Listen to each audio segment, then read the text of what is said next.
hello, hello. A little bit of a late start. I'll try, well, it's hard to say. I'll try to, like, keep it the same length of a stream, but we'll see. It just depends when I get tired, really. Which sucks. I should have started earlier, but I was just too tired. I was like, I'm having a nap. Maybe I will stay a little longer. Who knows? Oh, God. At least there's no raid. Just get to relax and become drunken man. Also, I have no idea if I put my avatar in the right place. It is just there. We'll deal with it when we get there. Continue. It's 10:30 on day. Okay, yeah, I do need to move it up.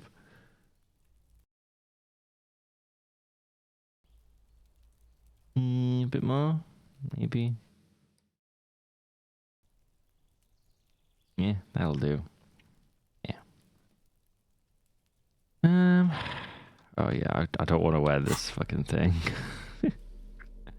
Like, what the fuck? I'm still wearing the tie too. +1 drama, +1 electrochemistry. I mean, it doesn't have a minus, so that's kind of nice. But I'm using this one, wasn't I? I think. And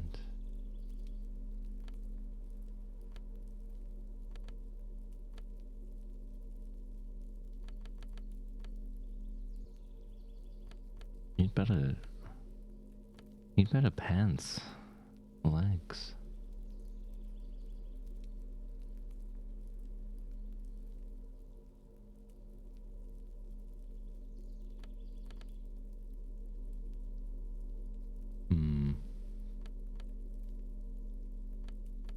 One logic minus one suggestion, or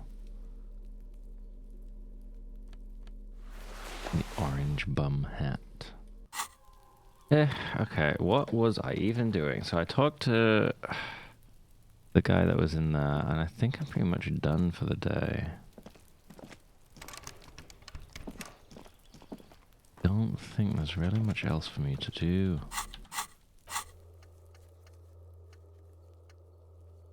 I've got the waterlock on Wednesday, so we'll be able to go to over there Wednesday.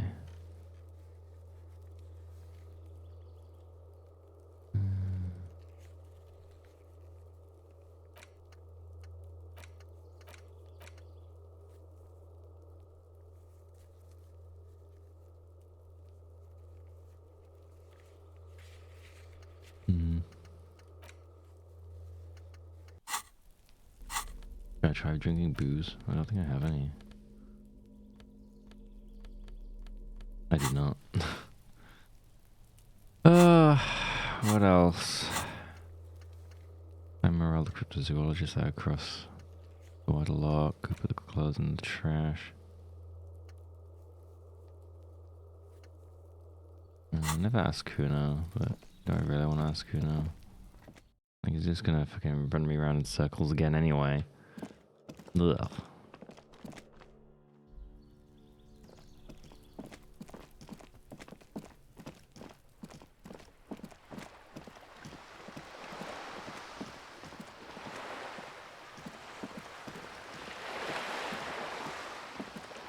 Actually, let's look at how much. Yeah, means I can move that up to 8 times and do anything.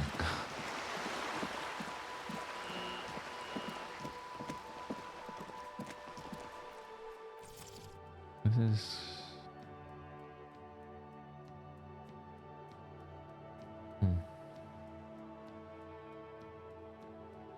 I was capping this at 120. I might be capping it on the NVIDIA settings. I don't know. I guess we could talk to Kuno. There's not really much else I can do, so If he's even here. Yeah, he is. Fuck does Kuno care? Ugh.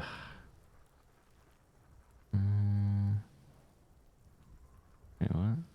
Can I not ask about the... Oh, that's Yeah, about the crime scene, the right? kingdom of Kuno. Right. The fuck do you want with it? The dead man's clothes were in the trash container. How did they get there? Yeah, Kuno doesn't know shit about that. That shit is beneath Kuno. I need to know. It could be a lead in the investigation. Someone may have tampered with the murder scene. Listen. Kuno doesn't care about this small-time shit. Just listen. Kuno saw what you did there, dumpster diving. Sad shit. Kuno could hook you up with some sweet rags. Shit like Kuno's wearing. Your size, good price. 500 real. Jeez. You'd have to be blind not to notice the giant white letters F-A-L-N running down his trouser leg. What does that mean?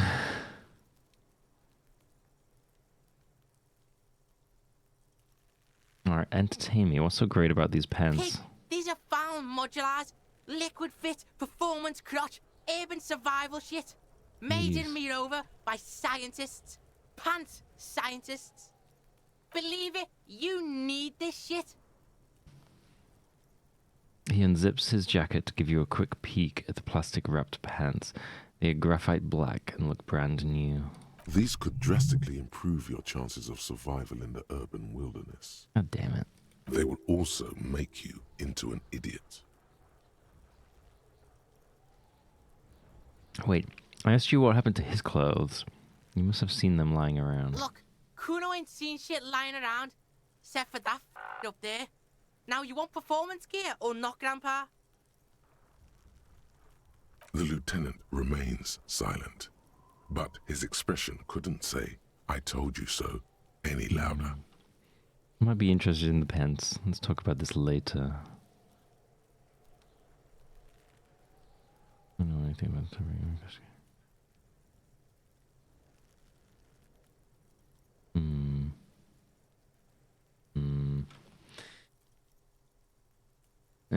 none of this is gonna work anyway. Keep rolling.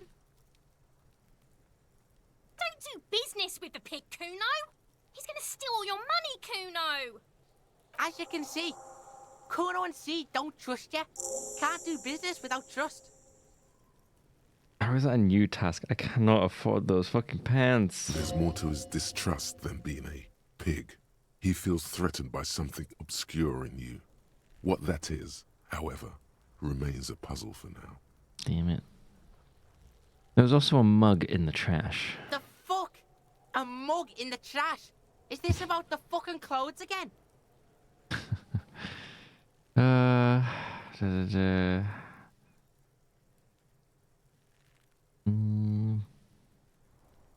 I mean, yes, does this quaint, better not taken out of its historical context mug have anything to do with it? Yeah, Kuno sees where this is going. Kuno's got that fast brain. You saying you pigs are after the mug fucker, 'cause he's the clothes fucker? I can't hear you, Kuno. Speak louder, Kuno. That's exactly what I'm saying, Kuno. Someone has tampered with the crime scene, cleaned some of it up. Shit, that's tense. Someone's going to the beat-down basement, huh? Mug guy gonna get tied to the radiator. He nods in approval. Kuno doesn't know who put that shit in there. And if he did, he wouldn't squeal. But if you find out, maybe you can... Tell the Kuno who it was. He's curious. He likes putting two and two together here. What? Stop turning into a pig, Kuno. They're trying to get you hooked on the snitching. Get away from my Kuno. Damn. Yeah, get your bacon shit away. Kuno doesn't like to be seen with the popo. Get your shit done and out of Kuno's face. Oh. I thought I could have told him whose it was, but I guess Yeah, not. whatever. Kuno doesn't give a shit. Right. The fuck do you want with it? Yeah. Good call, Pigmeister. Kuno Okay, I'm doesn't done. fucking... Go away, Kuno. I don't like you. Nobody likes you.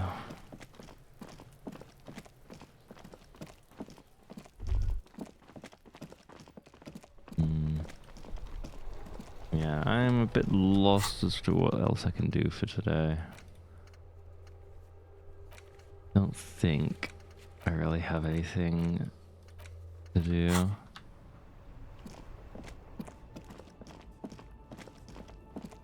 Oh, yeah, and all these guys have gone now.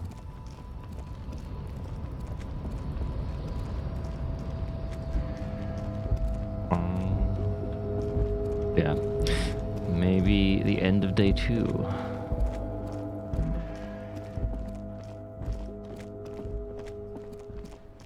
And we're like nowhere. Well, we are closer, I guess. We found out that these guys killed the guy, but then we can't do anything about it.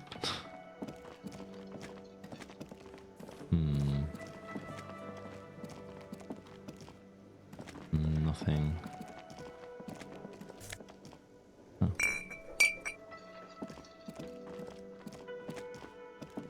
You want to talk? Can I help you? I need a drink. Do I have a shaker in my hand? Is this a shaker? I mean, it could be. He sounds irritated. And it's not a shaker. It's nothing. He's holding nothing. You sound irritated. Why? All I wanted is a Am drink. I wearing a little bow tie? Am I wearing a bow tie? Why are and you doing behind the this? bar if you're not going to do anything? He shakes the imaginary shaker furiously. Am I smiling? Do you see me smiling and shaking my little shaker? No. Do you know why? Because you're not a bartender? That's right. I'm the cafeteria manager. Well, where's the bartender then? I'm glad we cleared that. Was there anything else? Play it calm. This man needs to understand you need a drink to help the community deal with police stuff. Oh, I am an alcohol-operated detective. If you want me to clean up the dead body and solve the case, then you need to insert alcohol into my mouth. Oh, well, in that case, let me pour you a nice, big, refreshing marinella. Do you want that out of a glass or a pineapple? Ooh, pineapple. Don't be an imbecile. I'm not going to serve you a marinella. I have work to do and broken things to fix. If that was all, I'd like to return to it. Fine. Okay, I think we're done. Like it's 20 to 11.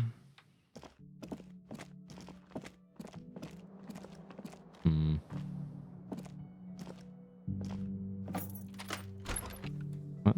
Are we not going to go over the case? Yes? Tell me What about do the you want case. to know? No, Kim, come back. Kim. Kim. I'm talking to you, Kim. Would you say this is a mysterious case? No, it's not a particularly mysterious case. Why not? The deceased is a security guard for a corporation involved in a labor dispute. It doesn't take a DeLorean polymath to put the pieces together. I just don't see the case getting more mysterious than that. White male in his 40s, what more do you need? I'm relieved that you agree. He says, then pauses. He is glad and surprised to see an officer who can appreciate the less than spectacular. Is there anything else? You look like you were about to say something. Do you know the feeling when you've begun filling Behind in a that door. crossword, but some of your answers don't quite seem to fit? That's the feeling I have right now. for some Yeah. reason. I know exactly what you mean. It will turn into quite the puzzle yet, I'm afraid.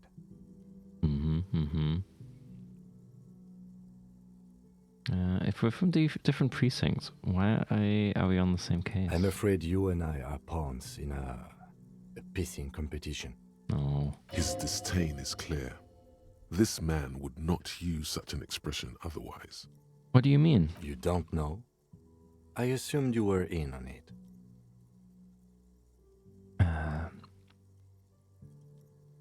You know what I'm in on. Retrograde Better amnesia. still than an imbecilic cop-off. A cop-off? It's just stupidity. We shouldn't waste any more time on it. If you want my take, ask me after we've inspected the victim. Well, that's not happening. You should tell me now. This seems relevant. Later. Was there anything else you wanted to know about the case? Yeah, literally anything about it. I can't remember a single thing. Maybe you can tell me what you do know to help me narrow it down a bit. A young woman told me a mercenary has been hanged, and the manager thinks it was the union that did it. That's all. Then you are not that far behind, actually. Do you want me to brief you? Brief, yes. That sounds good. 3 days ago, the RCM Emergencies Desk received a report about a security guard who was found I should have hanged done in this a while Martinez. ago. An anonymous caller said there was a dead body behind the Whirling in Rags hostel cafeteria. The cadaver had been there for 4 days. No one had come to investigate. During that time, the victim had been stripped of his belongings. The caller did not identify him, but used the word lynching. There is an ongoing labor dispute between the local dock workers and the logistics company Wild Pines. I was told we should approach the death as part of this dispute. Why didn't we know anything about the caller? They didn't identify themselves in any way. The tone was muffled using a device of some sort.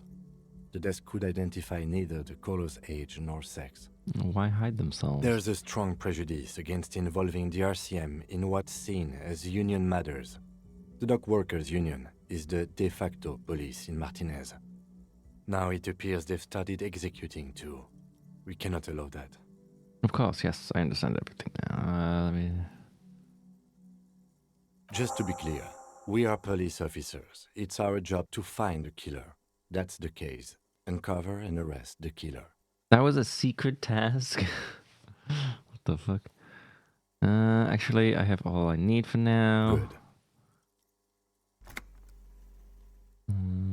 I want to talk about you. Me? Yes, you. I don't see how my life is pertinent to the investigation. We'll work better. We'll work better together if we have more rapport. That's a fair point. All right, for the good of the investigation, what do you want to know? You're wearing glasses. That's correct. You feel a slight urge to put the lieutenant down for this, but you can't quite muster enough testosterone. Just I guess observing. you don't need glasses, then. No. You don't look like other people around here. That's because I'm half Seolite, or quarter. My father's father was from Seoul. So was my grandmother, but from my mother's side. It's not an interesting topic. Oh, Seoul. It's a part of the world, officer. A geopolitical entity and a geographic division.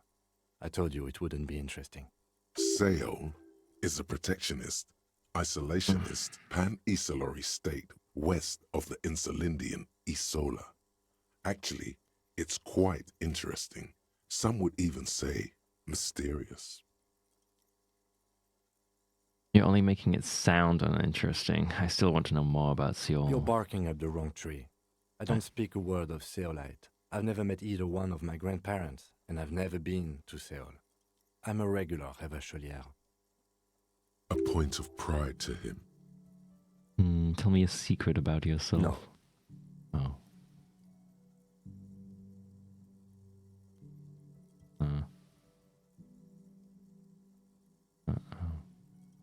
Okay. Well, that was final. Kim, could you move on, please? Uh-oh. Do you think it's because he's in his room that something's fucked up? Maybe. Uh-oh. Shit. I can't even pause the game. I'm gonna have to like force close the game.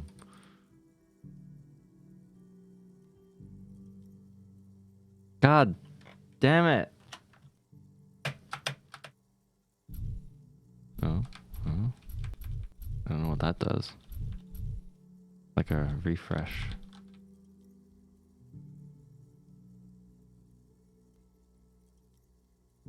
Let's see if there's like...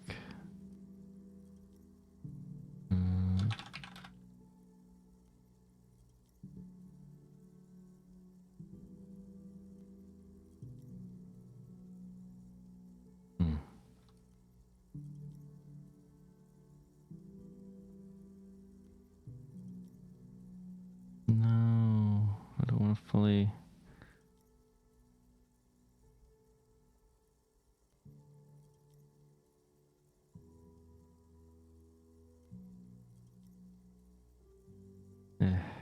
was gonna restart the game.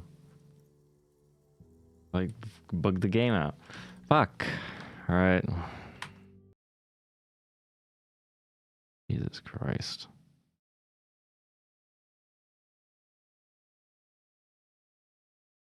I thought there'd be like a way to just force the next line if something like that happened. But I guess not. God damn it. I'm gonna have to do all that fucking conversation again. I'll just have to skip through it all. Oh no, I'm gonna have to talk to Kuno again. Fuck! God fucking damn it, man.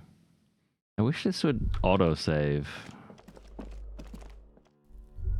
think that's my biggest gripe with this game at the minute. I shouldn't have to quick save in case it bugs out like that.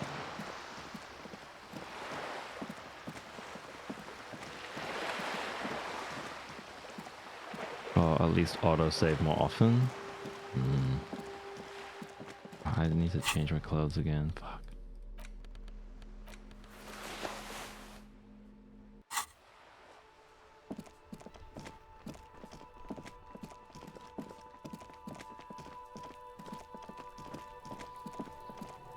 Kuno. Fuck does Kuno care? Alright, Yeah, Kuno doesn't know shit about that. Listen, Kuno could... You'd have to be blind not to notice the giant white. Pig, believe it. They will also make you into an idiot. Look, The lieutenant remains silent. alright, don't you? As you can... There's more to his distrust. The fuck? A mug in the trash.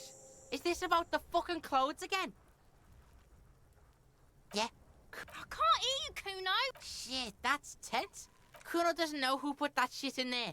Tell the Kuno Stop turning into a... Yeah? Get your bacon shit. Yeah, whatever. Kuno doesn't give a shit. okay, I think that's it. The fuck good call, Pig. Kuno does...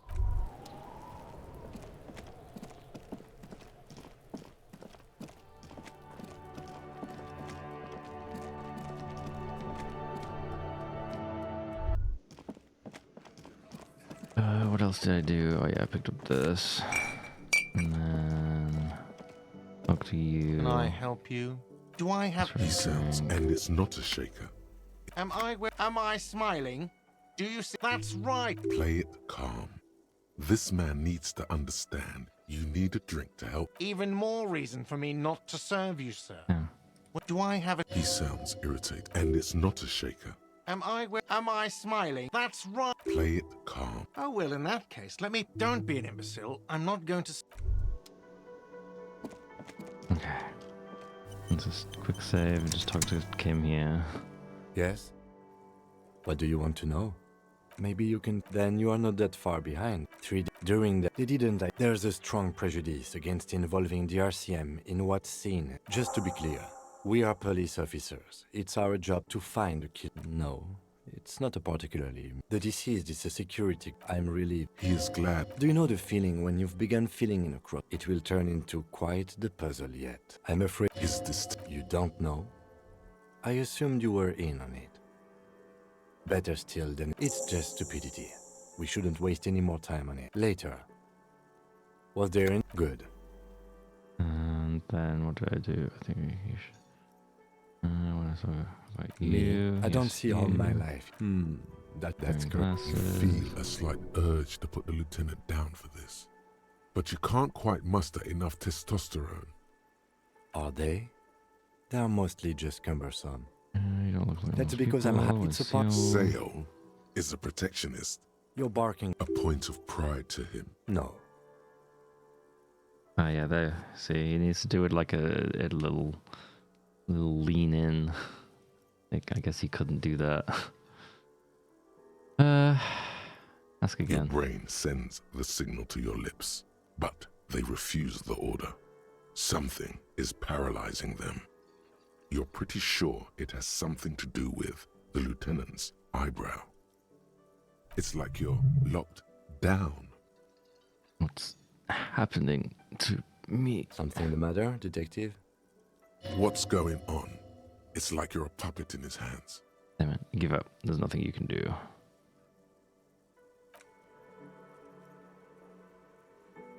The lieutenant relaxes his eyebrow, and you seem to regain control of yourself. Do you ever talk with yourself? What do you mean? You know, when you're thinking, do you ever have conversations with, like, your brain? I have no idea what you're talking about. Oh, I do. The lieutenant's conceptualization skills must be rather rudimentary. How do you, you know... What? Think?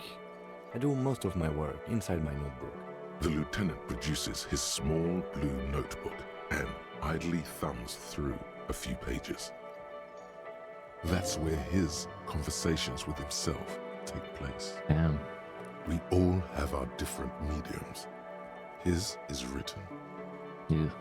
That's all for now. Good. Let's change the subject. You seem to be following me. Excuse me? What if I want to work this case alone? Detective, if I may be frank, you seem to be in a deranged state. You have trouble remembering things. You've misplaced your badge. I cannot let you act in the name of the RCM without supervision until you've regained control of your faculties. But what if I need some me time? Some you time? This is a police investigation, not a journey of self-discovery. You'll still have your evenings to yourself. Okay, I'll leave the self-care for non-work hours. Please do. We wouldn't want your regiment to spill over into the investigation. The lieutenant is pretty sure self-care is just a euphemism for nihilistic binge drinking. Oh. I think you should know that I can't remember anything. No response. He just arches his brow. He's having trouble processing it, believing it even. But he's... Okay. I guess these conversations are supposed to be a bit earlier than this. I feel like I must repeat this. I don't remember anything. There was heavy drinking involved. Have you tried concentrating on something other than your personal affairs? There is a sudden, harsh edge to his voice, like he's tired of hearing about your personal affairs. What's wrong with personal Not a fan. affairs? It's just the nature of lieutenancy. The RCM deploys a self-styled structure called the Decomptage as its chain of command.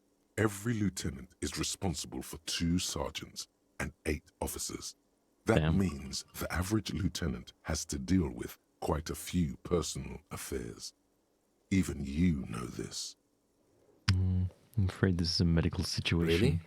You look fine to me.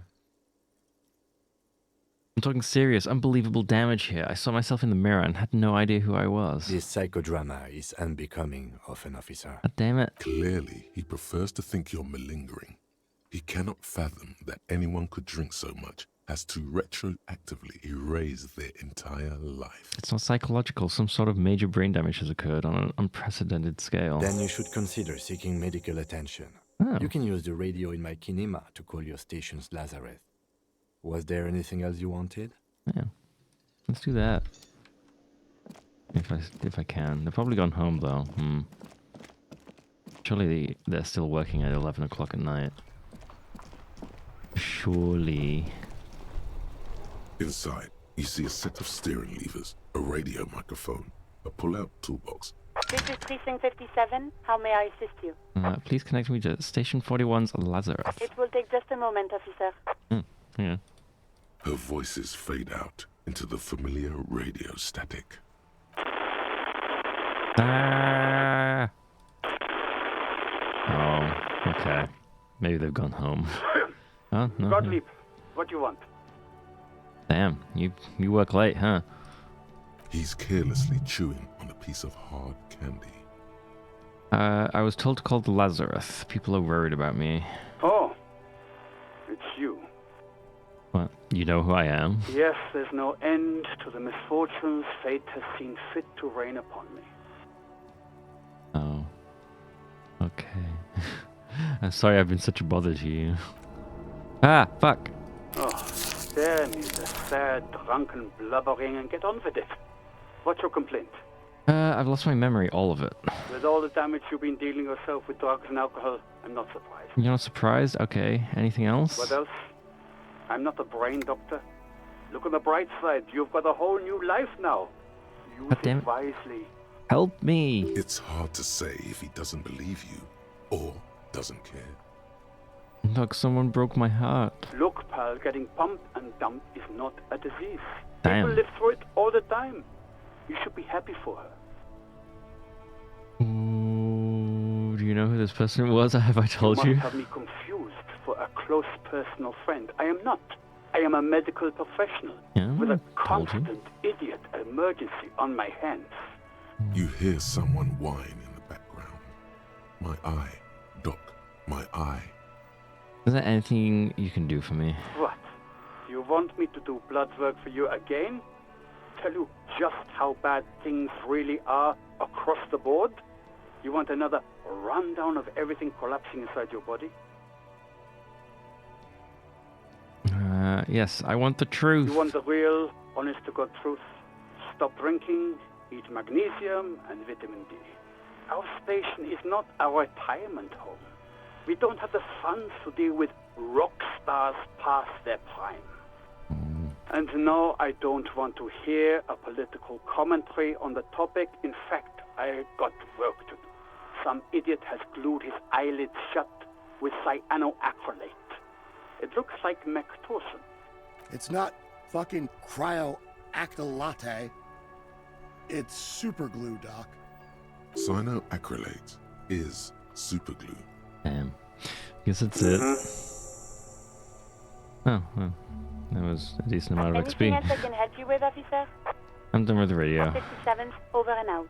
In the cabin, you see a set of steering levers, a radio on a hook, a And pull-out the fuel toolbox, preheated? and as you tap on the gauge, the indicator pin jerks as if startled.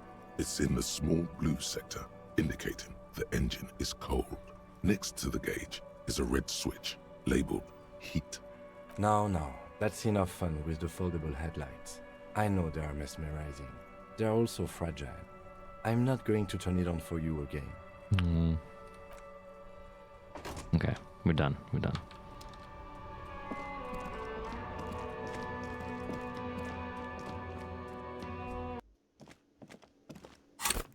Oh, wow, I have 3 skill points. Just haven't put them into anything yet. Shit.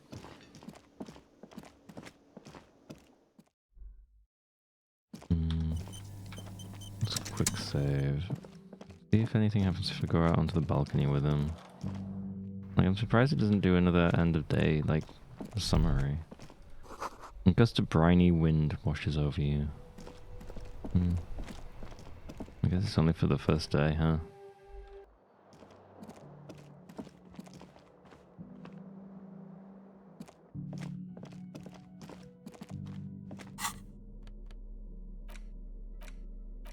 Do I have any thoughts I wanna unlock?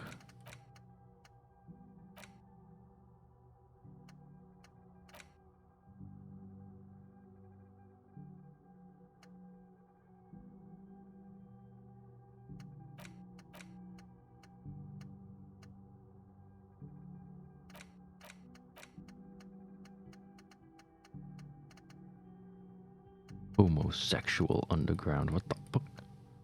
The fuck? I've barely unlocked any internal thoughts. Like, it's kind of scary. Okay, end of day. We'll go to the next day. See you in the morning. I don't know what that does for. Bye. A mirror hangs on the bathroom wall. In it, your face, adorned Stop with it. the expression, "It's too late." Damn it. Like an image on film. The expression belongs to your prime. I guess we go to bed. The bed is still cold from the broken window, and not too inviting. But it's yours. You've earned it. Go to sleep. The bed is still cold from the wind blowing in from the broken window. The mattress creaks as you close your eyes and try your hardest to fall asleep.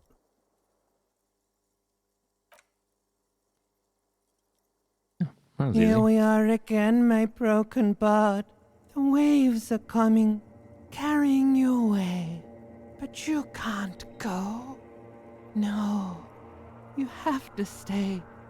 Always half aware of yourself. Yee. You're not cooperating, brother man. Why? It's your disgusting body. No. Even through your sleep, you feel a vague discomfort suffusing it. Your belly and your sides are unpleasantly tender. You wish you could curl up into a fetal ball of safety. But you cannot, because of the pain. Oh. That pain in your right side is your enlarged liver, by the way. As for your kidneys, you've really been compounding the damage lately. Shit. Every cell in your body is moaning in agony, asking, what did we ever do to you? I'm sorry, Cells. It's all me. It's all my fault. Now, you're finally thinking about something other than yourself. Let's see how far that'll get you. Wait, wasn't this the express to fuckhole Burr? Now you've gone off the rails, baby. Now you're stuck sitting here by the tracks, admiring the wreck around you. You just can't help it, looking at yourself. The sum total of your accomplishments. You're just stuck here in the half-world. Could try looking at other people, really looking. But why would you want to start doing that? I will. I'm looking at people all the time. I like them. Sure you do. They're all so friendly, aren't they? Yeah. At least they're interesting. Each one has a process just like yours, running in the space between their ears, full of secrets. People are beautiful, statuesque, parodies and tragedies of themselves. A great democracy of creatures. What do you think you're doing right now? Coming to some greater awareness? Look at all these lights blinking in and out of existence. Thoughts! Ah. You're just pretending that you're asleep, even to yourself, while the world goes on without you. Let it. Let it. But it never seems to let you go, does it? Time to rise and wipe that shining sweat off as best you can. Gather your bearings. Rock and roll. No. Put on your prettiest face for the masses. Open your eyes.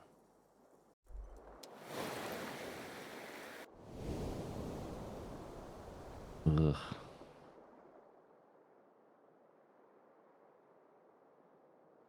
Come on, wake up. Wake up. Wake up. Wake up. A mirror hangs on the bathroom wall. Can't do anything with it. In it,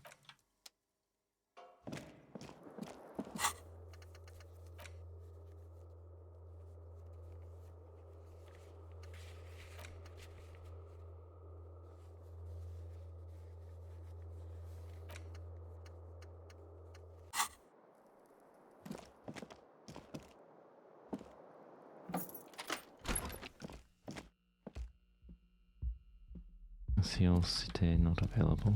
Oh.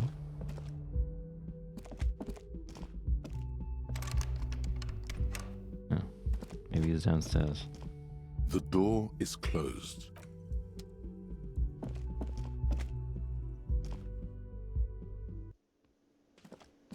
Good morning.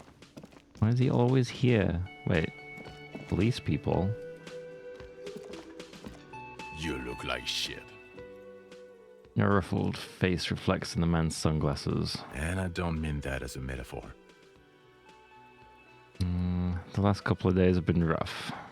Oh, don't be so modest. We're looking at several months worth of damage here. Kind of a miracle you're still up and at it, to be honest. Oh, come on, Jean. It looks like it's been a rough week on him. It's not just this week. What you want? There's something about this guy that matches with a face in your head. A similar but different face. He might be wearing a disguise. Yeah. There's something strange about this guy. Figure it out.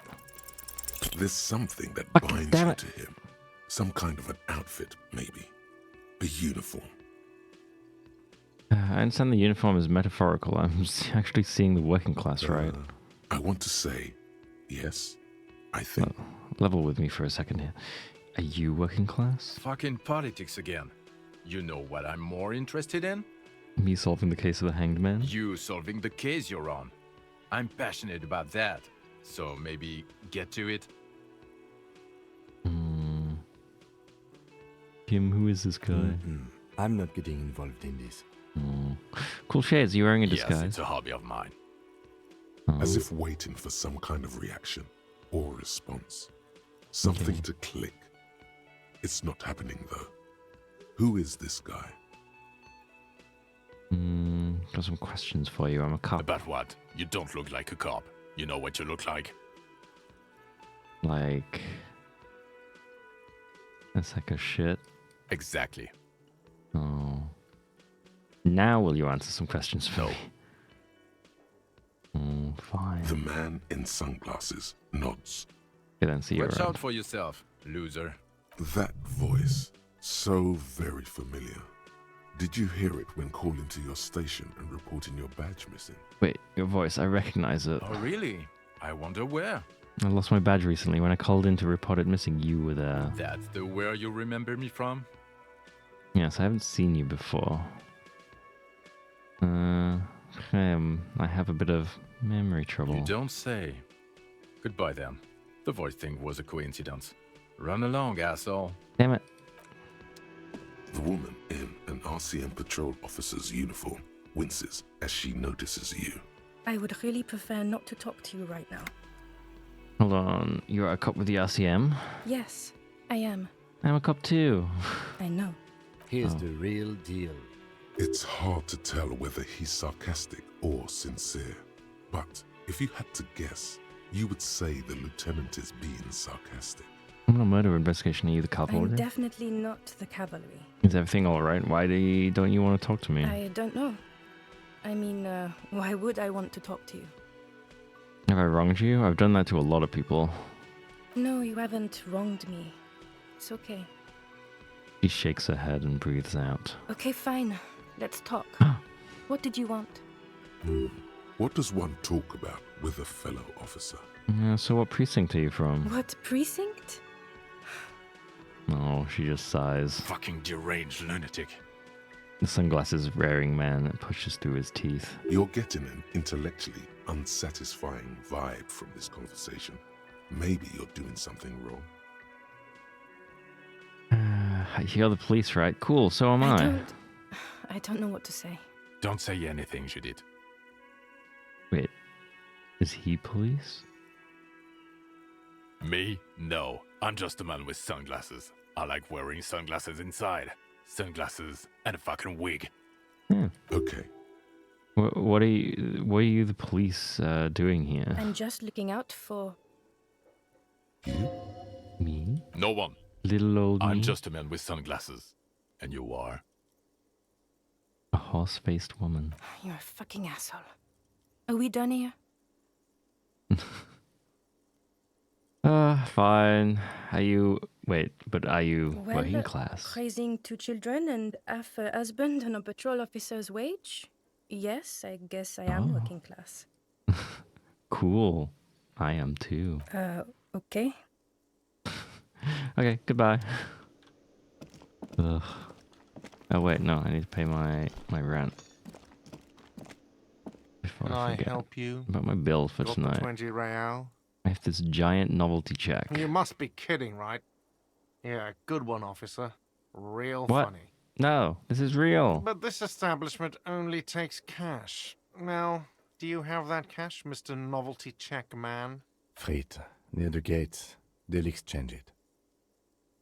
Oh, Fritte. Then why are you wasting my time? God damn it. Now he thinks I'm dumb.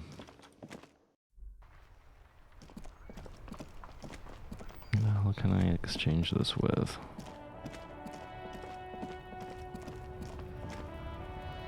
You.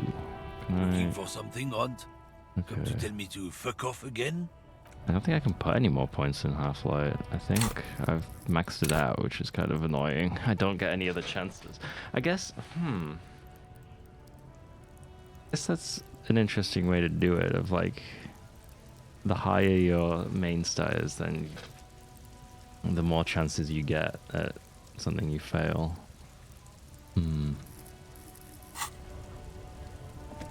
Shit, though. Who's gonna give me money? This guy? Hola, Wandering Man. How can I help you? That weasel I visited, turns out he has one hell of a colonial mug collection. Yeah, the janitor who gave me the key to his apartment said the guy's a bit of an asshole. See how we're all busy concentrating on the racist mugs? That's what the ruling class wants. Yeah, it would be really bad if we got into an argument about it. Waste of a good noon. Or afternoon. Or night. Anyway, thanks for helping out, friend. Okay. Well, you're not gonna give me money. Who's gonna give me money? These guys?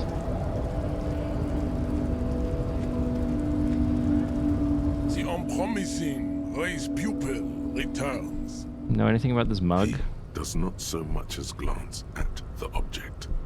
Know anything about it? Stop showing me your pathetic cup. Oh.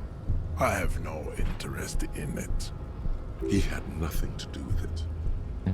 Damn it. I just want to exchange my check.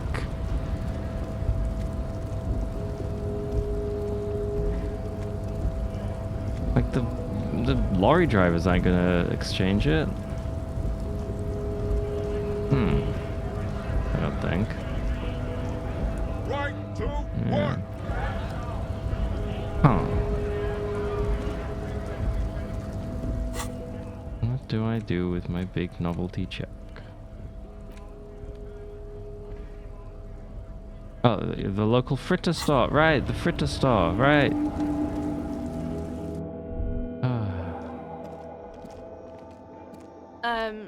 Is this about the questions again? I need to 'Cause I don't really know anything. I need to exchange this novelty check for cash. Wow. I didn't know you worked for the union, sir. She rolls up the giant novelty check. Looks like she's seen it before and slips it under the counter. Anything else I can do for you? No, you don't work for the union. The union works for you by supplying you with cash. That was easy. Yeah. Worryingly so. Okay, I have money now.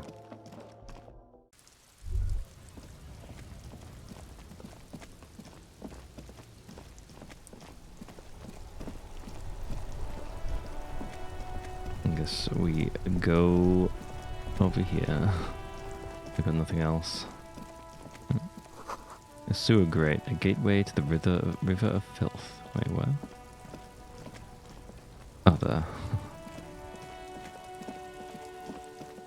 Hello, fellas. This looks all cleaned up now. Good job. A rusting control panel with loose wires dangling out from the hole. Pull the lever. Grab the handle and pull the lever up.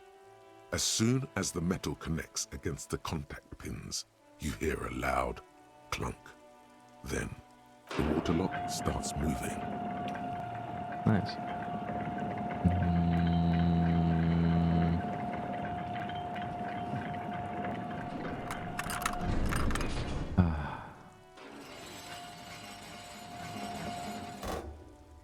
Finally. All right, we can go to the coast now. Expect rugged terrain and drunks. And if you wanted to forge that document for Evrard, Now you can.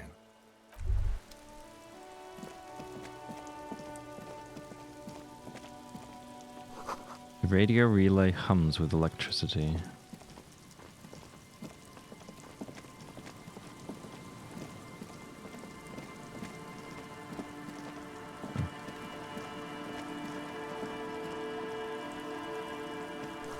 Traffic beyond the gate, more abandoned motor lorries.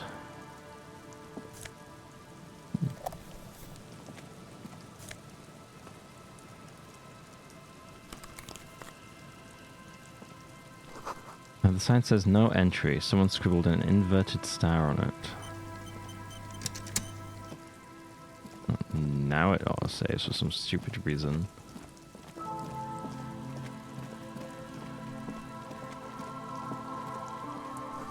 A breaker box to power the radio pylon above you. Maybe there's something inside.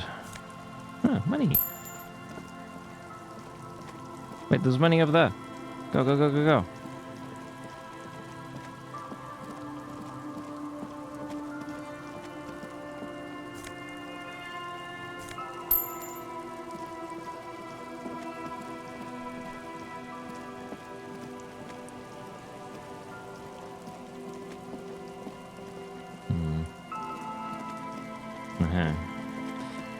A crashed vehicle.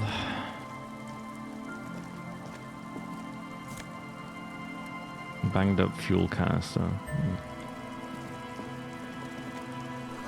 Bottle drained of all its booze is frozen to the ice. A banged-up motor carriage lies half submerged in the icy water, slowly sinking into the Insulindian Ocean. Only the cabin top, rear wheels, and the engine remain visible. It must be cold and lonely down there, in the icy water. Maybe. Remember the tire tracks in Martinez? This is where they were leading. But this is where all the tracks were leading to. It appears to be so. The lieutenant has a peculiar look in his eyes as he inspects the wreckage. Let's investigate. I agree. We should definitely investigate. You get a sudden, sinking feeling. Stomach acid comes up as you look at the motor carriage in the deep, dark, cold water. Run your hand over the cold metal. The motor carriage is properly stuck in the ice. Getting it out would require a team of specialists. What is the make of this MC? Can I see a logo? The logo is too deep in the murky water. You can't make it out, but you do see a monkfish float by. Oh, how long has it been here? The ice hasn't closed around the vehicle yet. My guess is it's been here since last Saturday or Sunday. The estimate is correct. The incident probably occurred on Sunday evening. What should we do? Let's wait for the low tide and see what's inside. Are you kidding? Great idea. Then we can get the things inside. The joyrider must have left something good inside. Guns, papers, maybe a cool jacket. A joyrider jacket. How long will it take for the low tide to come in? I don't know. An hour or two, tops? Fucking hell. Wait. Wait, how long will it take for the low tide to come in? Wouldn't you say how long it would take for the low tide to go out? Or like, I don't know. Or just for the tide to go out? I would just say how long for the tide to go out, not for the low tide to come in. It's just, I don't know, it sounds odd to me. Sit on the swing and wait for the tide to recede. Wait, I don't want to do that. Fuck! As you sit down in the old, rusty playground, the world around you becomes very silent. The hinges creak under your weight, dangerously so. Nothing but the sound of seagulls high above in the sky, echoing like distant laughter. Ice cracks around the blue motor carriage in the sea. Whistle a tune. The tune on your lips forms a strange, yet undeniably beautiful contrast with the surrounding bleakness. The lieutenant gives you a quick glance. Then, still looking straight ahead, he joins you with a higher-pitched and slightly more melodic trill. Two birds on a wire, whistling by the seaside, looking at the water. and a sunken car. Isn't this nice? The clouds pass in the sky, and the shadow of the swing moves like the hour hand on a This was a timepiece. fucking mistake. 30 minutes have passed. Looks like this might take a while. Time to present a good topic for discussion. So was your dad also, you know, the eye thing? Holy fuck. Don't say that. Would you? Tide sure is taking its sweet time. I believe it's following a pattern set millions of years ago by cosmic forces. But I suppose it could move quicker, yes? Clouds on the horizon grow darker, and the Such a shadow fucking of the waste of sunset time. keeps climbing. You hear the distant rumble of the city. 30 minutes pass. If you have to side with either the strikers or the shipping company, who would you choose? Luckily, I am already a member of an independent organization, and therefore do not have to choose between a rock and a hard place. What if someone puts a gun to your head? Your voice echoes on the water, strange and out of place in the environment. 30 more minutes pass. Can you make out the marquee now? Detective, I've been able to make out the mark ever since we arrived. What the fuck? I find it odd that you haven't. It's a Capri, Model 40. His eyes turn to you. It is a simple and rugged machine, favored by working men, government offices, firefighters, animal control people. You know, those kinds of people. Those kinds of people. Squint your eyes and say, is that a number on the side? Yes, 41. What do you think it stands for? It's as if he knows what it stands for, but wants you to say it. It's pedagogical. Does he know something about that speed racer?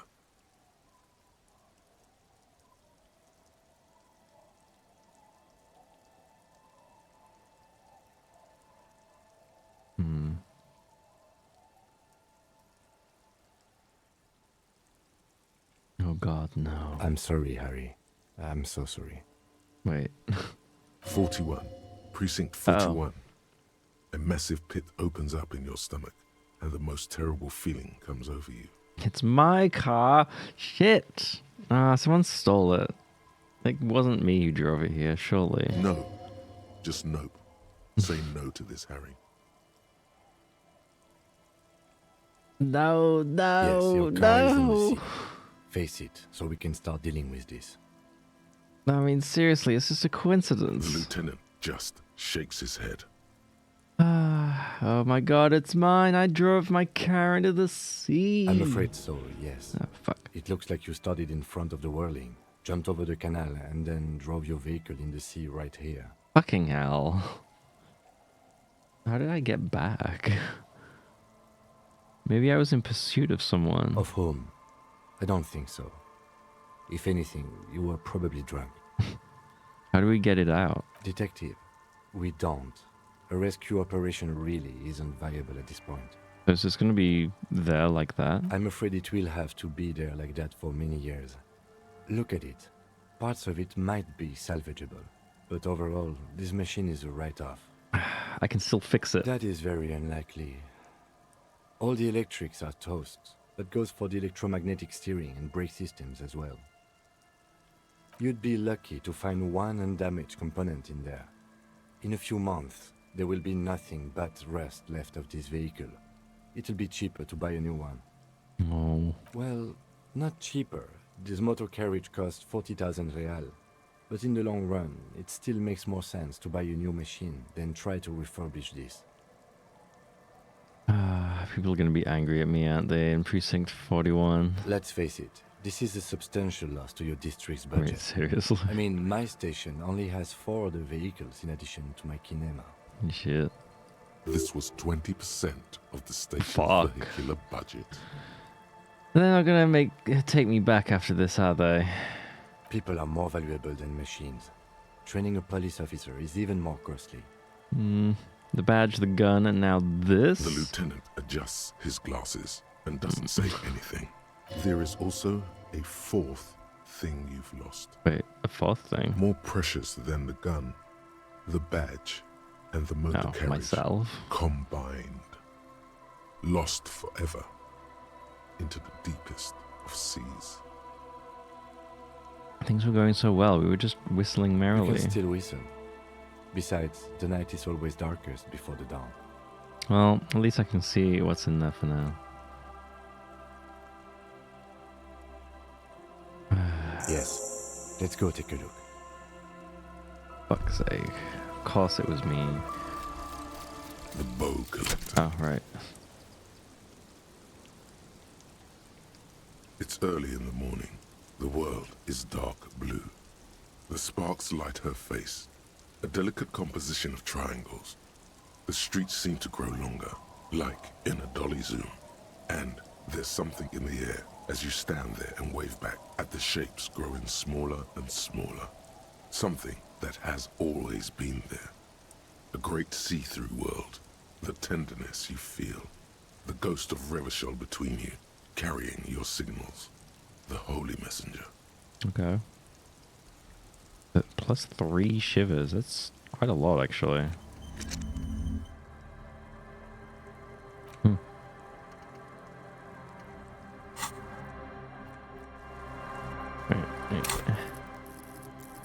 Yeah. Damn. I don't think shivers is really used a lot, maybe? I don't fucking know. High levels, shivers may make you seem mad to the outside world as you listen to the city. You don't listen to others. Your superiors may begin to worry. With the low shivers, though, you will seldom hear the city speaking to you. And if you cannot hear it, how can you ever save it?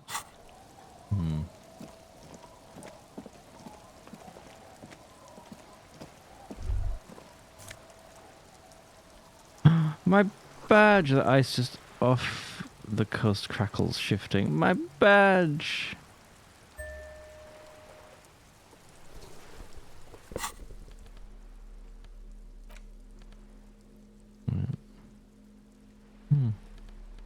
That gives me visual calculus. My dashing jacket.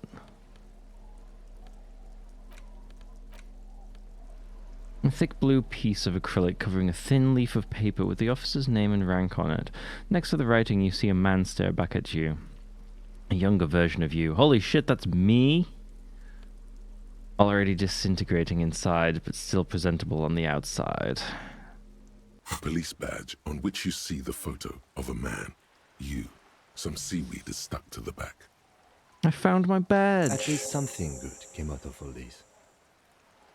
The lieutenant glances at the badge in your hands. Study the badge. Encased between 2 durable plastic sheets is a bluish card with lines of information and a watermark in the shape of the street grid of Revachol West. You see a photo, a name, a rank, a document number, the date of issue, and, in the lower right corner, your precinct. Look at the photo. The man keeps winking at you with his green-grey eyes. The photo is old, no doubt about that. But the badge is new. You used an old photo for a new badge. It happens. How old? 8, maybe 10 years. Damn. The guy in the picture is rather good looking. He's got a nice haircut and is distinctly lacking in massive sideburns. And his winking, why? What do you think? His face is already contorted by the expression, although it looks less grotesque on him than it does on you now. The badge in your hand shines as you rotate it, catching light. You see lines of information on it, and a shining watermark. Name Harrier Dubois. So I'm not Harry, I'm Harrier. Harrier? That's long for Harry. So you are Harry. Evrart was half right. Probably not a lot of people know your full name. Whoever told him you're Harry Dubois didn't. Wait, what kind of name is Harrier? It's a wartime name. Revolutionary. The kind mothers give their sons during troubled times. Like Undying or Boxer or Ironhide. A name like armor. Harrier Dubois it is then. Pleased to make your acquaintance, Harrier Dubois. The badge in your hands shines as you rotate it, catching light. You see lines of information. Rank LTN 2JFR. So I was a lieutenant something. Lieutenant W. Freighter. Yes. What is a Lieutenant W. Freighter? The lieutenant is a rank above sergeant and below captain. It's the highest rank in the RCM that still does field work. I am a lieutenant. And W. Freighter? The title of Freighter is added to your rank when you decline a promotion to a higher rank. Oh, in your shit. case, captain. You have declined twice, thus you're W. Freighter. Declined twice? There Why are wouldn't I many do reasons that? one would do this. The rank above you in your precinct's décomptage might be taken, or sometimes promoted officers do not want to replace their superiors out of respect. I see. And sometimes they just prefer the type of police work available to their current rank. In your case, lieutenant. What's a décomptage? Décomptage is the hierarchical system employed by the Revachol citizens' militia. It means counting down to twos. The countdown is modeled after the dual leadership system employed by the left during the revolution, which in turn was developed by last century experimental psychologists in the University of Königstein. Okay. The lowest rank is junior officer, usually teenagers. Then there are the patrol officers, then sergeants, lieutenants, then a captain. That's basically it, except for a few kings. What kinks? Ooh. Kings like satellite officers and the additionally a freighter rank I already explained. Wait, satellite officers? You are given the title of satellite officer if your partner is quickly promoted through the ranks and you rise with him. You don't seem to be a satellite. Okay.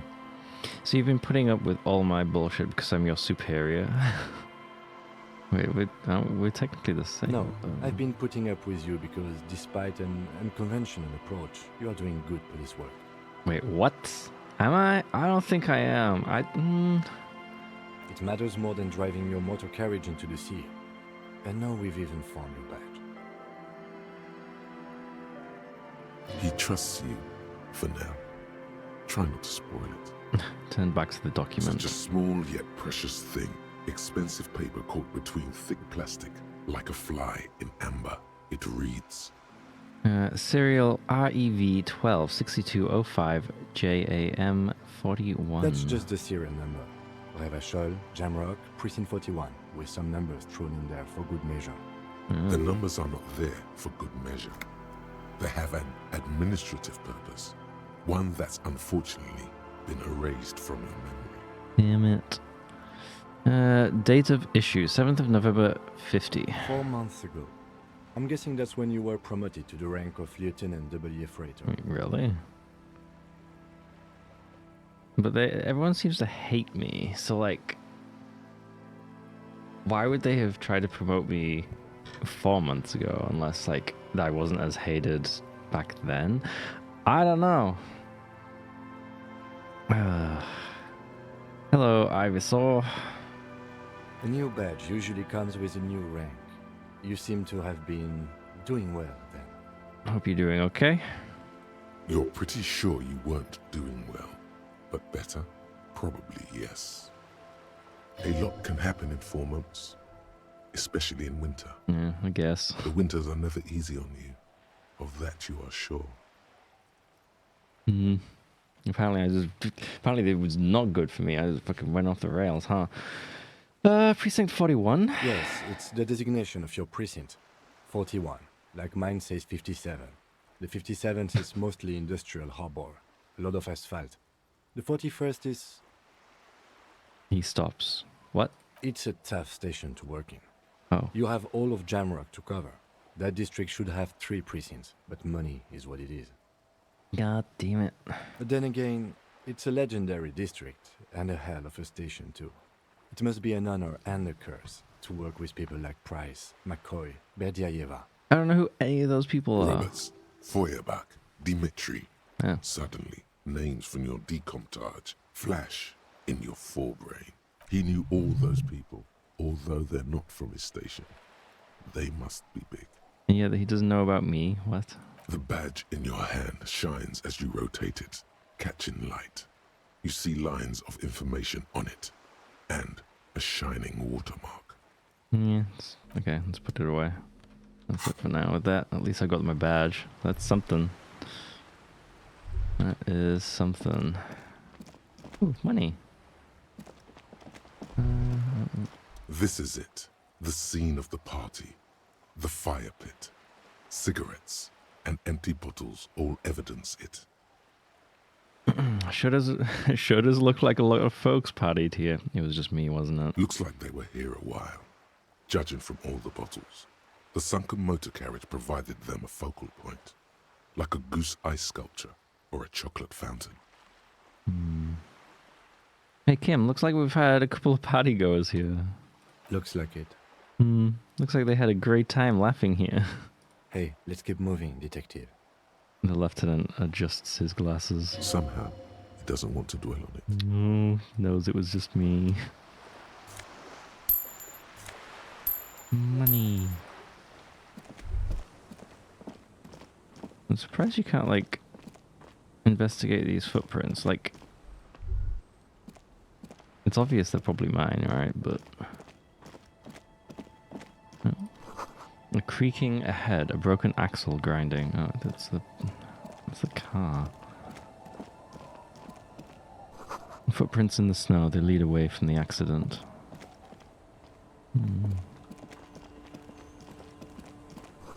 The inside of the boat has recently been tarred. Okay. God damn it. Whatever. I'll just go this way. I don't want to. Need to try and do this methodically. Otherwise I'll forget stuff. As the boat tucked away underneath the tarpaulin cover. Great news. The boat is big enough for a grown man like you to fit underneath it in a supine position. Wait, what would I be doing under there? Oh, great news. I found somewhere new to sleep. Yay! I said, great news. I found somewhere to sleep under this boat here. It'll be free. Sarcastic self-pity is not what we need at this moment, officer.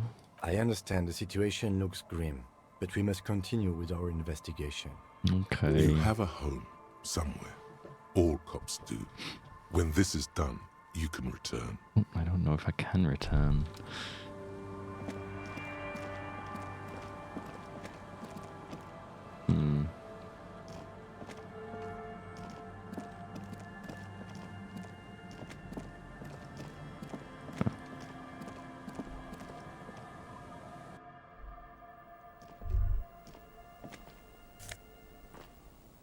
Postcard, Coal City 08, that's fine. Oh, bow tie. +2 drama. You see a dark red chair in the dim light of the room. Okay. Don't know what creepy shit this is for, but it's gonna stay away from that. I threw the broken glass at dusty shelves in a forgotten chair. Jesus. Oh, there's like nothing here right now. Can I get around there? Is that gonna be... It's like fucking miles away, fuck. I kinda wanted to go the other way. Well. Someone has broken down the fence and the barbed wire. Kinda awkward. It seems just like we're just kind of retracing my steps. Fuck. The wind is corralled by the 4-story buildings around this yard. The swing is missing. No one's been here for a long time. Glory. Glory, says the graffito, to the ghosts of us. Money. Fuck. It's never, ever a lot of money. I want more money. Ah, that's more money. Fuck it. Gimme. Someone has left their music collection beneath the tarpaulin. Tape, smallest church in St. Saëns. Wait, is that the one that I wanted? A tape you found from a shack on the coast. The A-side has smallest church to St. Saëns written on it, while the B-side is supposed to contain the instrumental version. Requires a boombox to play. There's no way to listen to the tape without a working tape player or portal reel at But even just holding the tape makes you feel a little sad. A pawn shop would have a tape. Ah, shit, yeah, I can't remember how much it was. Probably too expensive for me. What was mine? This one? +1 Inland Empire? Yeah, I'd rather have +2 drama, honestly. Anything else? Anything else? No. Alright, let's go down here then. Fuck it.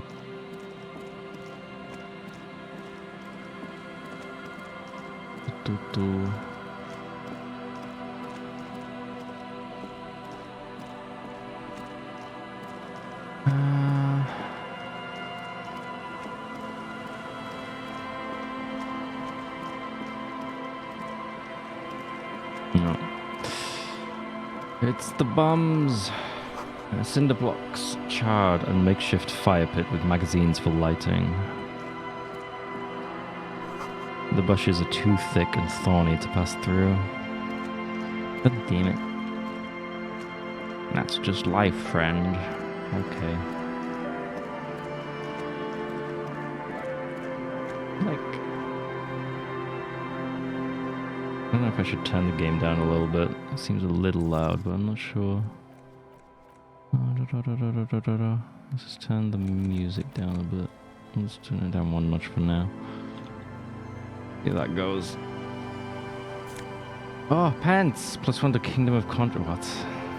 Is that even useful? What the fuck is Kingdom of Conscience? Like, that's not a skill. Huh? I don't... what?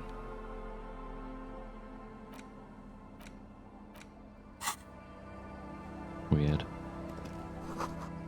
You see dust-covered linens, dried tulips on a bed.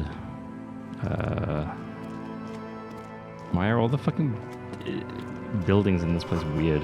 White curtains have been drawn shut, no looking in.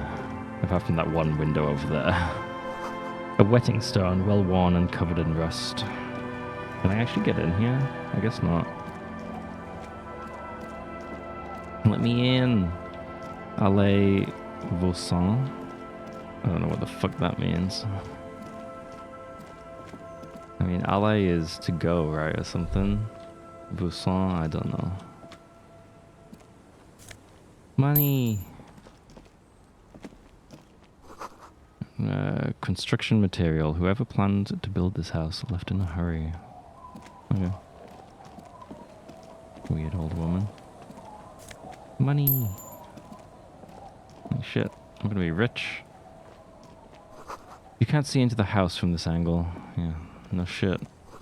It's locked tight. Yeah, no. Anything in here? No. Okay, I'll talk to you. Oh, she's fucking insane. The woman next to a bucket of clothes hums an odd melody. Her eyes are closed. You're not sure about the melody, but it might be South Samaran, possibly Sigayan, also known as the apricot suzunti. Not the apricots. Welcome to the fishing village. Please lean in closer. I have cataracts. Eee. I don't want to get too close to you. Then how does she know you're here? If you can see, then how did you know I was here? Obviously, she can see shapes. Like, usually how it works, right? I still have a golden ear. Yeah, okay. Come, come. She beckons you towards her. Lean forward. Oh, welcome, police officer. We don't cause any trouble around here. And we don't want any trouble either. We are not here to cause any trouble, madame. What he said, we're cops, we don't cause trouble, we take care of trouble. Oh, of course. Last time we saw you around here was 12 years ago. You also came to take care of trouble then. Wish you did. But still, in Martinez, you're considered an ill omen.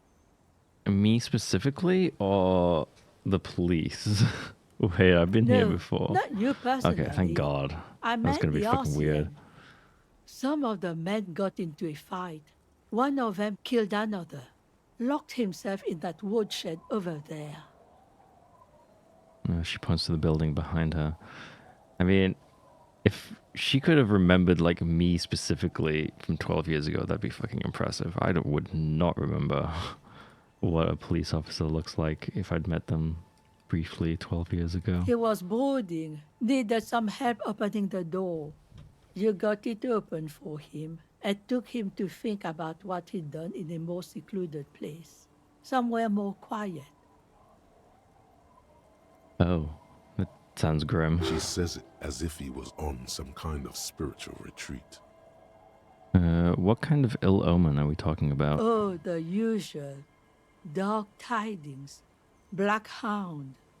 That's you, all right. A black hound licking your own heels. If I'm considered an ill omen, why hasn't anyone told me that? Maybe they are afraid. Why? Because you're an ill omen. But you're still welcome here.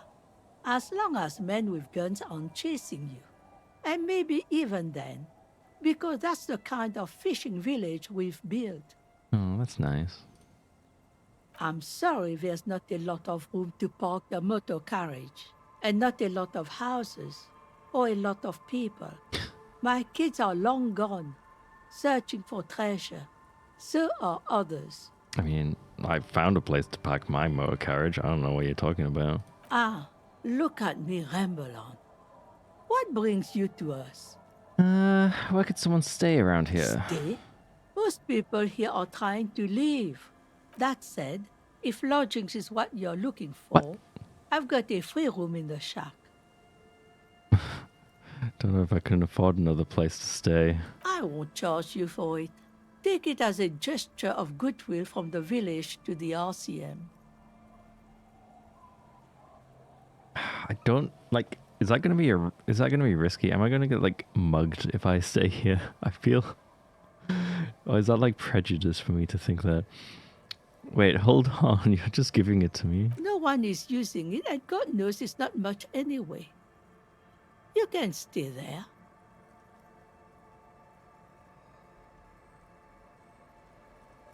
There's this guy, God, who makes me give him money every night just so I don't die out in the cold. That's exactly how they get ya. That's why we built our own cinder block houses on the seaside. So we don't have to give money to those crooks.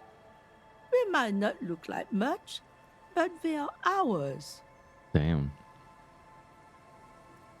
Wait, why isn't anyone using the room? My kids grew up and left Oh yeah, like because they of the do. fuck. The house is long empty now. I live in the small side attachment. It's easier and cheaper to keep warm.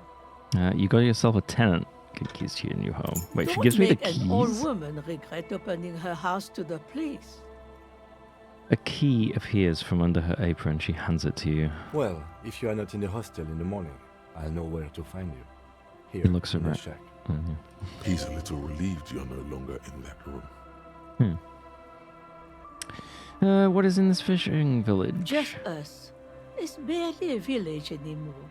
We almost don't exist. What do you mean? This is pretty much a non-place. A gap. A blank spot on the map. Just a cluster of nameless shacks on a nameless street. Damn. The place is so pornographically poor, it's not even funny. This place is pornographically poor. No. There's got to be something else here. A way to make a little. All right. There's got to be something here. Tell me. Over there, you can find more of the same. Shacks and trees growing wild. That's the pox. The pox? Between here and Jamrock, a dusty sea of old trees, all covered in industrial soot.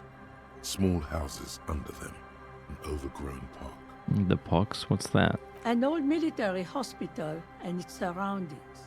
Or it used to be, during the time of the suzerain. After the war, it was turned into a goodwill hospital for shell-shock veterans and folks looking for some quiet in the old sanatorium gardens. Now the area is crisscrossed with nameless streets. and makeshift cinder block houses. Shacks as far as the eye can see. What happened to the hospital? The goodwill ran out. The staff left and the place was shut down.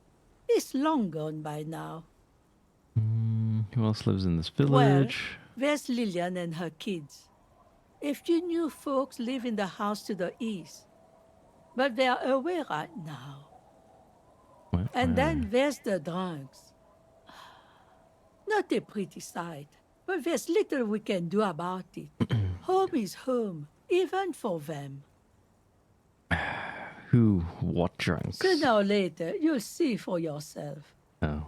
Don't have to look long to find these guys. Okay. Is there a way to make... no, I don't care about money. Or do I? Alright, there's another topic. She nods, rinsing another piece of cloth. What's further down the coast? Not much. There's the abandoned church, the DeLorean Church of Humanity. It's been there since before my time, even. Why is it abandoned? Some things just don't fly, officer. Look around. Who'd go to church here? They built it 300 years ago. Must have been nicer then. So, they don't hold services there anymore? The Ecclesiastes? The what now? No, we've tried, but things just keep happening. Crime, accidents, other things. The place never stays open. It's a pity. It used to be such a nice church. She's not telling you all she knows. Keep her talking. I get the feeling you're leaving stuff out. What else is going on? Well, there's that music. Music from across the sea. It started a few days ago, and now it's blasting, even through the night. Wait, what? And now, suspicious-looking people are sneaking around the church. I don't like that. Interesting. You could look into this ruckus if you have the time. What else is on down the coast? Wait, what else is on down coast? Before you get to the church, Weird wording. there's some ruins, an apartment complex, or some kind of electrical plant. Run-down bunch of houses, empty. Which is it then? Apartments or electrical plant? I don't know exactly. Oh my god, A you pre-war useless. place. It used to be something. Before the war. I wasn't here then, you know. Was born in Samara. Anything else of note? Of note? The old fish market up on the boardwalk. But it's closed. Who'd want to come to a fish market here? No one. That's why it's closed. It was once a bustling place, back when I was young, and so was everyone else. Now, what catch we do bring in goes straight into a lorry for the Delta or somewhere else. That's it. There's got to be more along the coast. What? You're one of those real estate people with big What? No, plans? I'm cop. If you want a development opportunity, you can check out the abandoned building over at Land's End. Used to be a supply depot, we think, sending goods and ammo across the bay. It's jammed shut though. We tried to get in, see if there was anything to sell or scavenge, but it's impossible. And now you know everything there is to know about this coast. She drops a bar of soap into the bucket with a splash. Tell me about yourself. Oh my god. This is gonna fucking take forever, isn't it? No one. Just an old washerwoman.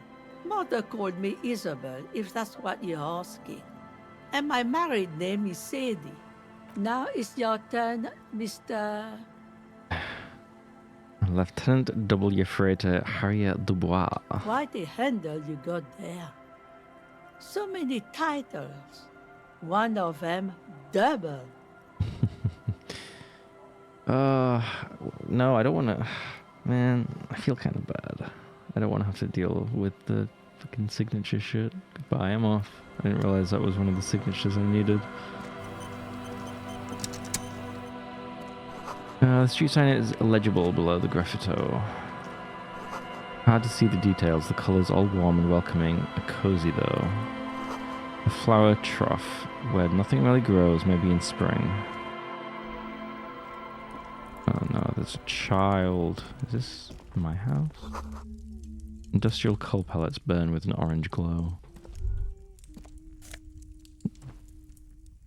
Don't mind if I do. Just take the stuffed bird. Hello, mister. Ah, fuck.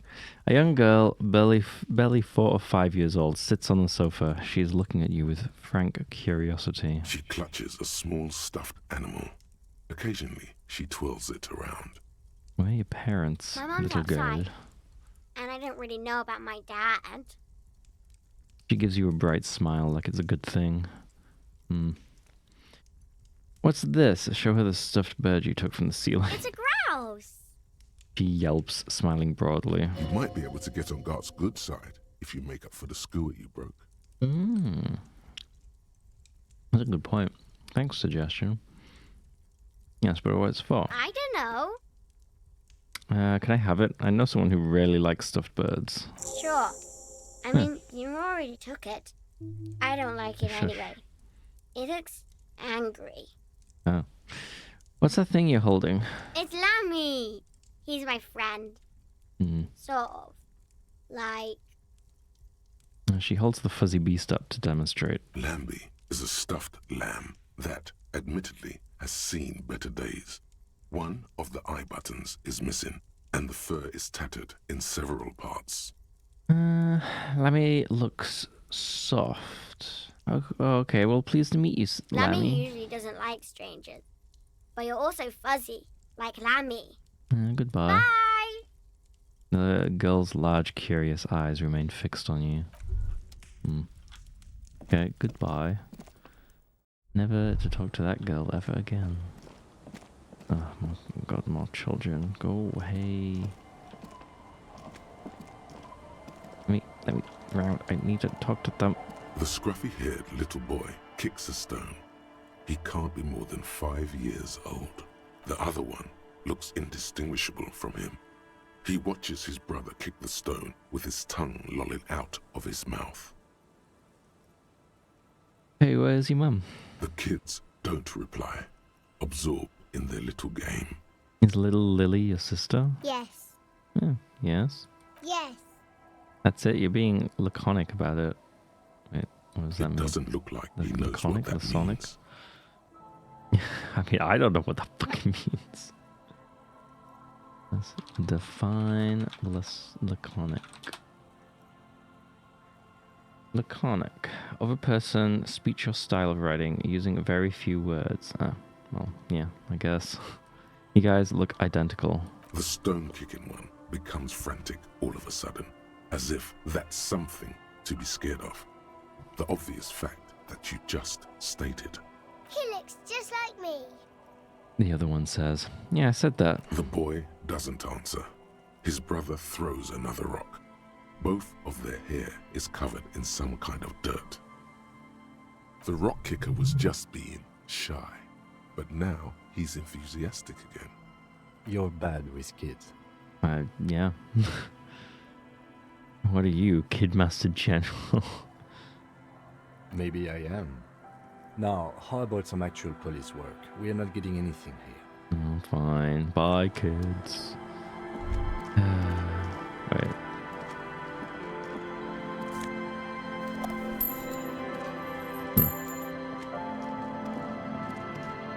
I'm rich. A drop in temperature, an easy flow there. An empty street. Before you, a thoroughfare unjammed with lorries. No more drivers smoking on hitch steps. Just silence. What did the smoke smell like? Chemically sweetened. Across the road, a forgotten bus stop. Corrosion has opened a hole in its roof. An elm tree watches over the building. Its branches are dripping with rain and snow. The road is smooth and motley. Craters filled with a black asphalt. The asphalt, first laid, is grey already. A row of tenements are under construction in the distance. Who are the people who live across the road? A tub warm with water, white with soap. A man bathes while radio waves transmit the lottery numbers. 4, 18, 21, 4, 1. Wait, what? A modern washing machine rattles a drawer full of silverware. How'd you have 2 falls? What the fuck? What about the bus stop? Number 312D. Young girls used to come here, huddled up, hoping for more warmth than their thin coats give them. The bus took them to school. It has not run for 8 years. There were not enough girls to sustain its cost. Damn. Why only young girls? What about the boys? I guess the boys would just go to work, right? Maybe. What about the road? Craters pocked the surface. Children played in them until heavy trucks full of black pitch rolled in. The landowners have filled the craters with money. It is a vital artery of the flow of trade. There's one bump on the road. A dead dog lies flat about 200 paces away, right at the turn. A dead dog? Tragedy comes from the wheels of a fast RCM vehicle, hurrying to work. The cold washes over you. The sound of the sea has grown distant. It wasn't me? The wind moves the aerosol. A detective stands behind the boom barrier. A breeze moves a curl of his hair. Yeesh. Oh wait, I can't go this way, right? Damn it, Tony. I don't have a drink left. Why? What's the matter? Lights flashing before your eyes? Damn it. It is flashing before my eyes. Now I have to go. I can't stay long. Just wanted to do this. You've waited until like the worst moment. Now I have to go get a drink. But it's fine. It's fine. I mean, I just got here. Damn it. You should have come earlier and done it when I had a drink. It's fine. Okay. Right. I will be ROB anyway. Let's just pause that. Let's get rid of that because for some reason that always comes up. Boop, boop, boop. So yeah, I'll be right back in like 5 minutes-ish.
Okay, I am back.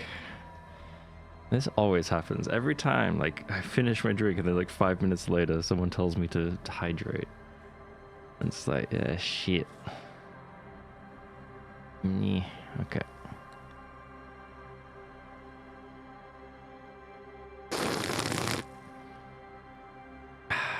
And Tony's not even here to enjoy that. But I do it anyway.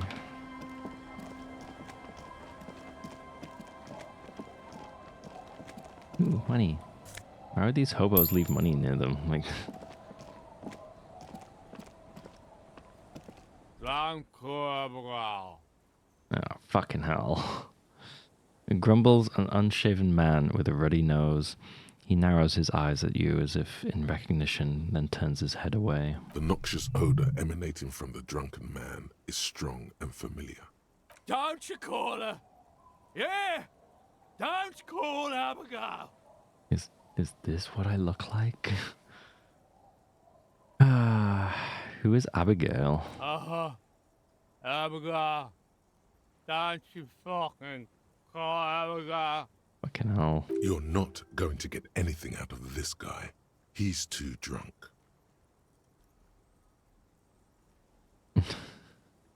Why shouldn't I call Abigail? He snorts and beckons you to lean in. I'm not leaning closer. into him. Nah, fuck that. He waves his hand as if shooing you away. Nah, fuck this. He whimpers softly, his voice trailing off into nothingness.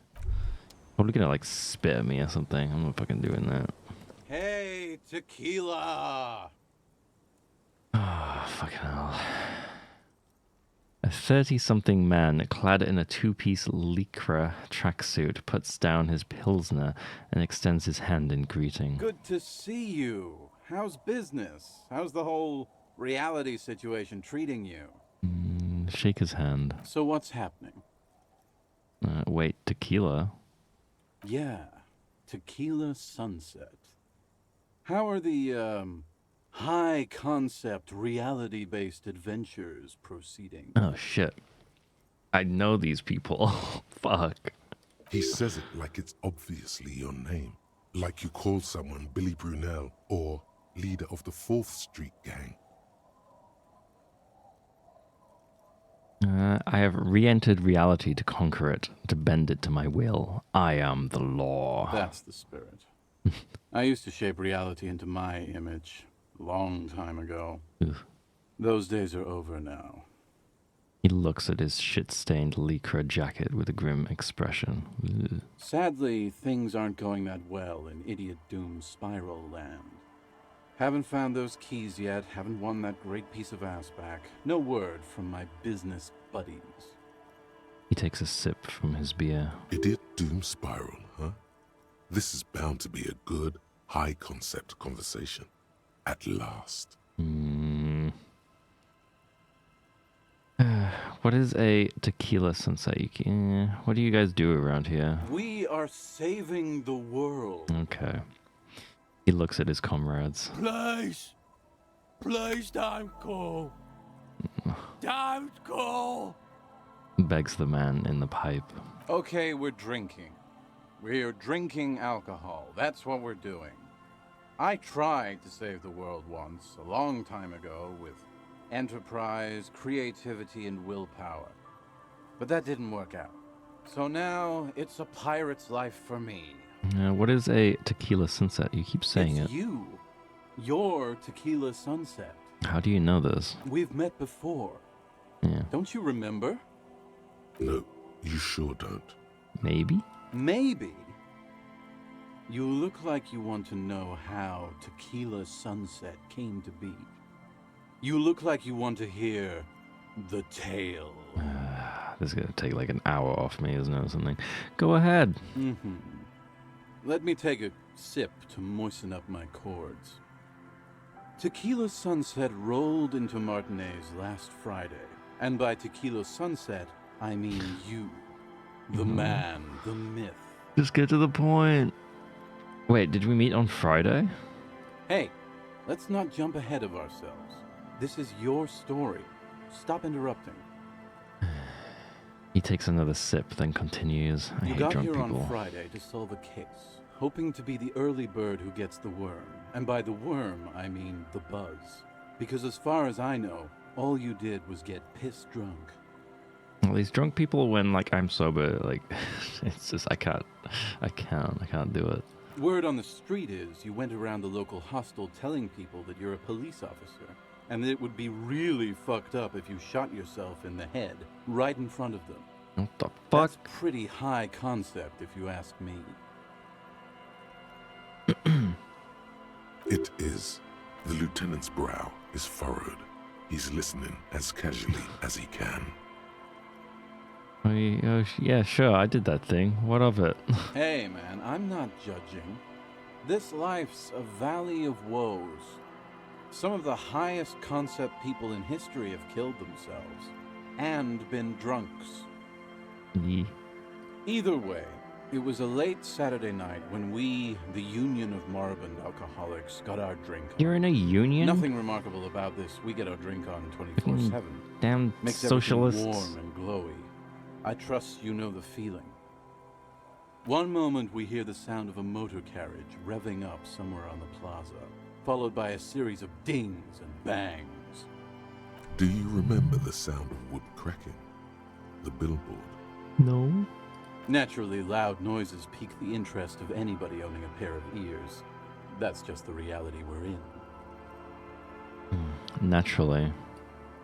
Almost. Anyway, there was a brief silence. A gasp of silence, if you will, followed by a real commotion. We heard the carriage careening towards the coast at top speed.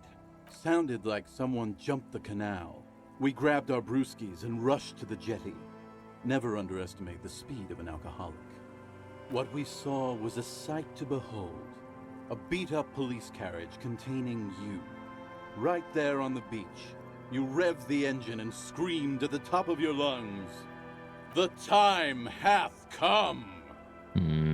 So, naturally, being the curious cat I am, I asked what time hath come. To which you replied, the time hath come for tequila sunset, the end of all things! Say nothing. It's more dignified that way. After which, your reality contracted. You jammed the pedal, plowed right off the jetty, and through the ice.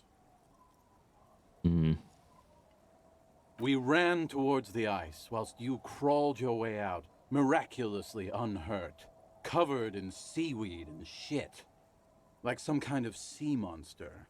When we finally got there, you were sitting on the beach crying. You said that your badge and uniform were in the car. It was too late to get in there, though. The carriage had sunk too deep. Damn it. In this way, you and your motor carriage have a lot in common. Recognizing a brother in need, we offered our condolences and invited you to party with us, which you naturally agreed to. We asked about the whole tequila sunset thing, and you told us it was your name now and insisted that we all call you that from then on. My real name is Harry. No, that's just what your mother called you. Your real name is Tequila Sunset. God damn it. Just embrace it, brother. How long did we party for? Hours. It was an all-night drink-a-thon. Yeah, Then, shit. at some point, I think it was Sunday morning, you got belligerent and wanted to talk about Revacholian women. Shit. How they're beautiful and also whores and so on. Oh. How one of them fucked you real bad. After a short while, you crossed the event horizon, looked sullen, got up, and left without saying anything. Wow, that's quite a story. Yeah, I bet Tequila's a fucking legend around the precinct. You must be proud to work with him. If you only knew. Did I tell you anything specific about the person that fucked me? You were pretty vague about it, but you kept saying you got fucked real hard, and that we've all been fucked too. Damn. No one's fucked me. I do the fucking around here. Ah, so you're a top, I see. Abigail! Poor guy.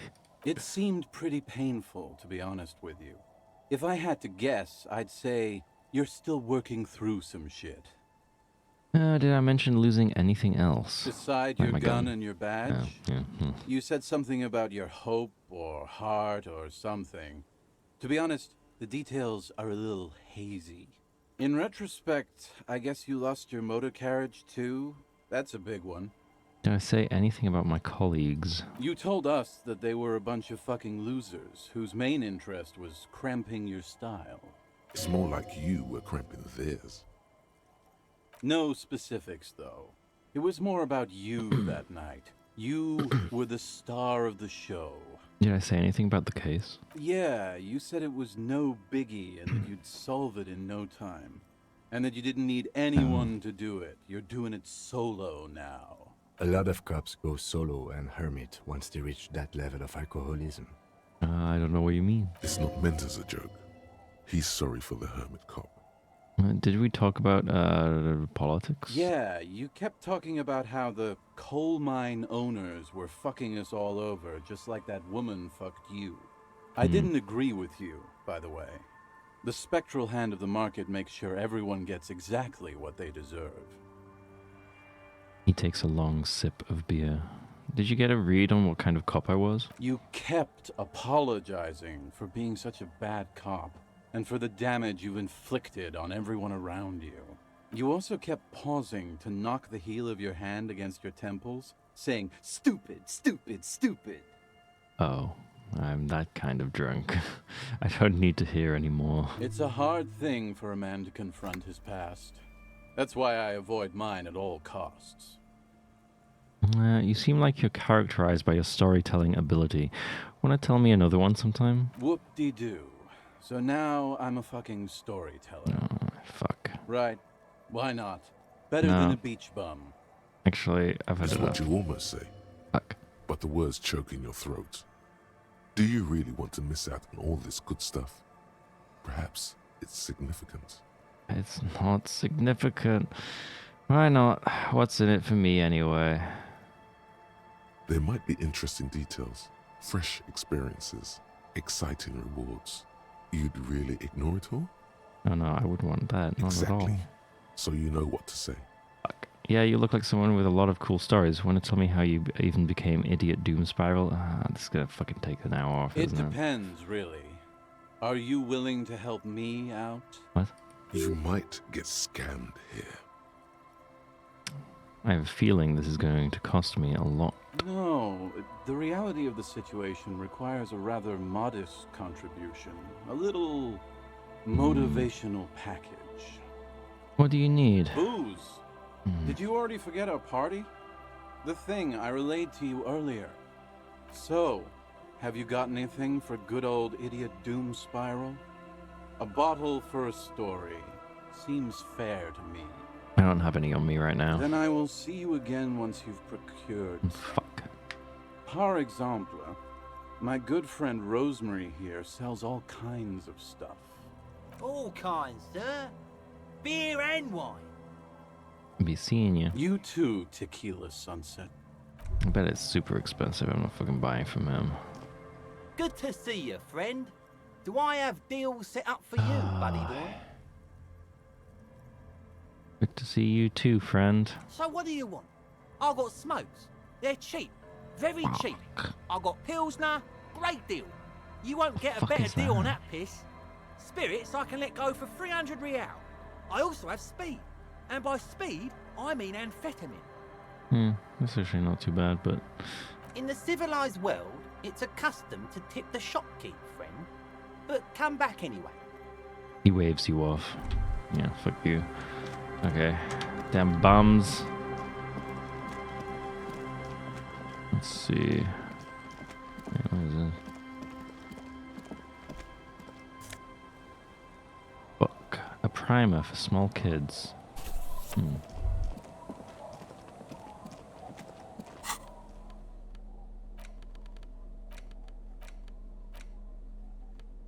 Blah, blah, blah. The letter S is dangerously dangling from the cart while E fell off a long time ago. Children should pay more attention. You hold in your hand the colorful primer. The title reads, A Primer for Small Kids. There's a bear involved. Yeah, exactly what I need. This book will show you the score. Get you oriented with those basic concepts you appear to be hazy on. The anthropomorphic bear will give you the lowdown of your life. Oh, the anthropomorphic bear. On what? The alphabet. Oh, fuck. Flip through the pages. Every page has one word designating one letter of the alphabet with a faded illustration. Most of them are scientific and cultural principles. It goes as follows. Let's do this. A is for azimuth. B is for Boreas. C is for cosine. D is for diamite. E is for ellipse. F is for phlogiston. G is for gamete. The fuck is this book? H is for homeboy. Homeboy. I is for econ. J is for Ura. K is for collapse. L is for laudanum. M is for myriad. N is for nadir. O is for aureole. P is for perihelion. Yeah. Q is for quasar. R is for rhododendron. S is for sinus. T is for tricolor. U is for ultra. V is for vector. W is for Wahrheit. X is for xylophone. Y is for Ustava. Z is for zenith. Oh, I understood like three or four of those words. I don't know. That's it? That's it. You know the alphabet now. In what is called the IL, the international language developed by scientists from Grad in the 20s, sinus means sign, for example. Kim, I know the alphabet now.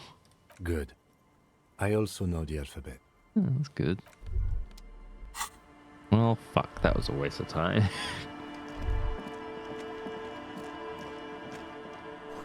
The little black swallow circles above you. You hear it chirp.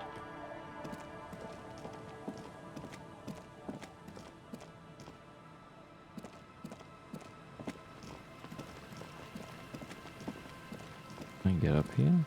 No.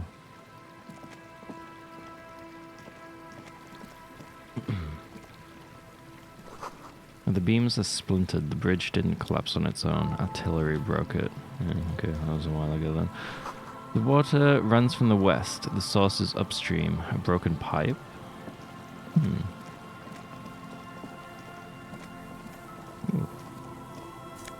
Money! Wait. The rear tire of a motor carriage adorns these reeds.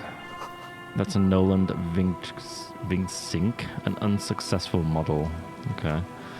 Rust-eaten letters read Mazout. I guess I'll... Quick travel unlocked. Church. What? What the fuck is quick travel? Oh, huh. Interesting. Didn't realize there was a quick travel. Huh. A kick drum pulse. The music is coming from somewhere on the ice.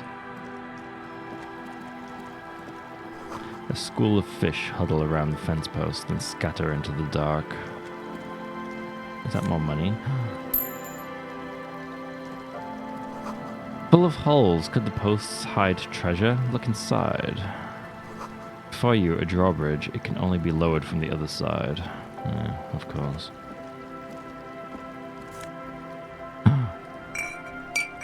Well, that saves me money.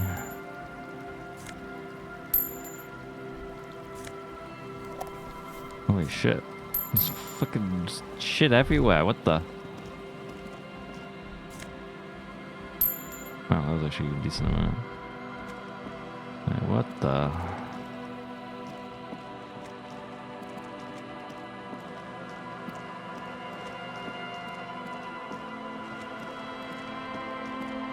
Fucking hell. There's just empty bottles everywhere.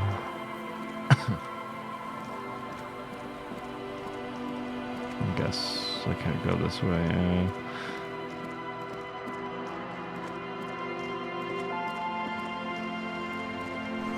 I must have taken a lot of patience to do this. Yeah. can't remember what you call these. But like, everyone gets annoyed at people doing them. Yellow moss on these stones. They're probably stolen from someone's garden. Yeah. Painted with pastels. Someone is trying to bring cheer into the world. Trash from some unending party. A pole screwed into the ice keeps the tent erect. More tribalistic markings. This post is covered in little humanoids. A pane of eternite has been planted into the snow. 2 poles are holding it up. Barely holding it up. It could fall over any minute. A stronger gust of wind might be enough. What is this? It looks like a makeshift bridge. Could be convenient. Yeah, push the eternite over. The pane falls into the icy snow with a soft thunk. Yay.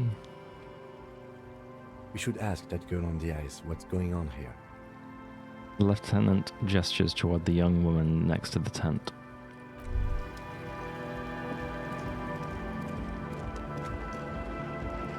The tent is just tarpaulin fabric covering a pile of stuff. The flap is open. Inside, 3 young men are listening to some new form of music. Sounds It's like a like party. nothing you've ever heard. One of them looks at you. Come on, get in and close the flap behind you. The warm stuff's getting out. Squeeze in. Sorry, we barely have room for one. He point. Oh, alright. You go ahead. I'm too old for this. I'm actually not, he thinks. I just dislike delinquents. I'm sure you will feel right at home. I'll keep watch. He gestures for you to squeeze in. Damn. Hey guys. Smells like sweat and laundry detergent, plus a trace of ether. Coupri Lange. Engine starting fluid. Canisters filled with what appears to be water. The label says distilled. What the fuck is that? A pile of nasal sprays, brand named Nosfed Ultra. A speaker, the big kind they use for live music. You see a youngish man bleaching the tips of his hair with a toothbrush. He puts the toothbrush down and extends his hand in greeting. Hello, I'm Andre. It's a pleasure to meet you. There is definitely something futuristic about his hair, aggressively so. You get the sense that this is what the future will look like. Imbecilic. Yes, should the future ever come, it will look deeply imbecilic, like this guy. Shake his hand. His grip is strong, sweaty, and warm. He's trying to project and inspire confidence. This is my posse, Noid. The young man with earrings looks at you suspiciously. And Egghead. Egghead? Egg! Oh, fucking hell. He yells. The tape player high above his head continues to blast strange music. Together with a Settle Burger, who's out there right now, doing some seriously progressive sonic experimentation, we like to think of ourselves as music venue organisers. Wait, how many music venues have you organized? We have many in the pipeline, officer. That means they haven't set up a single one yet. Ah. Why are you here? You see, we've been all over Jamrock North, prospecting for real estate to establish a new venue in. Also for talent. Yeah, thank you, Egghead. And while there is no shortage of raw, unfettered talent spinning tapes in Jamrock, we've had rotten luck with the real estate part. Place is a shithole. I apologise for my friend Noid's potty mouth. I realise this is not how you speak to a police officer. He has authority issues. There's no need. The place is pretty bad. Which brings me to the problem of occupied ecclesiastical property. I bet you've noticed the derelict hive of narcomania on the coast. What are you talking about? I'm talking about the church. And I'm not exaggerating. Even a place of spiritual refuge can become a magnet for all sorts of dopeheads and burnouts if left unattended. Come on. Dopeheads. Burnouts. Burnouts. He angrily spits on a screw, then starts cleaning it. What the fuck is going on in this tent, man? Well, I'm sad to say. Oh, there's that's like exactly a what sex happened. party or something. Sad because we were just about to put Martinez on the map with one of the maddest dance clubs in Jamrock. Nah, strike that. In Revershoal. Strike that! The world! The world. And sadder yet, because the dopeheads and burnouts holed up in there are the worst kind. He leans back a little, watching you with a steady, serious gaze, letting you imagine just how bad those dopeheads and burnouts really are. Good. This calls for an opinion. You're an expert in those. What kind? The spooky kind. What exactly do you mean by spooky? I was hoping you would be the judge of that, officer. All I can say is, their spookiness is the kind that keeps us from restoring this church into a community centre and a place of spiritual refuge. Also, they don't eat or clean the building. Shit's gonna collapse. Damn. Right.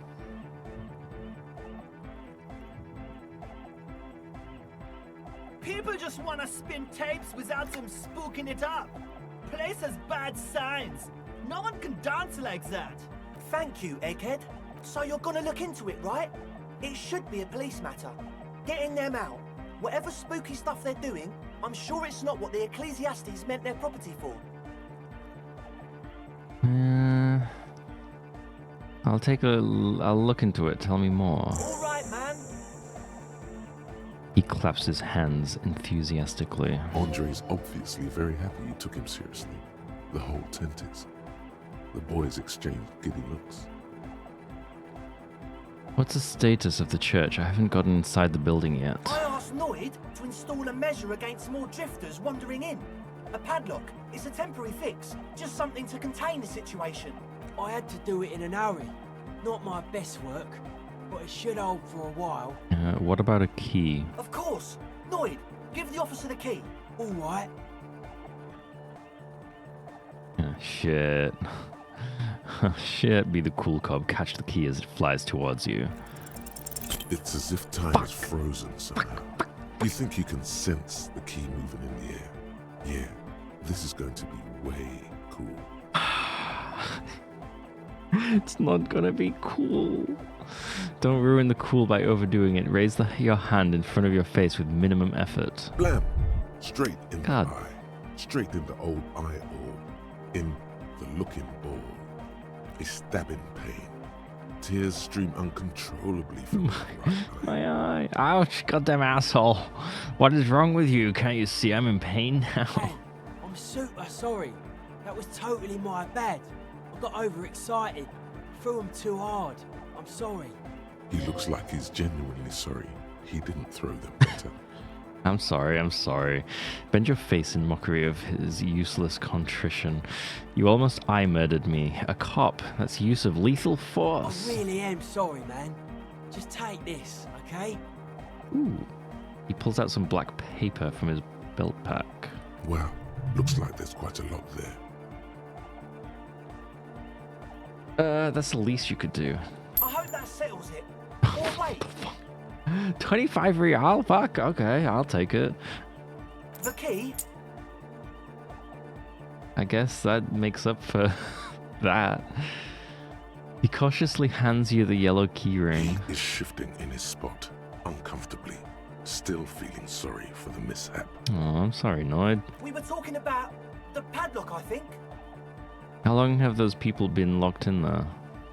Not long. Like a week, maybe? Oh shit, what the fuck? How can you be sure they haven't starved to death? I'm super sure they're alive. I mean, come on. I'm at least 90%, maybe 85% sure they're still alive. They're gonna be all dead, aren't they? Somewhere in the ruinous past that led you here, there was something called exams. You may have learned the term involuntary manslaughter. Is it involuntary manslaughter there? Like, I feel like it's just manslaughter. They... Andre, do you know what involuntary manslaughter means? Yes, I do. I listen to Channel 8 all the time. I know about crime stuff, and I assure you, officer, this is not what's happening here. I'm at least 80% sure they're alive. I mean, come on. Most people aren't ever that alive in their entire lives. You realize the percent is going down, Andre. Oh no. What does that even mean? Yeah, I catch your drift. I knew you'd get it. You're one smart cop. I get it. Now, where was I with that padlock? He nods attentively, ready to answer the questions of one smart cop. Right, other questions. Sure, man. Tell us what you want to know. Let's do it. Who exactly are these people inside the church? Truth is, I don't really know. None of us do. I don't even know how many there are. All we've seen are glimpses. You haven't seen them, and you want the police involved? Well, there's also the machinery. Yeah. When I first scouted the place, back in February, it was abandoned, empty. Took some time getting the crew together. So about 2 weeks ago, we came here hoping to set the stuff up. Suddenly, there are all these strange machines lying around in there. What the? One of them has wires running into bowls of water. Wires into water. Never seen anything like it. Crikey. Wait, no, that's... that's a little Australian. Tell him about the feeling. Tell him about the feeling. Oh, and it felt like there was something in there with us, watching us from the dark. No, the other one. Which other one? I'm not as in tune with my emotions as you are, Egg. Felt like silence. Awful silence. But you haven't physically seen anyone. Not exactly. We've just seen someone who we think is a woman go in and out of the church. A couple of times. And we felt someone or something eyeing us inside. But that's kinda it. What was that about something watching you? Like you aren't alone, you know? It wasn't quite human, if you know what I mean. Not human? As in a ghost? Do you know what he means? It was this dark shape climbing upside down along the ceiling. What like the some fuck? kind of crab man. A crab man? Yeah, you know. The way it was climbing up and around the ceiling. Like a crab. It was stalking a cell, exhibiting ambush behaviour. What the fuck? Odd. Crabs are usually marine creatures and not known for climbing walls. Are you sure there was a crab man? Yeah, totally. I mean, I didn't personally see it. A cell was alone that time. But I believe her. Fuck. If she comes out running and says there's a crab in there, there's a crab in there. So he hasn't even been in there lately. Is he afraid? You should ask her about it, but be nice. Don't tell her you don't believe in the crab. There probably is no crab man. Don't let them draw you in with this nonsense. Can you tell me more about this machinery? You should talk to Noid about that. I just got a distinct burnout and dopehead sign from them. Probably jacked up to some snuff station too. Probably, very likely. So how can you be sure they're burnouts and dopeheads if you haven't seen them? Well, honestly, I can't. But I am. This is a below-feeble attempt at avoidance. Basically, he is attempting to weaponize idiocy. Wow, you can't, but you do. I should add weaponized idiocy to my own repertoire. Hey now, I'm 70% sure they're substance abusers. There might be. Don't let all that technology fool you. Where do you think the drugs come from? Alright, let's talk about Sure. something else. What? You mentioned some kind of ecclesiastes on the church. Who are these ecclesiastes? Oh yeah, that's a meteor name for the founding party. Thought it'd be cool to use it. If you don't know what the founding party is, there might be a way to mask it with minor demagoguery. I don't even know what that means. Oh, to like mask it. Now humor me, Andre, what is the founding party? Come to think of it, I've never really looked them up, you know? I can't give you a precise definition, but they're a very powerful religious organisation. And? And they have roots in ancient mass society. And they're the custodians of the Pericarnassian church. Plus, they anoint the innocents. They, like, made the innocentic system, no? Uh-huh. Now, Andre, in your opinion, would this ancient religious organization who anoints the innocent want a dance club in one of their churches? Totally. There isn't a trace of doubt in his voice. The Pericarnassian church is about love. And Nordic music is about love. I got love for my Pericarnassian posse. Love is the relay out of death. We dance! He violently shakes the tape player as if to see if he can break it. Love is hardcore! Love is hardcore, yeah? Unity! Unity. Unity! Make some noise for my Insulindian posse! He turns the volume up, then looks at you with a knowing nod as if it's obvious you will now break into dance. Guess love can be pretty hardcore.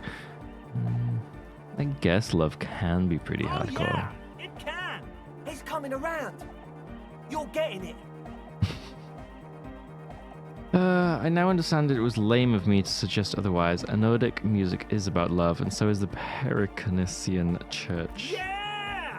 Lekokata! The place to be! He seems ecstatic that you share his vision of Pericarnesianism. Do it for the masses.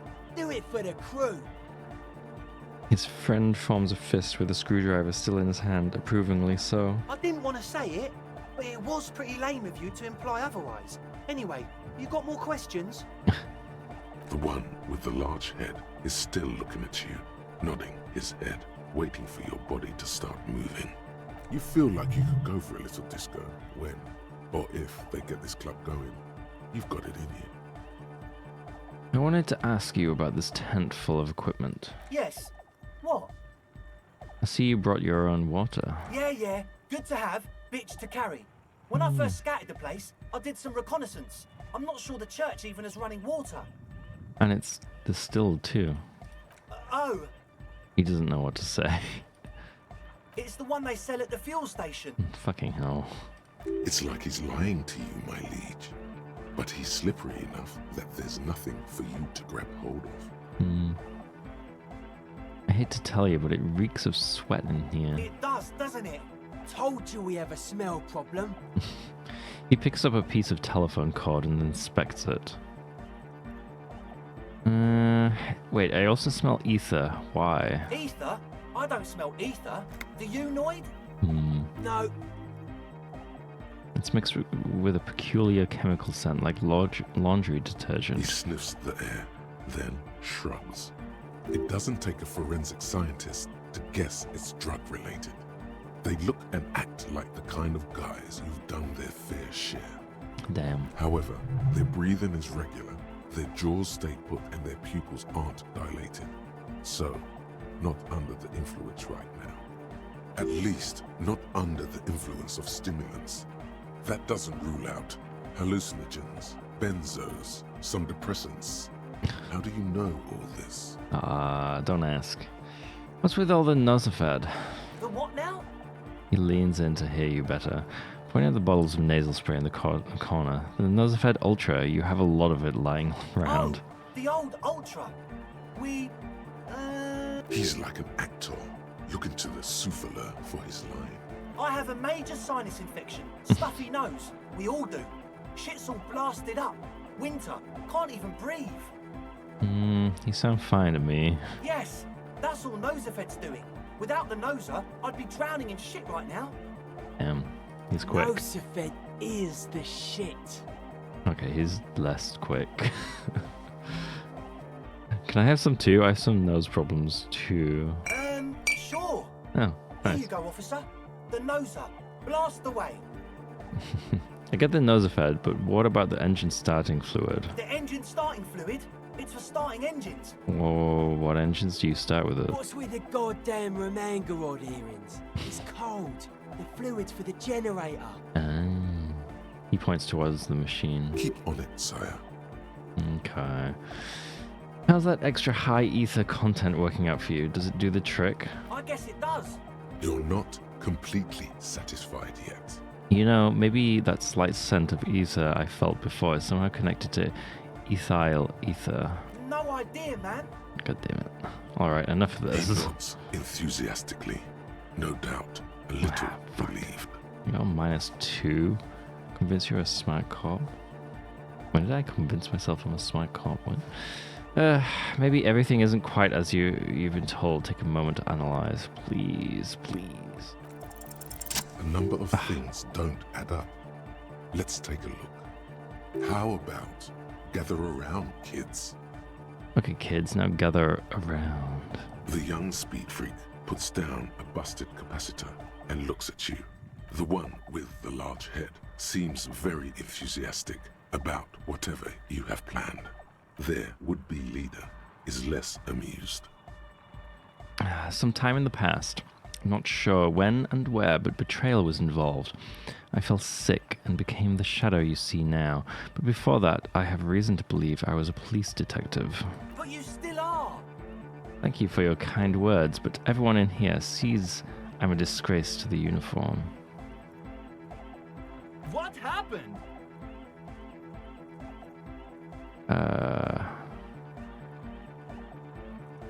Disco happened. No. Life. I did. I happened to myself. That's a real downer. Now, obviously, that might as well have been 1,000 years ago, but there's still some detective left in me. The young speed freak is silent. He senses something is wrong.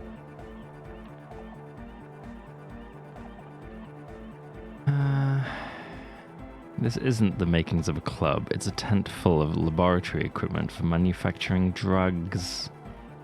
I have no idea how you arrived at that conclusion, but it's wrong. Look, we even have speakers.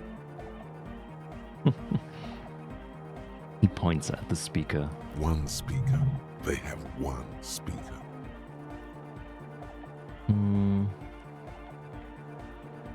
Where is his friend? Did you lose his friend? What do you mean, friend? The other speaker, you have only one. It's a one-speaker system. It's monodynamic. You wouldn't know the first thing about sound reproduction and melodic music. Other speaker. Jesus. This may be the brain damage talking, but you've definitely never heard of monodynamic or one-speaker systems. That Nuzfed is here for its active ingredient. He said it was for his nose. What more do you want? Likely pseudoephedrine, almost exactly the shape of ephedrine. Ephedrine makes you happy, and so does pseudoephedrine. The distilled water cornerstone of a clean lab. Yeah. And of all cellular-based life, what's your point, Lawbringer? The ethyl ether from Cupriolange, a solvent, good for getting acting agent out of a solution. Make up your mind. First it's the sweat, then it's the ether. He smiles nervously. There's no need for me to pile on anymore, is there? No shit. He sounds tired. In short, you tried to use a police detective to set up a drug lab. That's... Come on, that's... Preposterous? I meant to say, not true. So what are we going to do with you? What do you mean, do? There's resignation in his voice. He's almost ready to drop the act. It wouldn't take a lot of pushing. You tell me what's really going on and we'll work from there. I can be lenient. I don't really care. I just want to... Yeah, you tell me what's really going on and we'll go from there. What do you mean by lenient? Not calling backup and hauling you all off to the pen for starters. Okay, man. Okay. He raises his hands. Things are just so hard for an entrepreneur in this city right now. It's not like we lied when we said we want to turn a church into the wickedest club in East Revershoal. Yeah, druggiest club. Because we do! We totally do! We just need to turn it into a speed lab before. To get our foot in the door. Why did you need me? Like I told you, spooky arseholes moved in while I was getting all this stuff together. A month ago, the place was empty, and now it's all spooked up. They're not really spooky, are they? No, man. They're spooky, all right. It's just that they would also probably call the police if we started cooking speed in there. Yeah, probably. But the sign was way off, too. I couldn't feel the love at all. Sir, you promised you'd be lenient.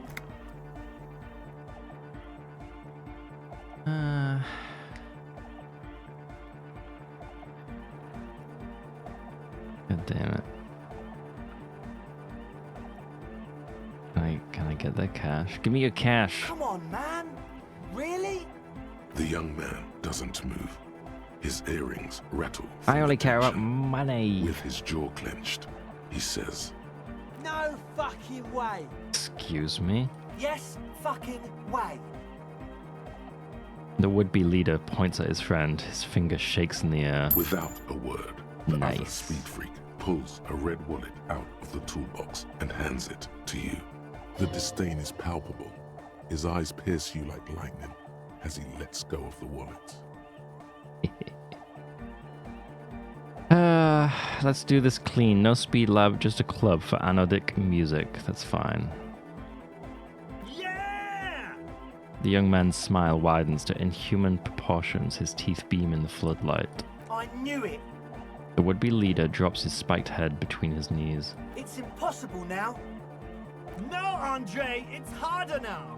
This hard cop has come to show us how much the fish is, and the fish is always so much more. We all know there was never going to be a club for anodic music with the Speed Lab. Now it has a fighting chance. Yeah. What's that about a fish? There needs to be a club for anodic music in there. Needs to. Everyone hates each other. Everybody hates it here. It's all just drugs and we're slaves and I can't. Damn, this guy gets We're it. running out of time. We need a win, Andre. I promise this will be a win. We won't cook speed in there. We'll do it clean. We'll do it true. We'll do it sober and real and beautiful. This will be a victory for the light. This will be nothing. Damn. You can hear the ice crack underneath you. Outside, the last century waterfront development is crumbling in the wind. A grape-shot row of falling houses. And so is Rue de Saint-Jérôme and all the houses on Main Road. The old cinema is sinking underneath Villa La Bosse. Wait, does anyone feel that? What? Nothing. Let's call this incident crime prevention, but I have my eye on you. Okay. We'll try to do it without the drugs. He raises his head from between his knees. We'll do a straight club up in there, spinning the maddest reels, and nothing but. I swear to God. Okay, Egg? From here on, it'll be straight all the way. That's it for now. As always, we'll be right here, waiting patiently for the news. Yeah! Damn. Well, I got some money out of that. Fine by me.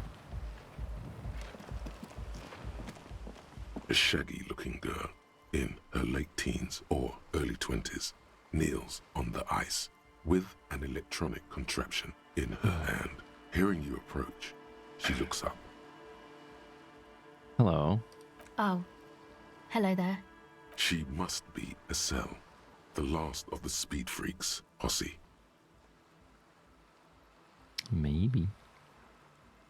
It's cold out here, but she's not wearing a hat. She must be freezing. You must be Estelle. That's my name. I take it you have met the others. Did they tell you about the church and the club thing?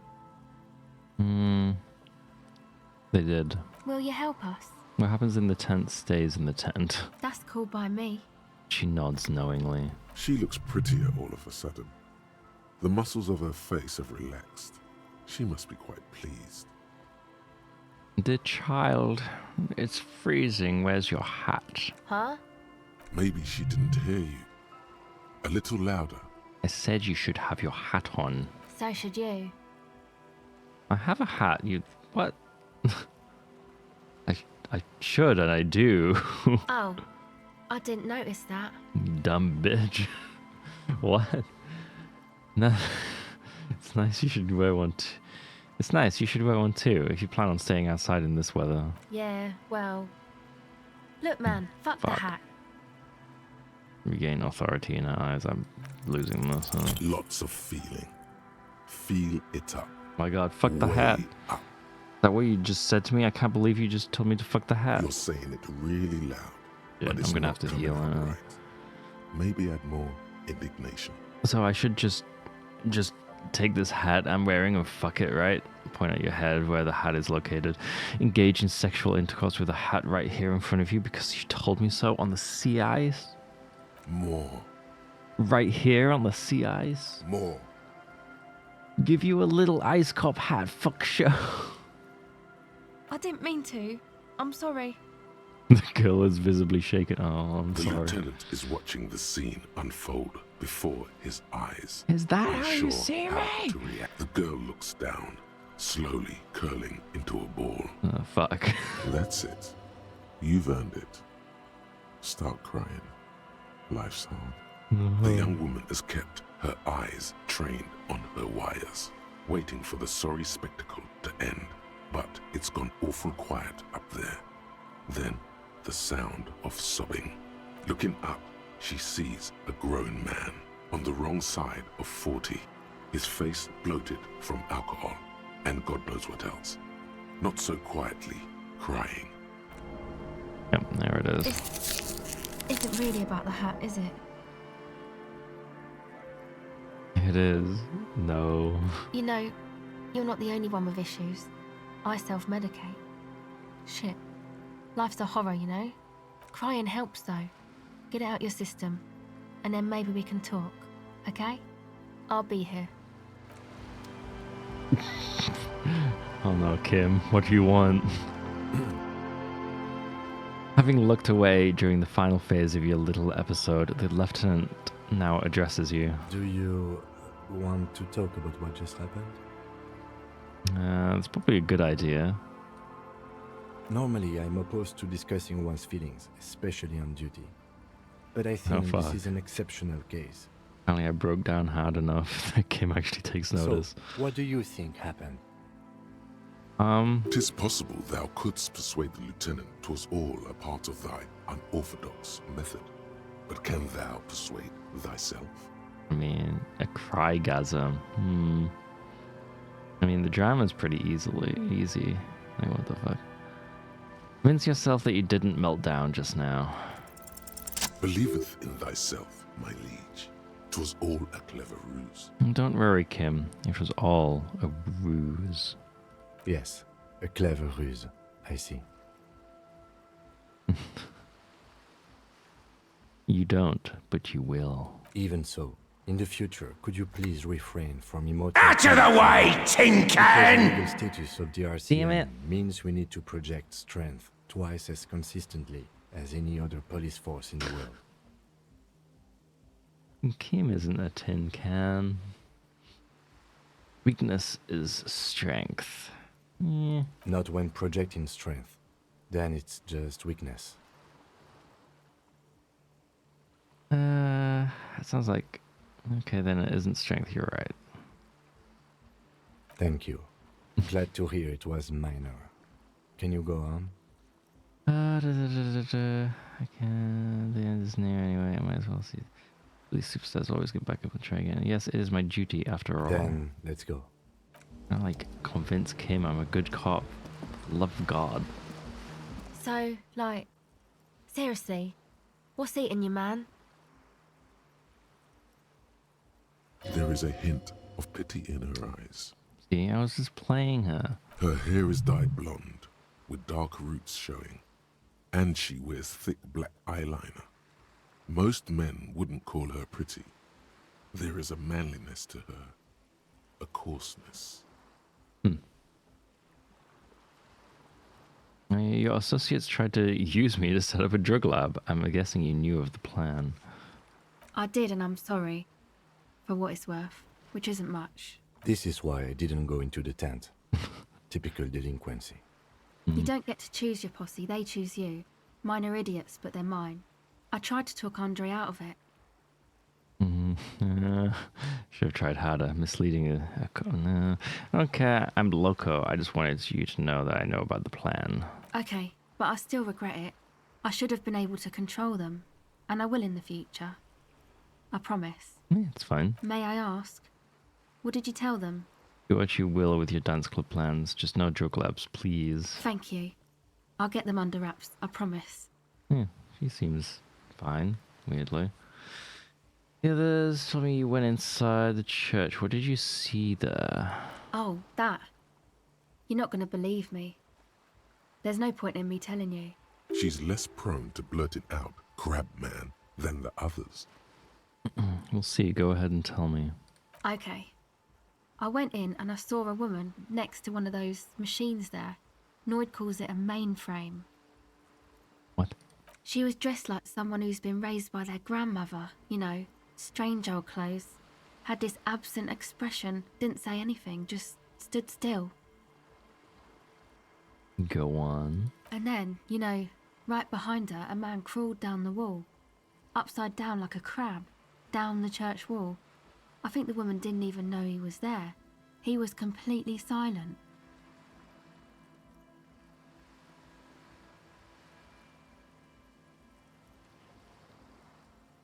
He stopped right before he got to the floor, then just hung there like that, looking at me. Right at me. I fucking turned around and walked out. End You of just story. walked out, you didn't run? Huh? Like a crab, you say? The lieutenant nods, his face is stone.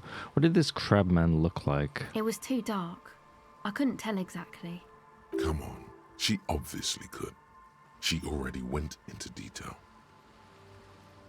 Come on, quit stalling on me. What did he look like? He looked like a banger, okay? He was all muscular and stuff. Had a mesh tank top. I know it Damn. sounds ridiculous, but that only made it scarier in a way. A crab and a banger? The lieutenant raises an eyebrow. Yes, a banger. As in a mess gang member. I know what it sounds like, but that's what I saw. A gangster crab man. Yeah, I don't you're wrong. I do believe you. Why? Yeah, seems too ludicrous for a lie. I It guess does. so. Anyway, what else? I'd like to know more about your associates. My associates? I haven't got much to say about them.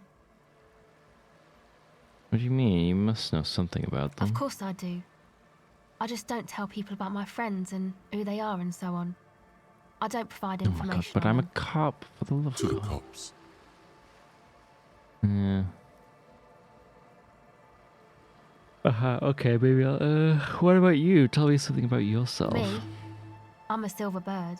Okay, maybe I'll ask later about all Don't know this. what makes you think it'll be any different later, but What's that device you have there? this is a portable recording device. It's for field recording. Low quality, but still. And the wires? Actually, just one wire. I picked on it till the braiding came loose. The wire leads to a contact microphone. What's a contact microphone? Contact mic records sounds from inside things, like this ice. Yeah, I guess. Your mangled brain would like you to know there is a boxer called Contact Mike. Damn.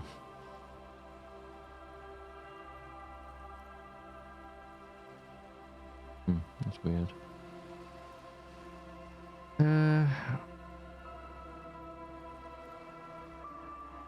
Yeah, any news on my wife's name? How about my mother? Oh, but damn it. You're welcome.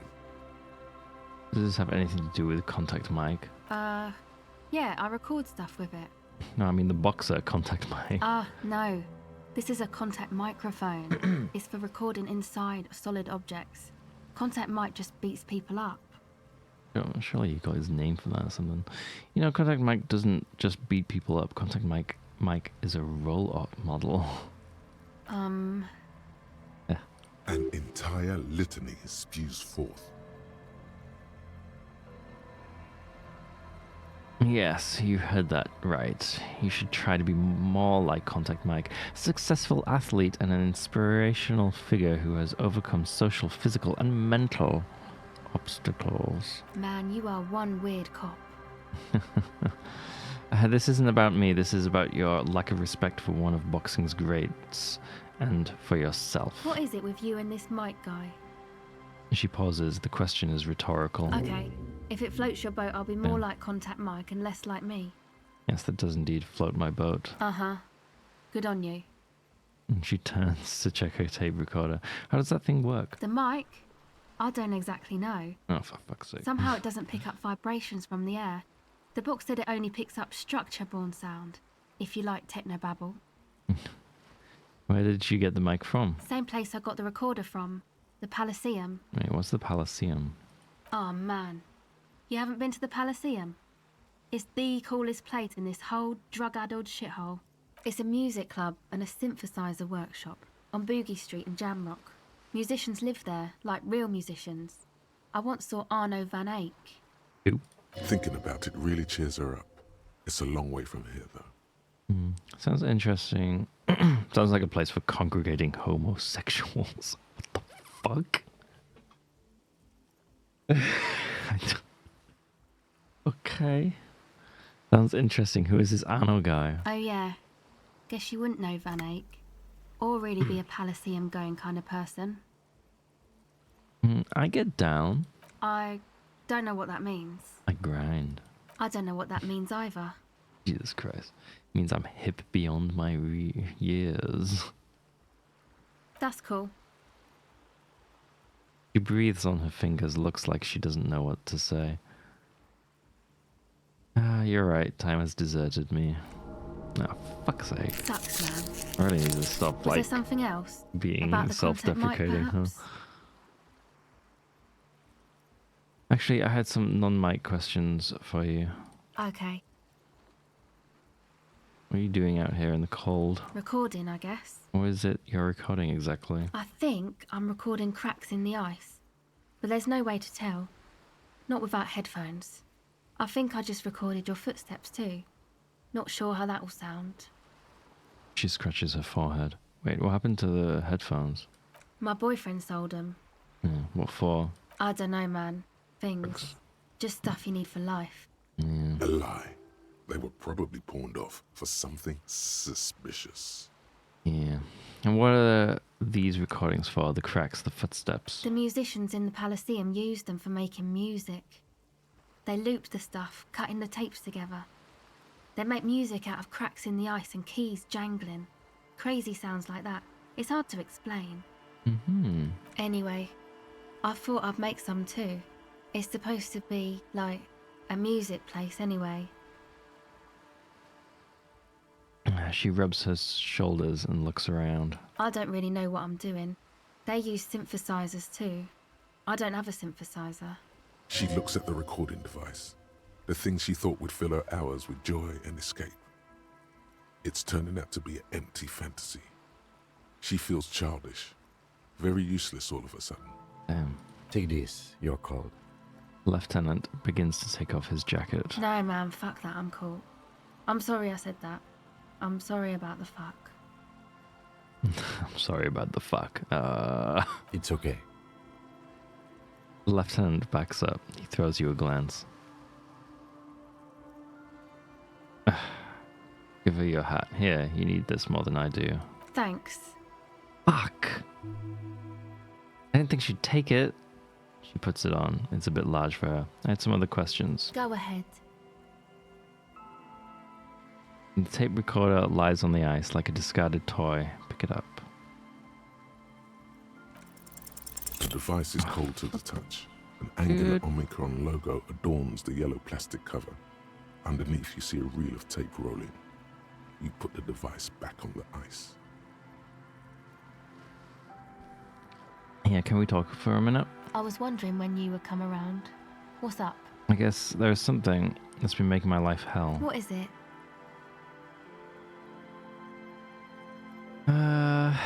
People just keep putting their selfish interests ahead of the greater good. I think it's a plight of the working...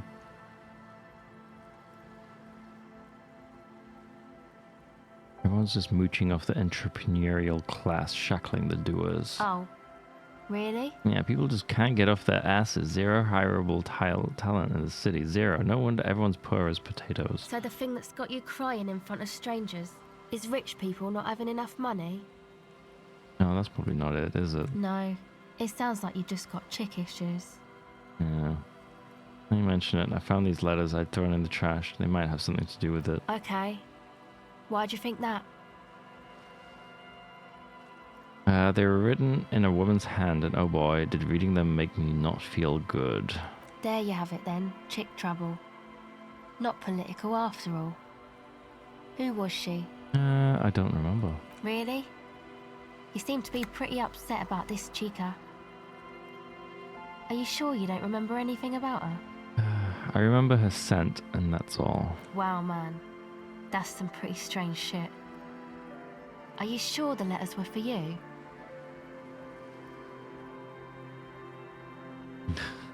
Yeah, I'm sure. Why would I have reacted so strongly otherwise? How come you don't remember, though? Is it like some selective memory thing? Yeah, I think it's more about me getting so unbelievably drunk, I completely erased all memory of this world. Yeah, or it might be that. This one time I did so much booze that I forgot too. It's obvious she's done more than booze. Or it might just be some psych bullshit, you know? Königstein wank. What is this Königstein? Königstein or You know, wank? the psych thing they've got going on there. Rich people like it.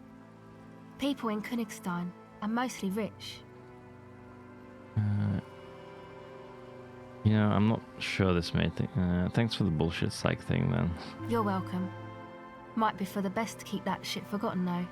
Just my opinion. If it itches, don't scratch. That's it for now. Okay, bye. She turns her attention back to the recording device. God damn it. Can I give myself more empathy? I can't believe I fucking got rid of my fucking hat.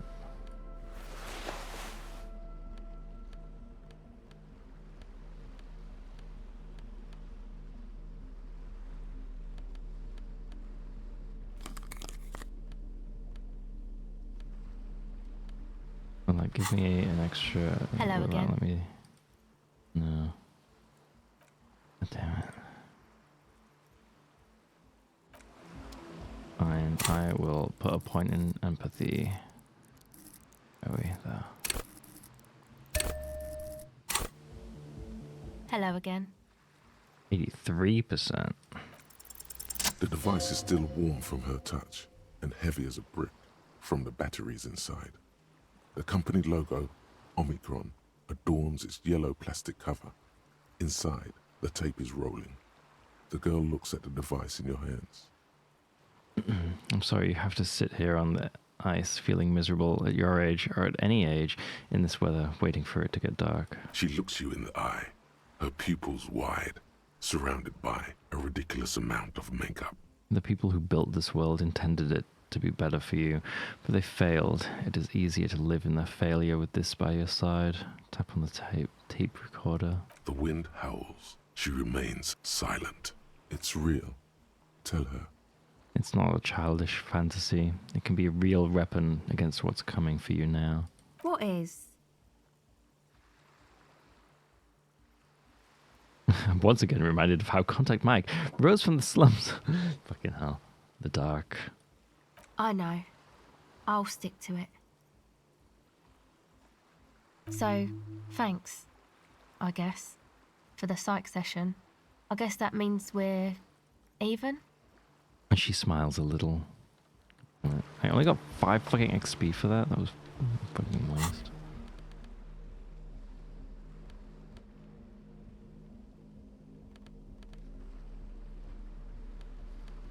Yeah, that's probably better. Yeah. Right. Let's move on, finally. God, that took ages.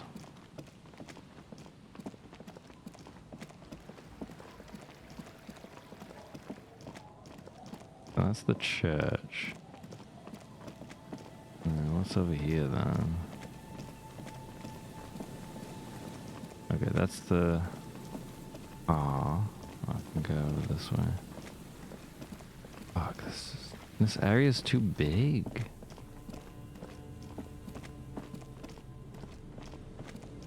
Like, holy shit.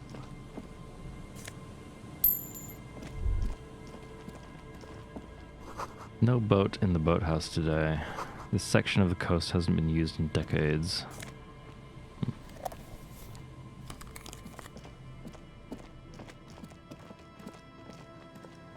The boathouse is shoddily constructed. A strong breeze might blow it over.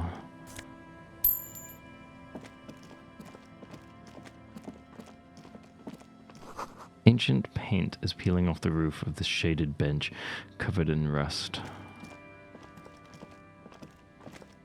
A scattering of bullet holes is spread across the cracked wall, reaching from one corner to the other. Why this many bullet holes? A row of ghostly shades stand facing the wall. There are many of them, a dozen at least, their heads lowered and eyes blindfolded. It's quiet. No sound. No movement. 10 meters away, other shades are lined up in an orderly manner. Automatic rifles primed. A gust of wind blows by. The coats of the firing squad flap slowly in the breeze. A single person stands on the side. The sun blazes high up in the sky, baking the planks, the sand, your skin. The order was carried out in the afternoon. A long time has passed since the moment of this fusillading. Rain and brine have since washed all the blood away. Not a trace remains. The abundance of bullet holes leads to two options. Either an inordinate amount of executions were performed here, or they did not use a conscience round, where only one soldier has the loaded rifle. Looks like this was a mass execution with everyone fully armed. Look at the people against the wall. A host of men, probably in everyday clothes, ragged from the conflict and covered in dust.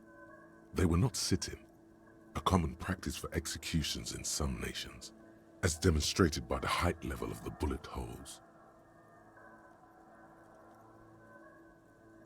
They stand, facing the wall. It's impossible to discern any details about their personality or background. Look at the sign of look at the line of soldiers. 7 men in combat uniforms and dark coats, holding automatic rifles aimed at the people. Soldiers from some side, but from which one?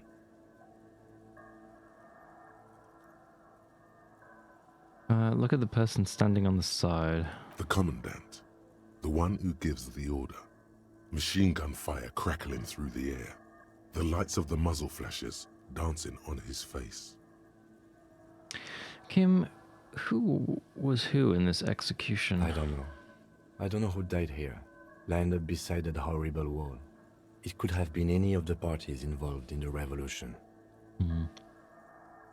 Perhaps the ones executed here were the loyalist conservatives, killed by the communists at the start of the Civil War.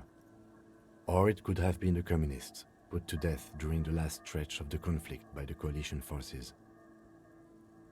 It could even have been the employees of the failed R&D center down the coast, as their building was taken over by the revolutionaries. Or maybe... What about people from the coalition, so-called moralists? Yeah, it's very unlikely the coalition forces were the ones who died here. They were always the last ones against the wall. To be honest, if a coalition member was anyone in this situation, it was the commandant, the superior giving the orders. A cold sea wind blows away the figures. Awkward. The sign says Entrée interdite. Whatever. The door is not only barred shut, it is inaccessible. Found Peepo Peepo. What is this? Alright, it's a hat.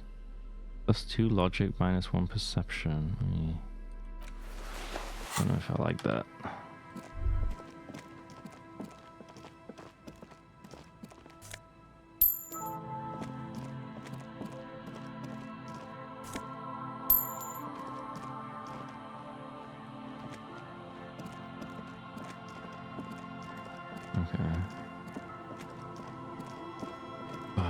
This area is actually too big, like, it's way too much. I actually don't know where I am right now. Like, even looking on the map, like, how, like, you just don't know. I guess I'm, like, here, like, in the amusement park area. Come on, can I not? Oh, can I not go this way then? Huh. I guess not. Good.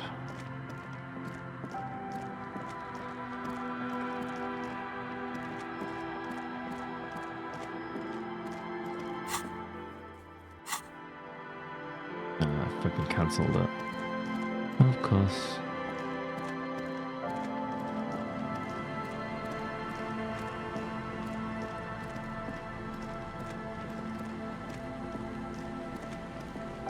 There's a person.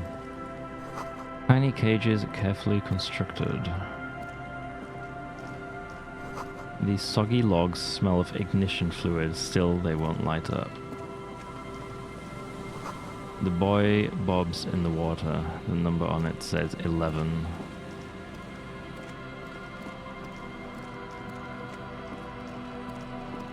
I was expecting that to be something.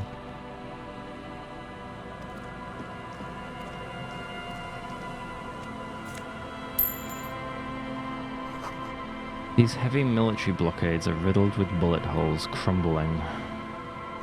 It's almost impossible to get a fire going this near to the ocean.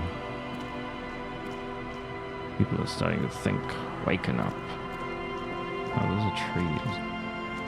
Who are you? Hello, I'm Gary.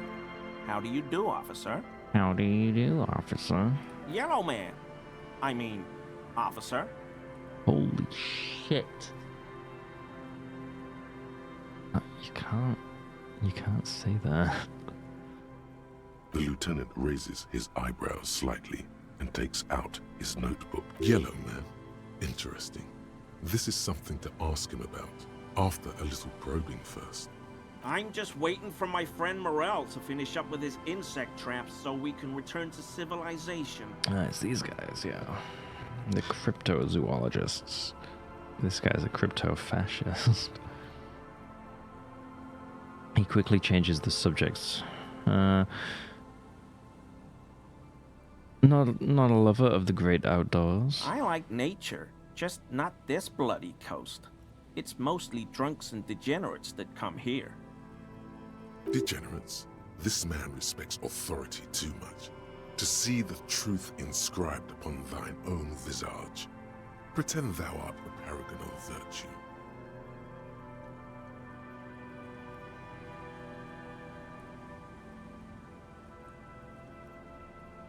I am neither of those things. I can assure you I'm a by-the-books, clean as a whistle officer of the law, not even tempted to touch intoxicants. I've been tempted on occasion, but someone has to stay strong for Revacol.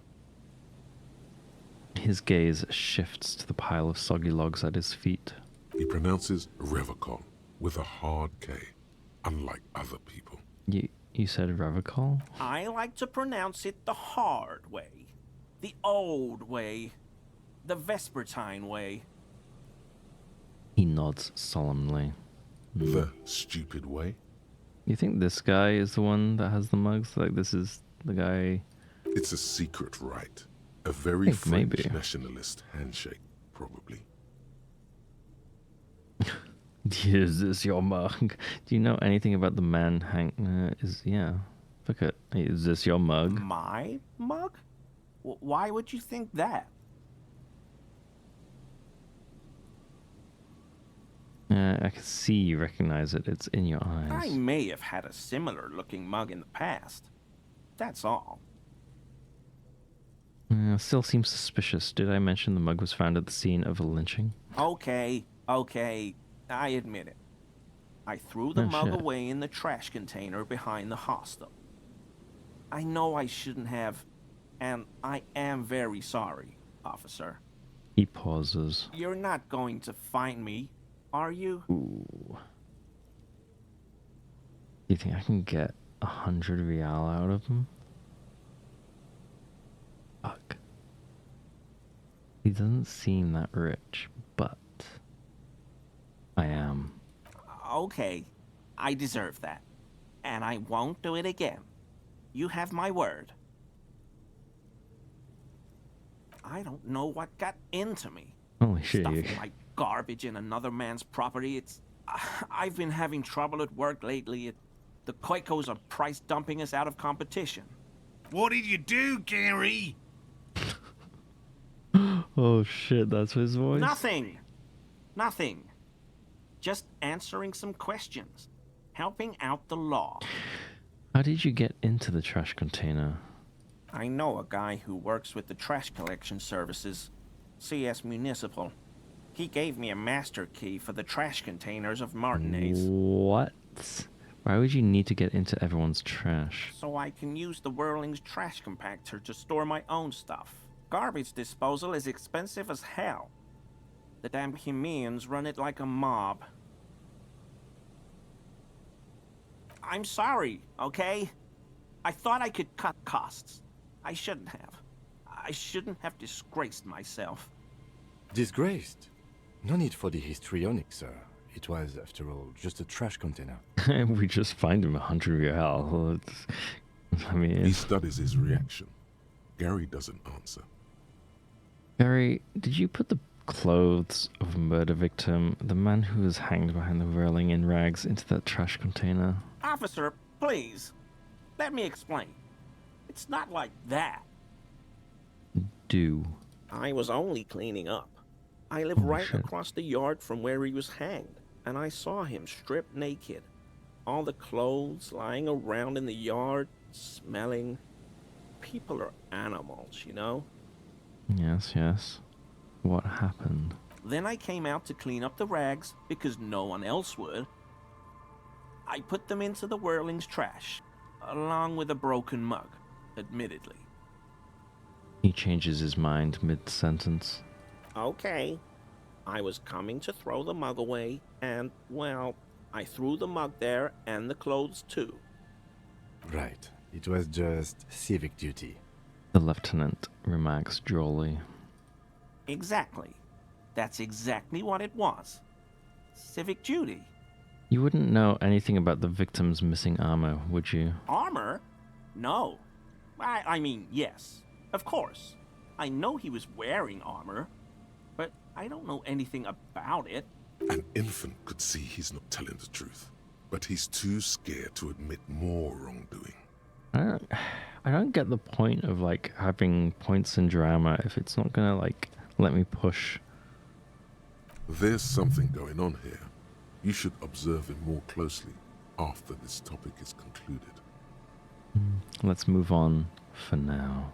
I hope I could help your investigation, in my small way. He's visibly relieved it's over.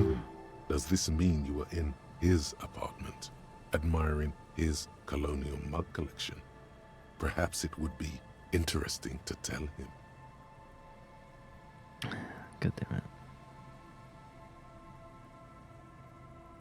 Do you know anything about the man hanged behind the railing in rags? I told you everything I know, sir. I'm truly sorry for the mug, but I have nothing to do with that. He shifts uncomfortably in his clothes. He's not feeling too comfortable in his own skin. Odd, I'd say. Uncomfortable shifting around doesn't make him the killer, though. It's something else. Are you a cryptozoologist too? No. I help Morel with research sometimes, and I've learned some things along the way, but I don't usually go in for picnics like this on my own. After all this time with Morel, he must have an opinion on cryptids. This could lead to a good one. God damn it. I'm into cryptids. Do you have a favorite? Oh, yes. The burning rhino. Morel doubts he's real, but I don't much care, because I won't be the one looking for him out in Safra Serai. What's a burning rhino? A rhinoceros that looks ordinary during the day, but burns brightly by night. Well, at least the males do. How do they burn? They have special ducts just above their shoulder blades that secrete a combustible fluid. When the rhino is just beginning to light itself, How do you know it this if looks no as one's... though it has wings of fire. Like, if no one's autopsied one, then how do you know? Like, But how is this combustible fluid lit? how does the lighting of this fluid actually work? The rhino starts running very fast to build heat, then stops, raises its head, and sparks fly from its neck, setting its back ablaze. This seems unlikely. Yeah, well, Revacol used to be a flaming rhino once, a long time ago. That seems unlikely too, doesn't it? Super solid argument, Gary. Can't argue with that. Why only the males? The flames are not just for decoration. They are an integral part of the beast's mating behavior. How so? During the burning rhino's mating season, herds of male rhinos, all aflame, encircle herds of female rhinos, forming a fiery ring as they begin to copulate loudly. What the fuck? Local peasants call it the passion ring. They fear the rhinos, as perhaps they should. Anyway. The lieutenant sighs without looking up from his notes. It's clear the burning rhino is dear to him on many levels, some even spiritual. You were surprised to see my colleague, Lieutenant Kitsuragi. Not many Sealites here, or anywhere, other than Sail. I meant no offense, truly. Do you remember how, when we met Measurehead and I said the next races will be a really good one? Yeah. Well, this is that racist.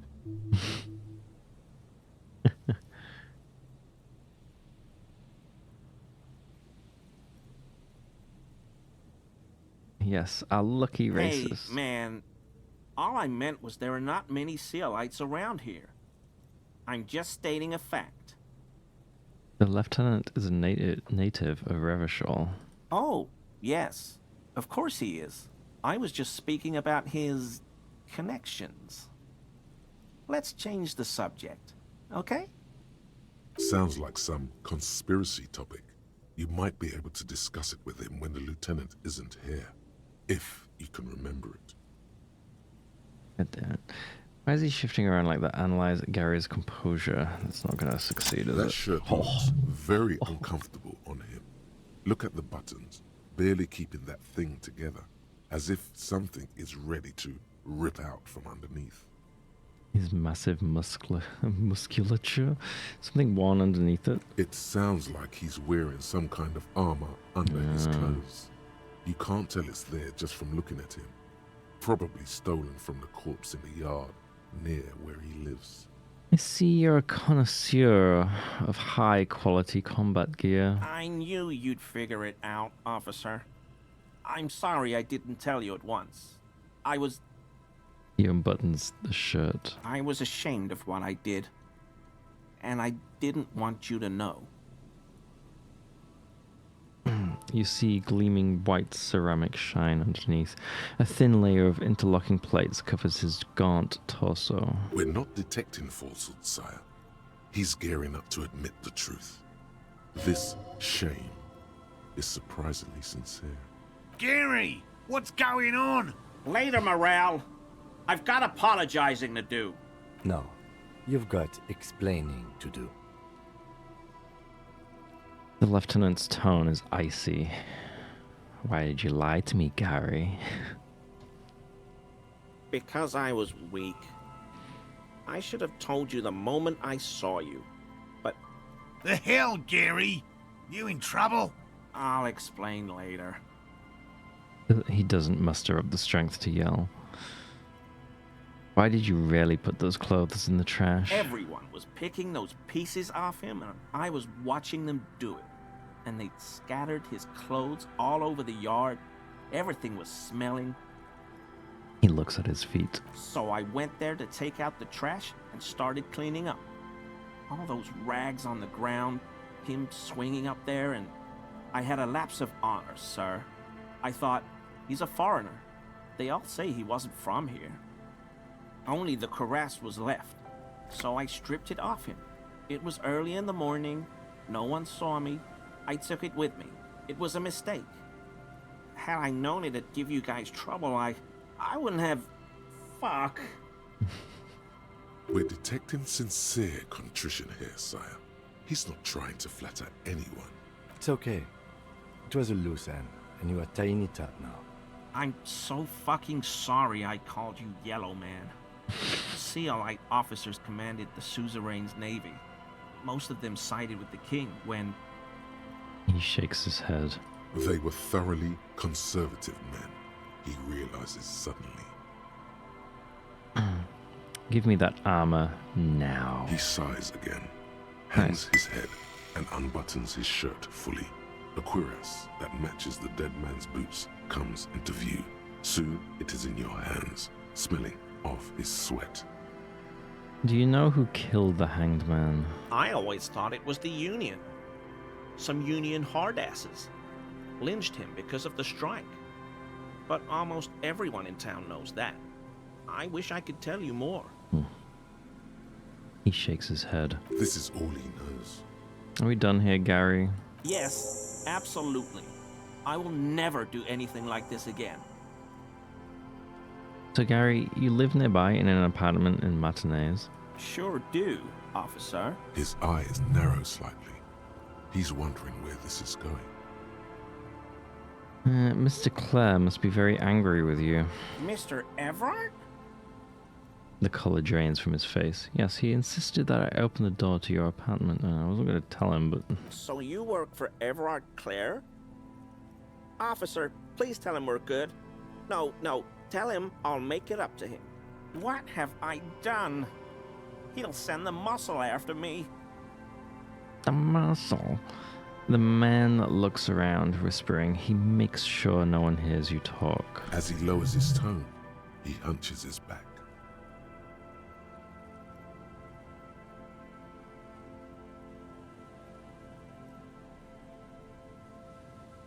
Really, I don't even know what it was about. I just opened the door. Whatever it is, tell him I'm silent as the grave.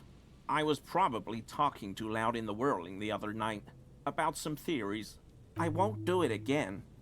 If there's anything I can do to assist you, or the Union, just ask, okay? I'll try to help if I can. This scared him proper. He's positively melting from fear. Has to prop himself up with a lot of anger to keep it together. The weather vane has turned. He cannot be unturned. He clearly liked his squirming. He may even have changed his mind about the whole door-opening operation. Thank you for your cooperation. Oh, okay. I got 4 skill points now. Holy fuck. Got so many skill points.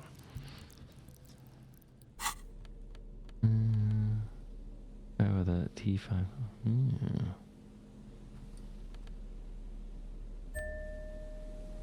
Oh, that gives me more morale. Nice. –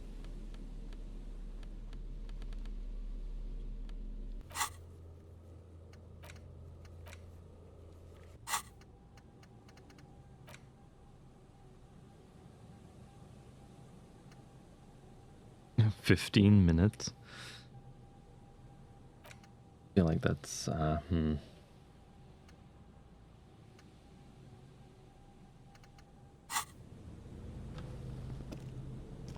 That's gonna be pretty pointless, huh?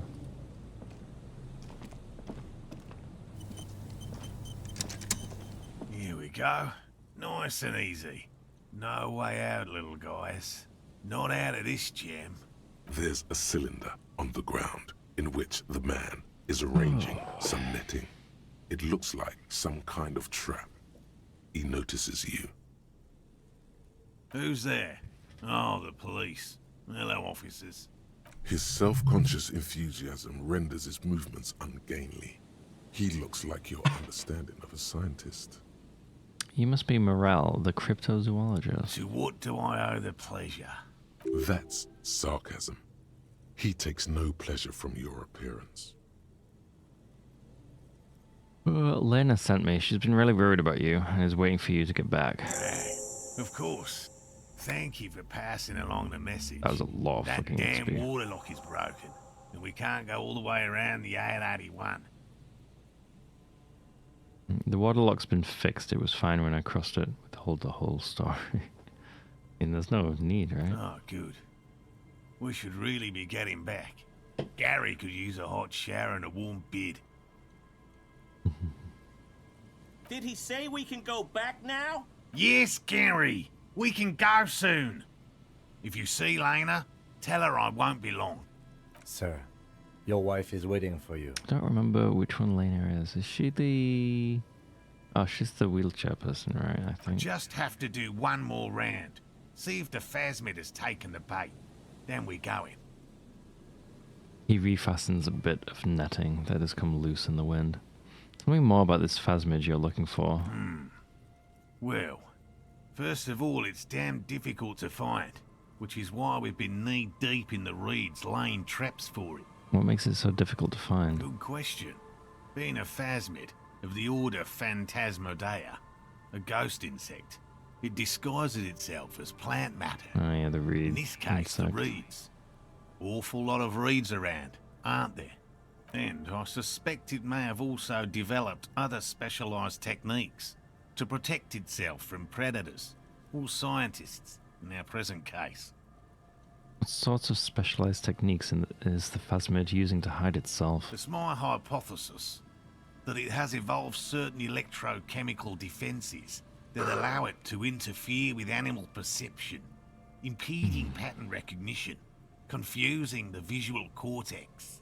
But I cannot describe how these defences work, much less how they evolved, without studying a live specimen. A ghost insect, he said? These people are looking for a ghost. Ghost insects, so you're ghost hunters. No, that is precisely what we're not. We are zoological specialists, looking for an extant species of phasmid. How big is this phasmid? I'm expecting it to be quite giant. One known species of phasmid, called the Megaphasmodea zoensis, is about the size of a grown man's forearm. So, Damn. He leaves the conclusion up to you. Why are you so interested in this stick bug? It doesn't seem to be as colourful as some of the other cryptids I've heard about. Typical rookie assumption. Insects are much more sophisticated creatures than those unversed in zoology give them credit for.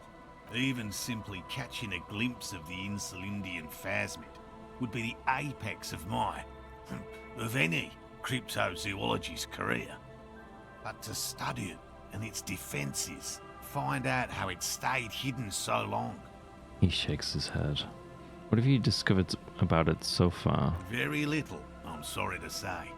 No one's ever captured a specimen, so all our information is based on first and third-hand accounts.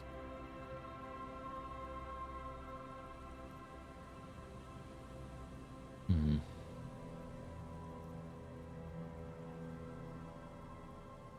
So no one's ever found one? Not yet. That's what makes it a cryptid. Just out of curiosity, if there's no proof of its existence, how do you know it's real? I know it's real. The cryptozoologist says, brusquely enough that even he seems taken aback by it.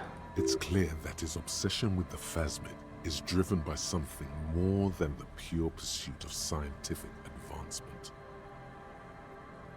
By which I mean, I've heard enough first-hand accounts to believe quite firmly that the Insulindian phasmid is more than mere superstition. Lena said there has been a sighting of it here in Matinees. Yes, the most recent sighting was by a couple of teenagers along the coast here. That's what brought us to Martinez specifically. It's the first credible sighting in several decades. Admittedly, it's an unusual location for this species, but with all the sewage runoff upstream, it probably doesn't matter much anymore. Maybe the Insulindian phasmid has died out. I have to resist the thought. Such an extraordinary creature is doubtlessly highly resilient. After all, it's generally thought to be capable of parthenogenesis. What's parthenogenesis?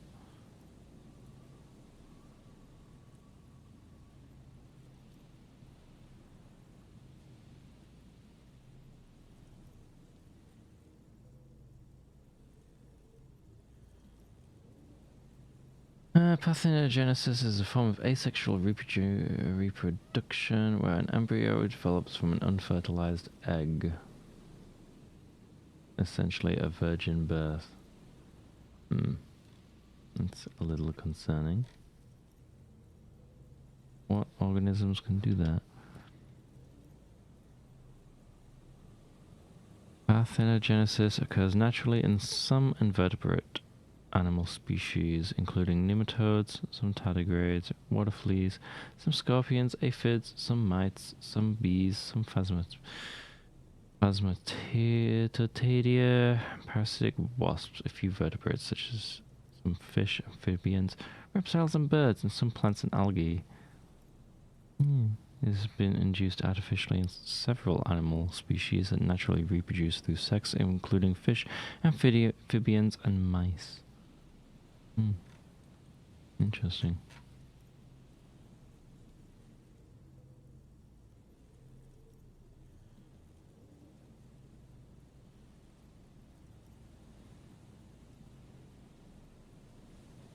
It's a little scary.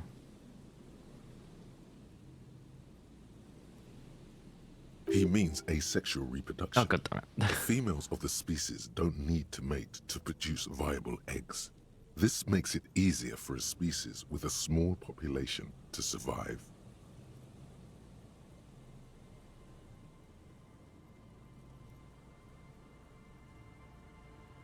That's pretty clever. Yes, the Insulindian phasmid is a very clever insect. That's why it's so damn difficult to catch. But as a scientist, I'll try my best to remain dispassionate. Tell me more about these traps. Well, they may not look impressive, but Lena designed them quite cleverly, so I'm sure they'll do the trick.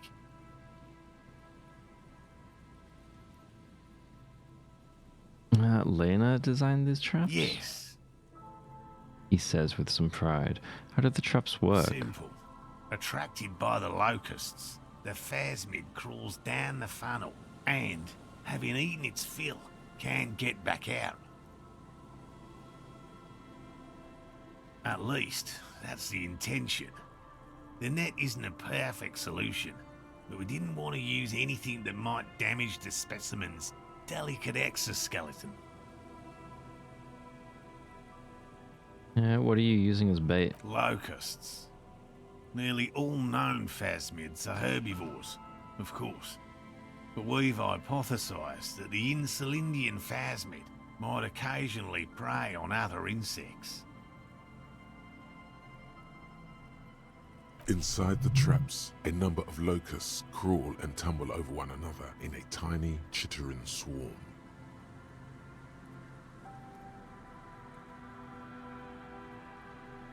A meat-eating stick insect? Does it pretend to be the reeds as part of its ambush behavior? This seems unlikely. A carnivorous stick insect seems unlikely. Thank you for your opinion. We have also included plant material in the traps to satiate your skepticism. What will you do if these traps don't work? They'll work, I assure you. The predatory hypothesis, using locusts as bait, accounts for the failure of previous efforts by other teams, which use plants. We have given this some thought. Let me ask you about something else. Yes. What? Lena seems pretty eager for you to return. And I'm eager to return to her, I assure you. But I can't leave before we finish with these traps. My wife understands that just as well as anyone. Come on, Morale. We've been soaking out here for days. It's time to go back. And leave the traps? Absolutely not. I won't let Lena down.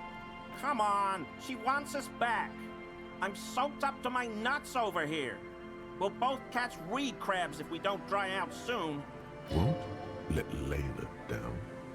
Sounds like the cryptozoologist's wife shares a special connection to the phasmid somehow.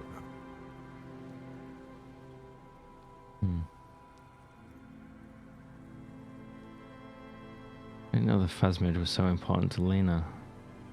Of course it's important to her. She's seen it. A verified sighting, on record. One of only 4 this century, and it's hers. Really? She cited the phasmid? She didn't tell me that. Yes. That's how we first came to know one another, in fact. But that's her story to tell, not mine.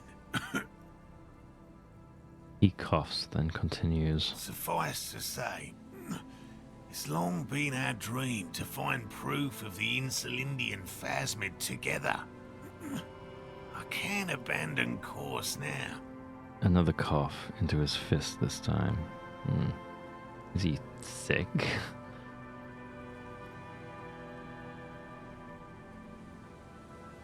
Maybe you should go back to the whirling, warm up, come back to check the traps later. No, no, no. The traps need to be monitored on a regular schedule. What would we do if the phasmid were to starve while we were sipping tea at the hostel? He's dead set on this. What if we check the traps for you? I didn't expect you to take such an interest in our work here, officer. He looks at you with obvious surprise. Cryptozoology and detective work are very similar. Yes, indeed. Both require a great deal of research, attention to detail, and, above all, persistence. Oh, fucking hell, I don't want to have to do this. Where are these traps? There are 4 in total. One is to the south, on this little peninsula, by the boathouses there. It's very near. Another we set in Land's End, to the northeast. It's behind a small sand dune there, on your way to the old radio tower, after the church. The third is set near the canal, where you crossed, by a concrete slab. A big thicket of reeds going up the slope, and among them... He gestures to the trap in front of him. You should check at least one of those before returning to this one, since I just said it. This one's more of a technicality, but still, better safe and stupid than sorry. That seems like a lot. Do we really have time for this extracurricular venture? The pursuit of knowledge is its own justification. Is it? He doesn't look too convinced, but the small shrug indicates why not. What do I do if there's a phasmid in one of the traps? Bring it to me at once. Just make sure the trap is closed tight. He's not comfortable with the possibility that you'll claim the find, but he's lying about this even to himself. What if I encounter the phasmid in the wild? That's highly unlikely, officer. But in the event you do, I'll spray you with a pheromone mixture I developed. God damn it. It's made of musk and research chemicals. The pheromone should attract the insect to you, or at least prevent it from bolting at the sight of you. It's quite potent. Will last you about a week. Damn. Lay it on me. Thick. He douses you with the odd-smelling spray, a double helping, as you present your other armpit, and then gives you a satisfied nod. This is the smell of dying reeds, of longing crumbling into the water. Fuck. I hope you're not buying this. He dispenses it without letting you touch the canister, so it would be precious like holy water. It is precious. A single dose cost me 50 real to develop. Not that I expect you to understand self-financing one's own research. He looks at the lieutenant with disdain, then puts the spray back in his pocket. I'm ready. Let's get to it. Right. Which means you two can pack up and go back to the whirling. Whatever he thinks about this detour, it's clear that these men are exhausted and in need of assistance. Finally, someone's talking sense. Thank you for your help. Gary and I will start breaking down camp. If you have any more questions, now's the time to ask. We'll be gone once you get to it. If it's more cryptid-related business you want to discuss, you'll have time for that later too. But what if the information is vital? On the hunt. How did you become a I've cryptozoologist? just always liked animals and puzzles. Searching for cryptids is a bit of both. Are you living your childhood dream out here? It's not child's play. Just because I have to traipse through the mud every so often.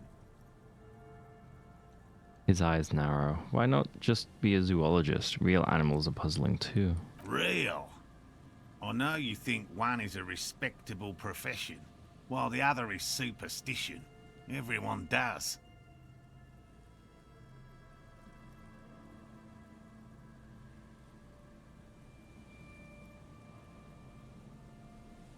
honestly, being a cryptozoologist trumps most of the garbage I've seen people do. My methods do not differ from other scientists. I simply draw upon a wider variety of evidence. And I have more hope that something truly surprising might happen. And has anything truly surprising... has anything truly surprising ever happened to you? No, as I said, I have yet to catch a cryptid. Although I have come close. Close enough to keep trying. Interesting. Something for later, this close call. What kinds of evidence do you use? Everything from forgotten regional lore to newspaper accounts, like the one that brought us here, to look for the Phasmid. I keep a very open mind. This doesn't end. He's interested in things that people believe that scientists don't. You think other scientists don't listen to ordinary people enough? Most establishment scientists only care about reputation and remuneration, not real research, and certainly not the truth. They're a cowardly lot, and both the field and basement archives can be dangerous places. So you have never discovered a cryptid? No. Very few cryptids are ever discovered, and not for a lack of trying. To stay hidden is a cryptid's primary quality. It's even in the name, cryptid. So how many cryptids have been found? Of the list of cryptids kept by the Cryptozoological Society of Chemnee, which is 4,082 items long, about 2,000 have been confirmed as hoaxes. Yeah, and how many have been confirmed as real? 2 are categorized as confirmed discoveries. Jesus Christ. The rest are in differing stages of discovery, refutation, and data collection. Okay. Only 2 have proven to be real? Yes. The Chateau Quan forest pygmy, who turned out to be an extinct species of primate, and a cave salamander from Hugo Grad, who is, honestly, quite unremarkable. It's in a zoo somewhere. We cryptozoologists are brutally honest with ourselves. More so even than the public. With cryptids, most cryptids are hoaxes or they are never found. That does not mean we should stop searching. Then the Insulindian Phasmid will be the 3rd. Indeed. If our expedition is successful, every paper in the world will report on it. From Revachol to Dushantu. It will be a zoological miracle. The hair on your arms stand up. Electricity. Sounds like reeds hissing. He has clearly done his math on this. There is no surprising him or swaying his opinion. Thanks for explaining that. Now, about something else. Yes? Let's talk about specific cryptid. Oh my god. All right. What cryptids precisely? I usually discuss these things with specialists, so I don't know what. We would have to discuss. He wants to say, but decides against it, since you've offered to help. Which cryptid did you almost catch? You said before that you almost caught one. A willow person. It's a long story. One non-specialist would find rather dull. Willow people? Not at all. What are willow people? They're not people, really. Some argue they aren't really animals, as they seem to have evolved directly from trees. He says it in a self-explanatory, everyday manner. They're very, very thin, almost flat in fact, and can camouflage themselves easily, wrapping themselves around trees and blending in with the tree bark. In that way, they're not too dissimilar from the Phasmid we're looking for here. Wait, so I may have seen these willow people without knowing it? You probably have. How did you almost catch a willow person? Gary and I painted an entire grove's worth of trees in slow-drying paint. It was a bright lavender colour. I was hoping one of the willow people would get paint on it and not be able to camouflage itself. After waiting in hiding for hours, I saw a figure slip from one of the trees a lavender shadow, dashing through the grove. And then? I chased it with a net. Not very elegant. You can't be elegant in the field. And, well, it was faster than me. A lavender shadow. He smirks. I know you think we were snacking on funny mushrooms. It's easier to mock someone than to admit that the world might be more interesting than you've imagined. Furthermore, I'm not saying it was a confirmed sighting. I'm painfully aware of what goes into verifying such things. There is a serious possibility that I saw a squirrel or a trick of the light. I am my own harshest critic. He makes it a real point here to sound falsifiable. Mm-hmm. And Leona's sighting of the phasmid is that... Confirmed. It's 100% verified and meets all the standards of an authentic cryptid sighting. I know all about the kind green ape. Look, I even have a kind green ape pen. I see you've been talking about cryptids with Lena. The kind green ape is one of her favourites. A warm wave passes him. Of course, the kind green ape is her favourite, he thinks. We travelled to South Safra to look for it once.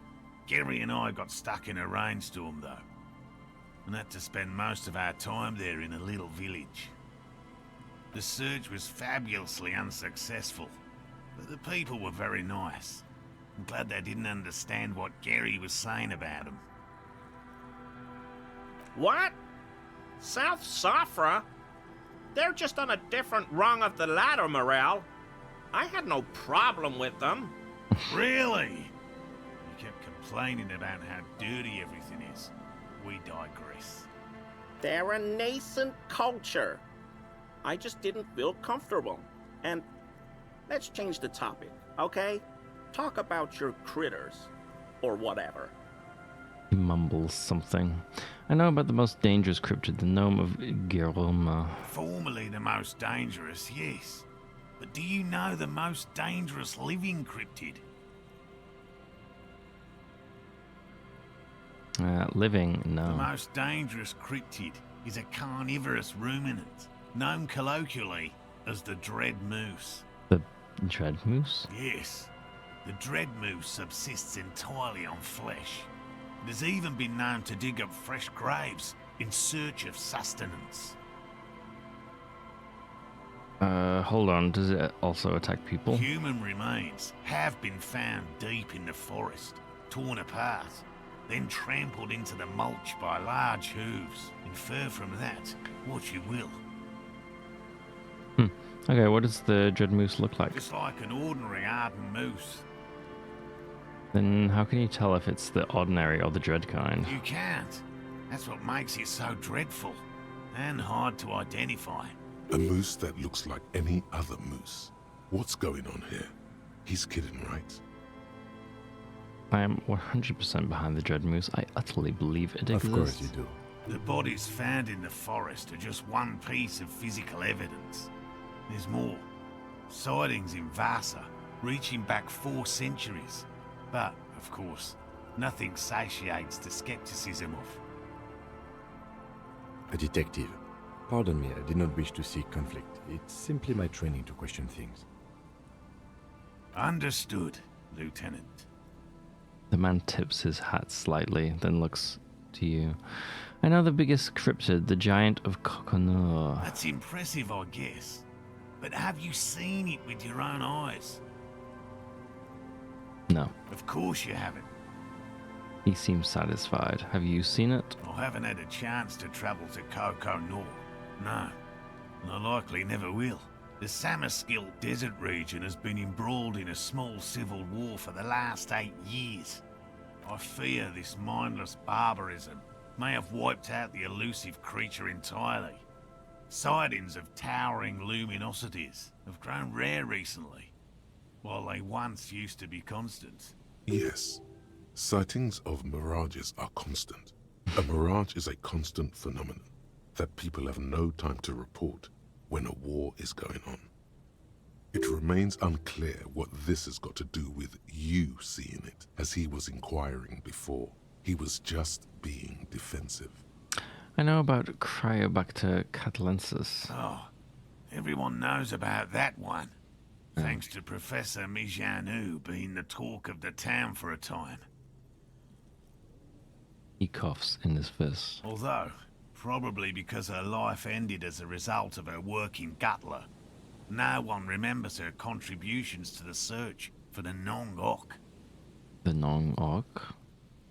A flightless cursor owl found in the Seminine Isles.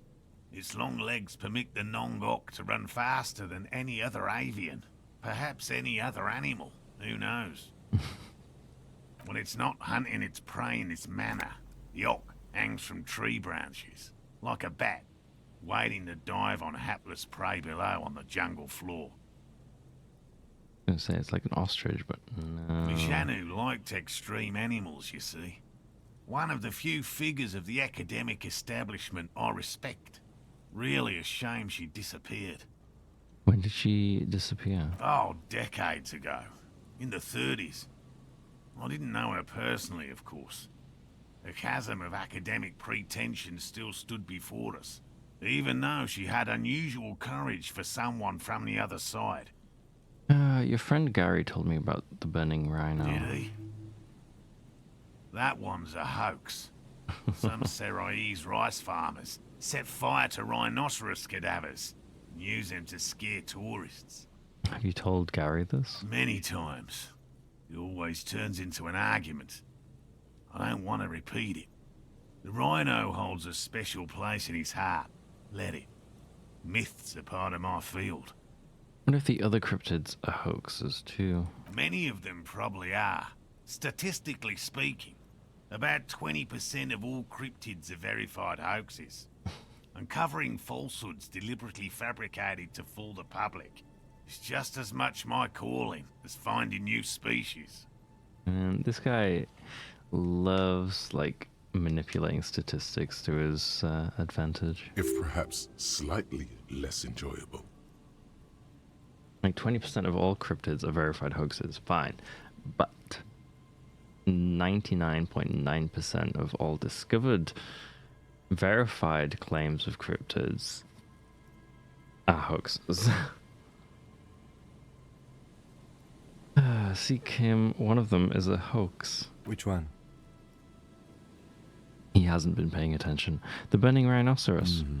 The burning rhino is where they draw the line. He's unimpressed. I knew it can't be real. Did you? It is almost as difficult to confirm a hoax as it is to confirm a sighting. A cough. Just tell me about a cool cryptid. Any cryptid. No offense, officer, but I'm not much of a pedagogue. I don't know what I would have done if Lena hadn't persuaded me to go back to field research. You should ask her if you want interesting stories. Me? I'm not a people person, unless you haven't noticed. And I don't make a good lecturer. My strength lies in field work and persistence. He brushes an errant strand of hair from his eye. Enough tales then, let's change the subject. By all means. He coughs and wipes his mouth. Did you know Gary was hiding the armor? Hell no. I had no idea. And I'm still cross with him, to be honest. It's not like him. He's got his quirks, but dishonesty, disloyalty are not one of them. Thanks. The man mutters in the distance. He doesn't dare say more. He's still glad his friend stood up for him. I'll get going. Oh, finally, that's over. Might BRB for a bit.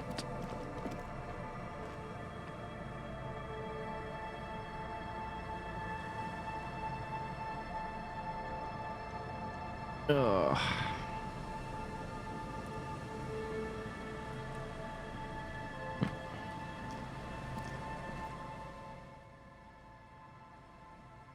Yeah, okay. I will BRB. Probably about 5-ish minutes, maybe a little bit extra. So I'll see you in a bit.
Okay, I am back. I think.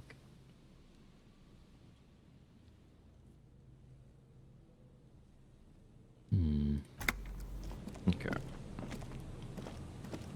I need to go check those fucking traps at some point. Oh, what the... Huh.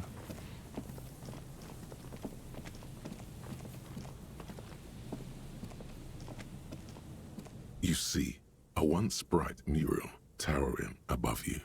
The signage has peeled off over the years, but you can still make out Feld Electrical R&D. A slogan used to intertwine with the loops a long time ago. Now, only a shadow of peeled letters remains. It says, tomorrow is just a whisper away.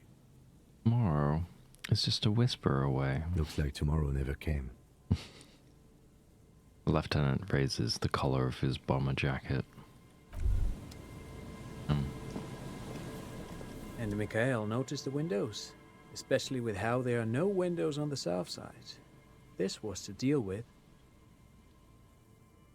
A blond man stands next to his son, pointing to the weather-worn ruins. He sees you approaching and smiles. You officers, come to investigate the historic subtext of West Martinez?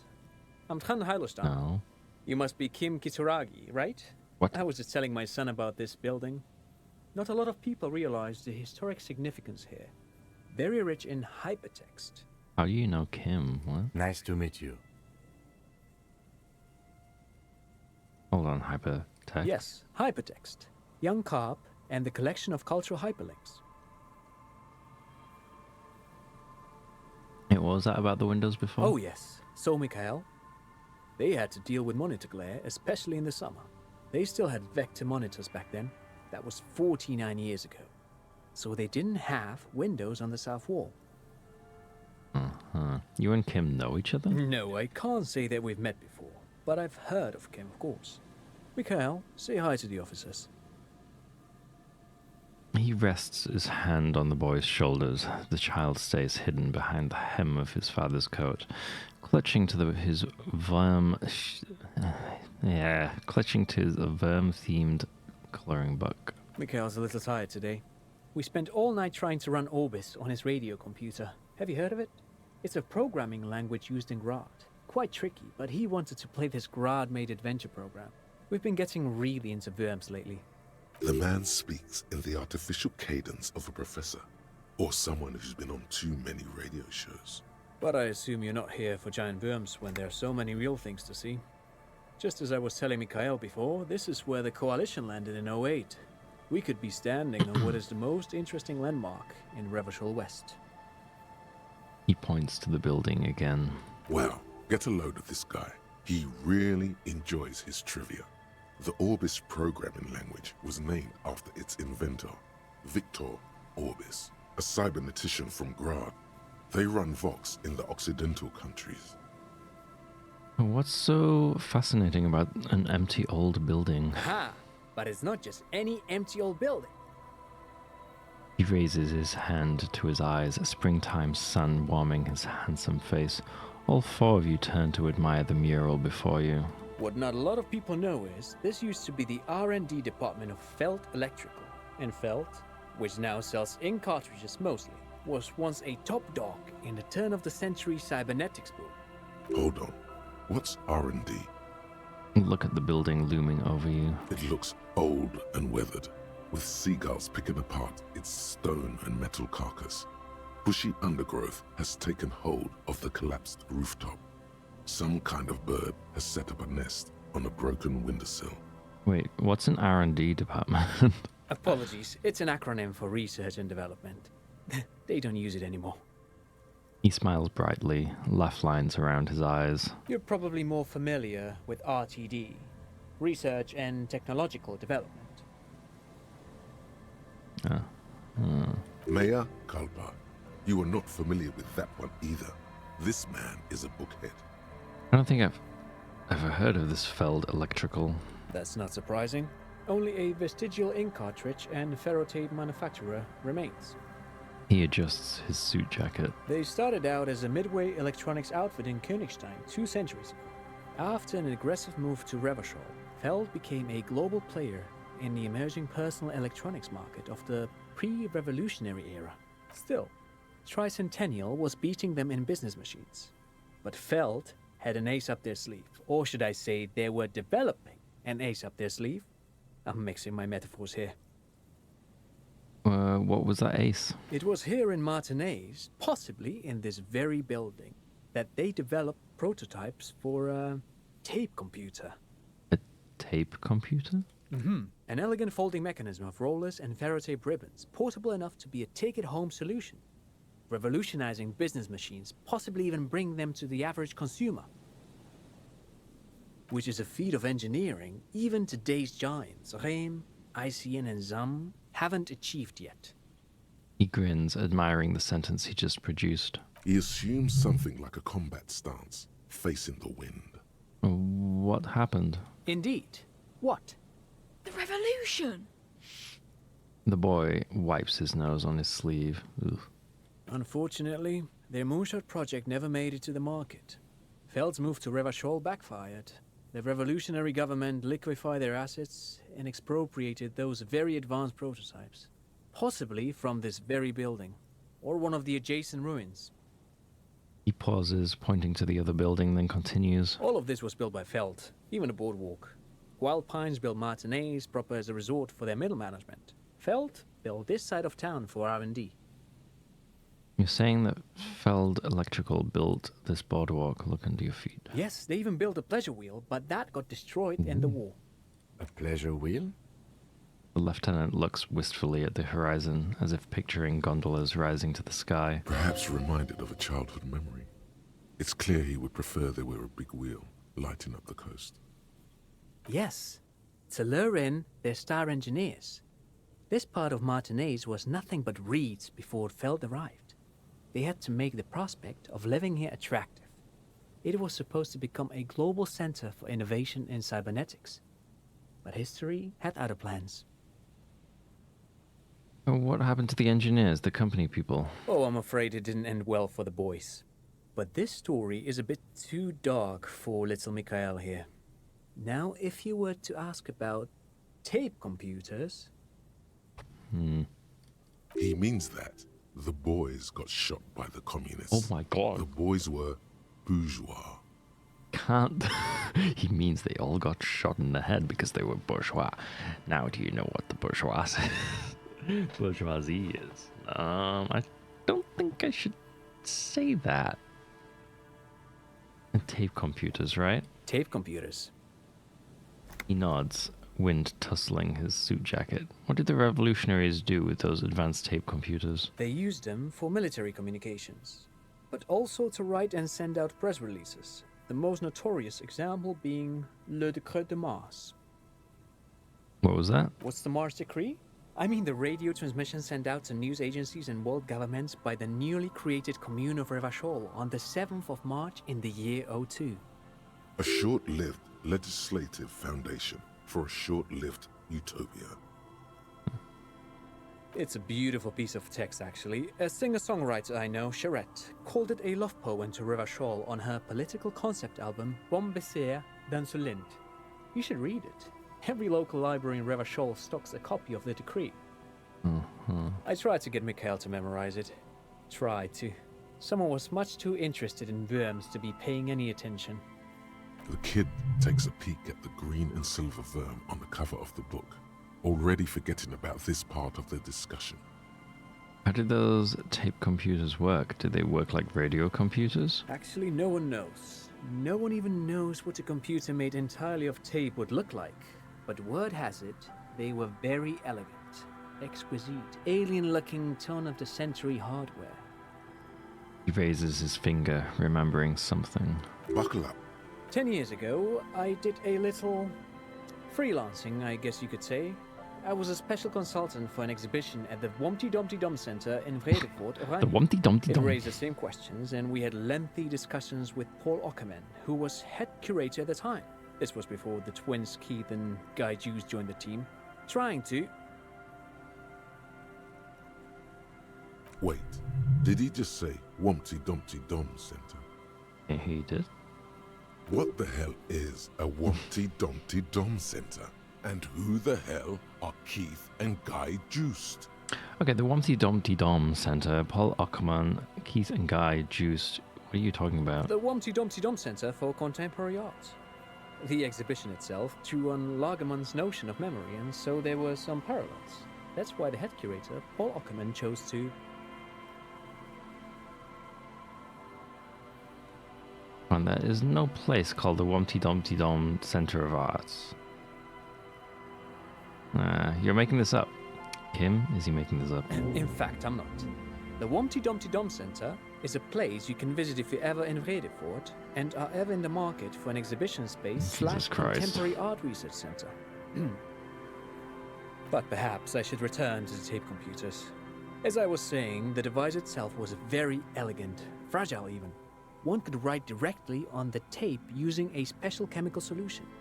The machine would then analyze the handwriting, perform operations, and project output onto a white screen.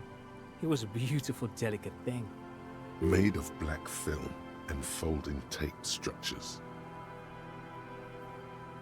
Cool. Very, very cool. Though I understand the socio-economic causes of the revolution, it pains me to imagine the revolutionaries setting fire to this precious device.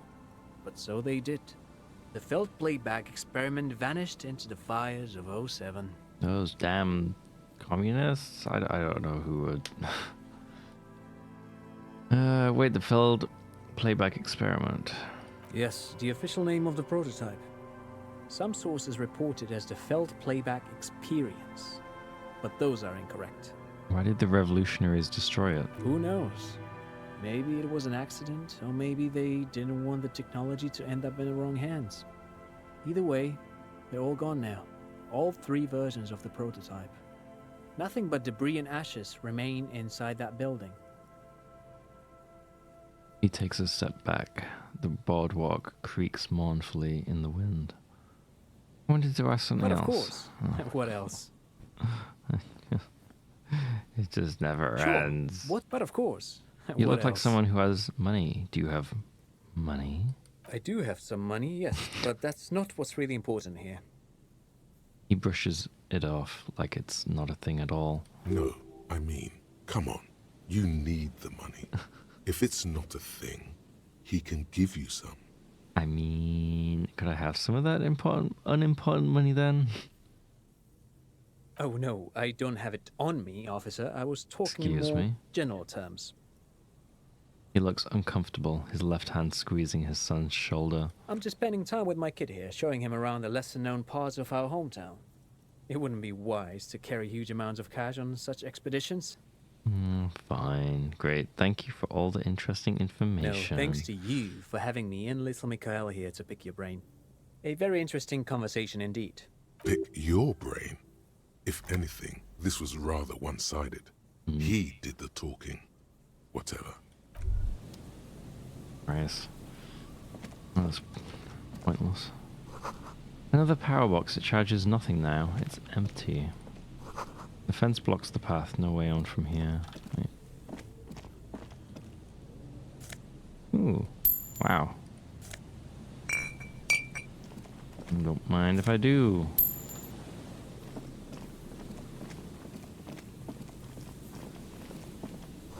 And bars cover these long, dusty windows. Anything else? Anything else? I assume someone must have worked hard to smash the plastic dome. Oh, I can get down there.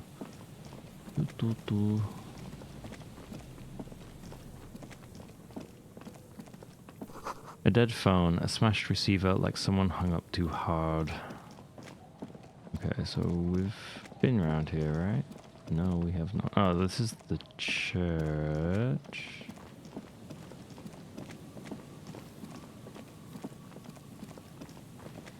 But then, I'm just trying to find places we've been before, but fuck.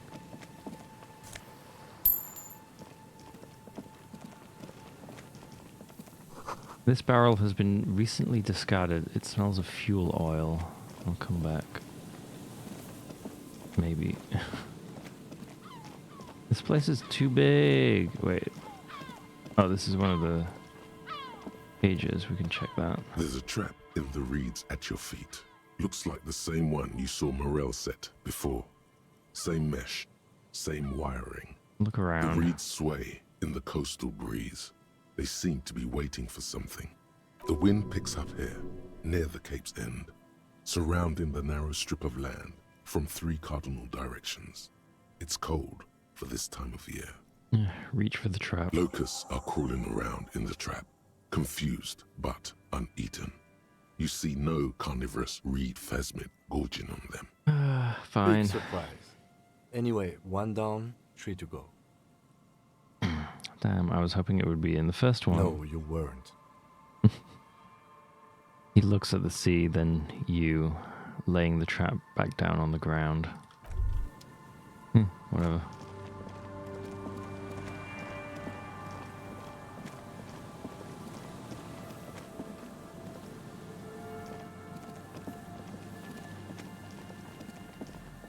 What is this? Cigarette butts cleaned away under a rock. Brand Tiomotiri. Someone's made a campfire here a long time ago.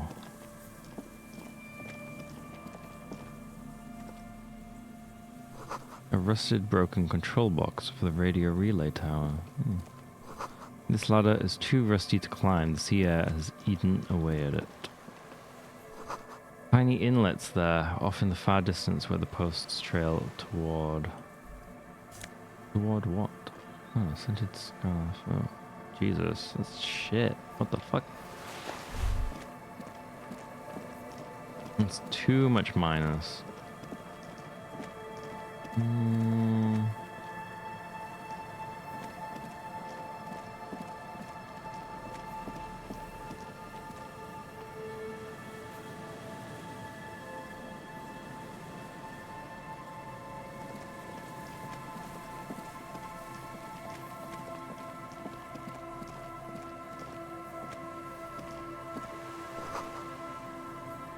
These rusty gears used to turn the whole machine. The chain trails off into the ocean to who knows where. An old door, worn by elements, guards the depot. The wind has blown a sand dune in front of it. The door hasn't been opened in a long while. You see a handle. What is this thing anyway? It's military. A service depot of some sort. Uses service what? The washerwoman mentioned a depot up the coast. She said it was for moving ammo and cargo across the bay. This might be it. Interfacing. How many points can I put in interfacing? 3. Don't know if it's worth just dumping everything into interfacing and trying it, but I really don't think so. I might come back to that. It's kind of awkward that's a red check. It means I cannot retry it.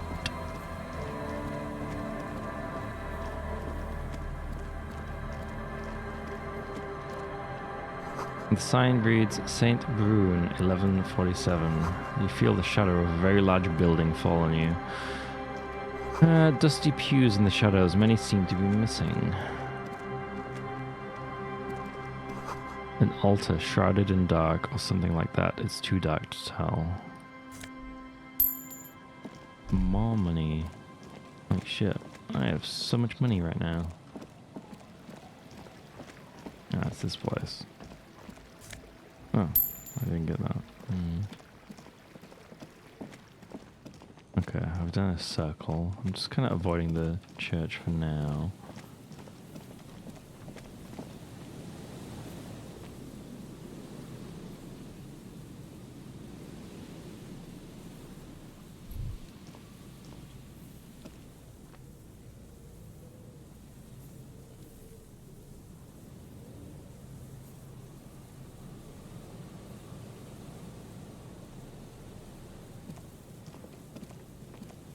Hit me up.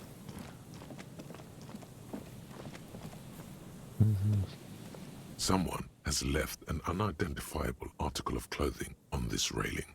It smells really bad. Take a closer look. It's streaked with dried seagull shit and tangled with pieces of seaweed.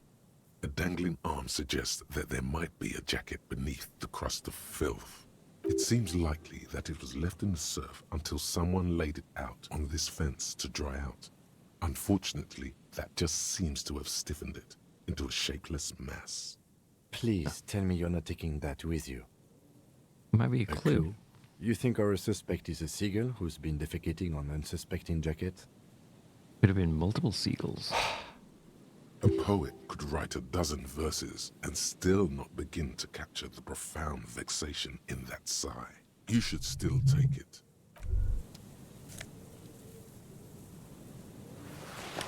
No, you never know if it might come in handy. Money, money, more money. People leave money all over the place, huh? A makeshift roof. Vagrants have tried to take the boardwalk, make the boardwalk habitable. That tarp will keep out neither rain, nor snow, nor wind. Another postcard. A coin-operated weighing machine. Hasn't been used for a decade.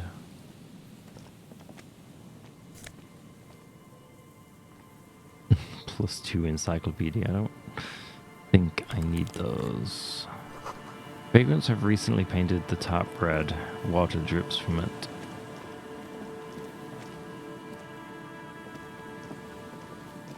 Yeah, okay. Can I go this way? No.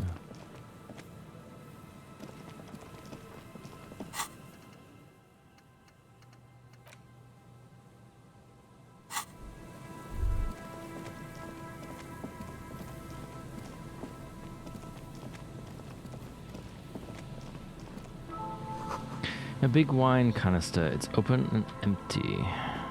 Wait. Well, I could go this way, right? Let me just... Let's see where this takes me. What the... I'm just gonna let it auto pass.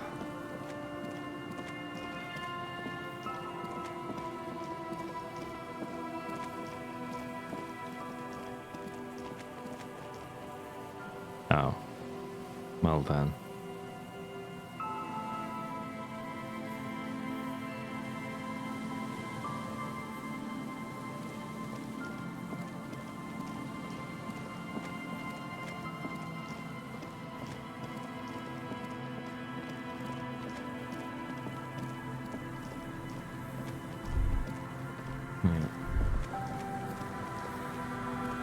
A metal payphone under a yellow plastic dome. You could use it to call... I'm not gonna call anyone. Who am I gonna call?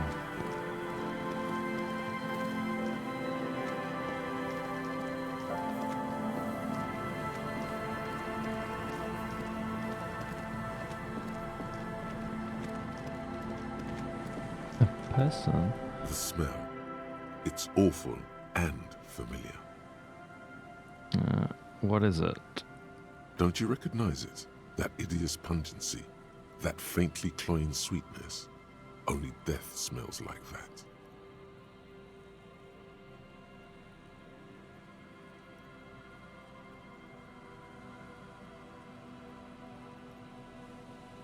Oh.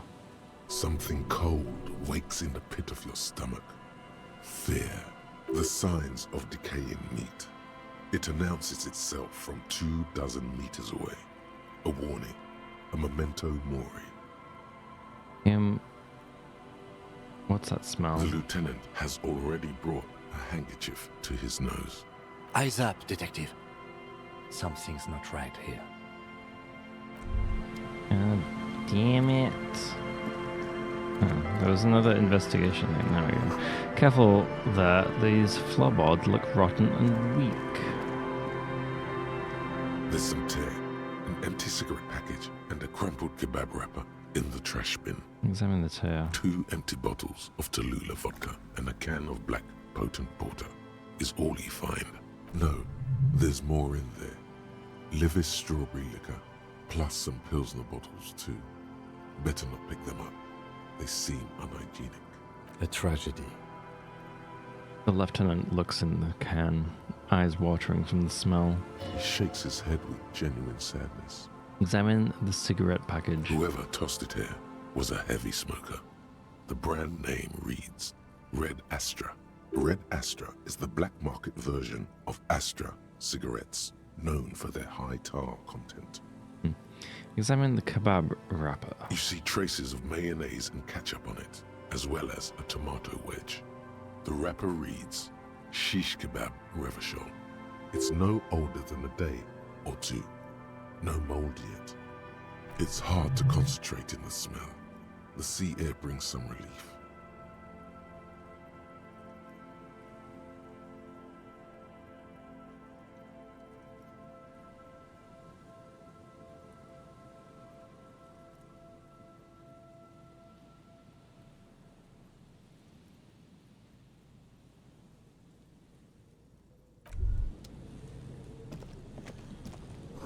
This coin-operated viewer has been out of order for years. Well, let's investigate this, I assume, dead body. A man lies on the boardwalk, his limbs bent and neck turned at an unnatural angle. Right next to him is an empty bottle of spirits. In his cramped hand, a chewing gum wrapper. Oh no. The smell is not as bad as a 2-week-old corpse, but it's definitely heading there. Hold on.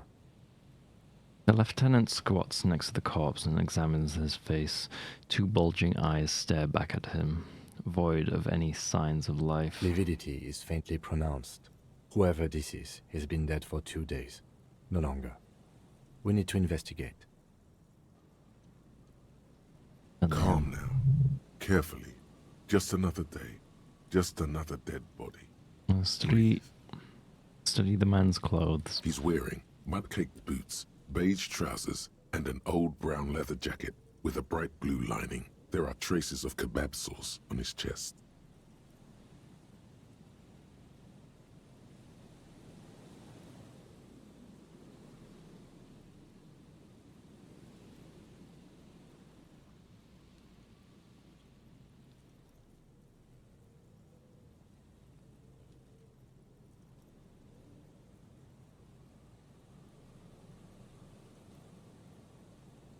The leather jacket suits him well.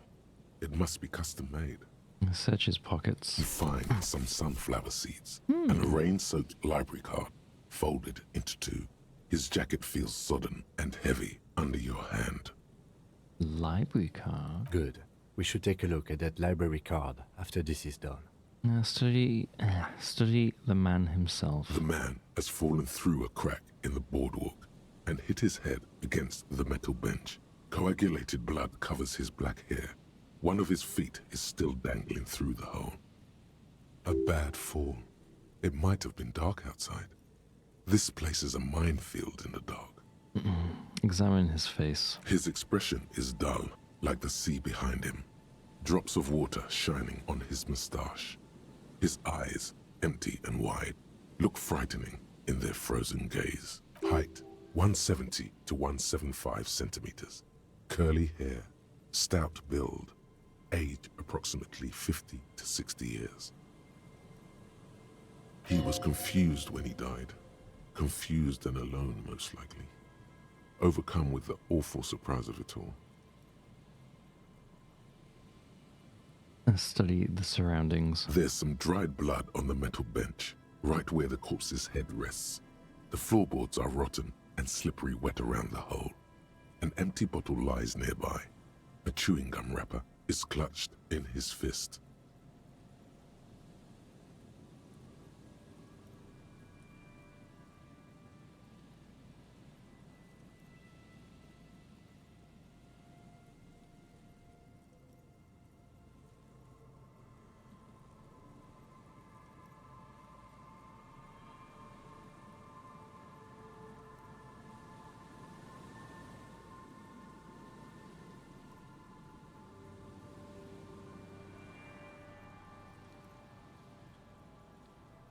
examine the man's head? A dry chunk of blood covers the hair at the back of his head.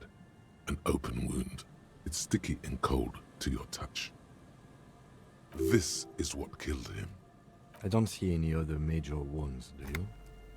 Hard to say. Seems like the head wound was fatal. It's exactly the shape of the bench. Step on the floorboards. They screech under your feet ominously. It's hard to say whether the dead man's weight was the cause of the boardwalk to break. It definitely looks fragile. You see waves churning below. Something cracks beneath your feet. Oh. He could have easily disappeared into the sea through that hole, and you would have never found him.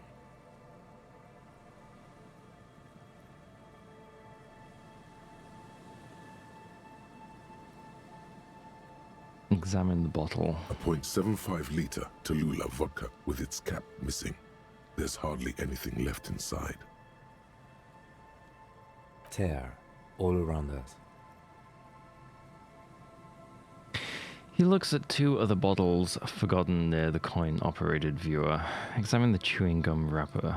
Grabowski spearmint chewing gum. Green leaves on the cover. The man's mouth is half agape from the terror of the fall. Look in. The blackness of death. Stench. You think you see white chewing gum too. Confirmed. Nearly the whole pack is there. Solidified on his lower rear teeth. Fucking hell. He ate the whole pack, right? It's to cover the smell of alcohol before going home.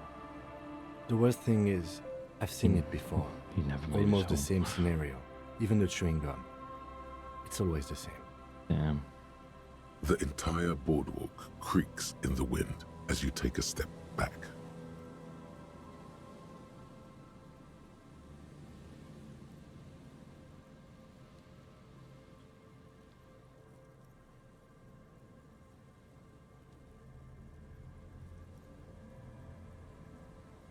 Who is this man? Looks like one of the locals. He'd have to know this spot to come here. You don't just walk over here. He looks south, the way you came. But that's just a lazy assumption. What do you think? I think labeling him as an alcoholic is a bit premature. We don't know anything yet. We do know that he was married. Lieutenant points at the ring on the man's left hand, the flesh around it swollen and grey. But you're right. Let's not run ahead. For now, all we know is that he's an unidentified middle-aged man found dead on the Martinez boardwalk. What do you think happened here? Death by misadventure. He slipped and fell through the boardwalk. A truly unfortunate accident. If it wouldn't have been for that bench, he'd be alive. Damn. Do you think he was drunk? Most likely. Oh, yes. The lieutenant nods. What about alcohol poisoning and liver failure? Some symptoms of acute alcohol poisoning could have definitely played a role here. Severe confusion, respiratory depression, unpredictable behavior. But I think that death arrived through head trauma, not liver failure. What about the kebab? What about it? The deceased ate some kebab. It's probably from a nearby place, maybe in the parks. Sometimes a kebab is just a kebab. Damn. Someone could be held responsible for this broken boardwalk. It's dangerous. They'll seal this place off after the news reaches the coalition officials. I doubt that they have enough resources to actually repair the boardwalk. Not that sealing it off would keep anyone away. All it does is keep the city council's hands clean.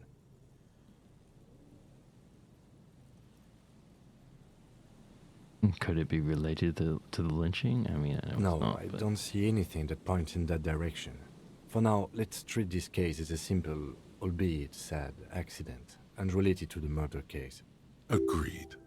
If this somehow converges later, why not? But keep it simple for now. Right. It does seem to be a pretty straightforward misadventure, although there's still a question of identifying the body.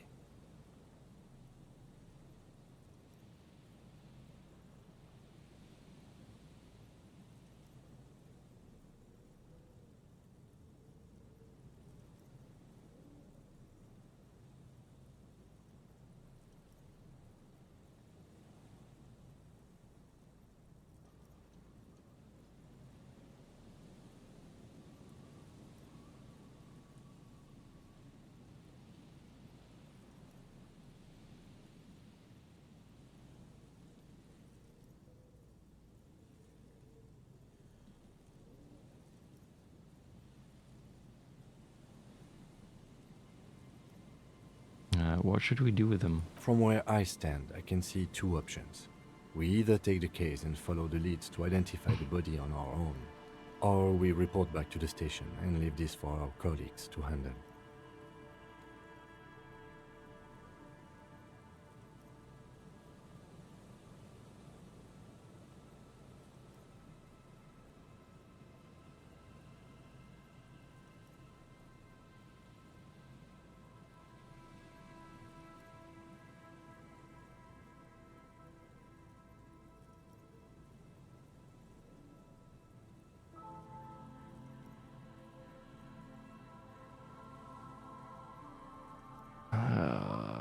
We found him. We should finish this. Alright, we should first examine the library card you found. Then we can call the station from my kinema. Let them know we are taking the case. Damn it. Did I just give myself extra work?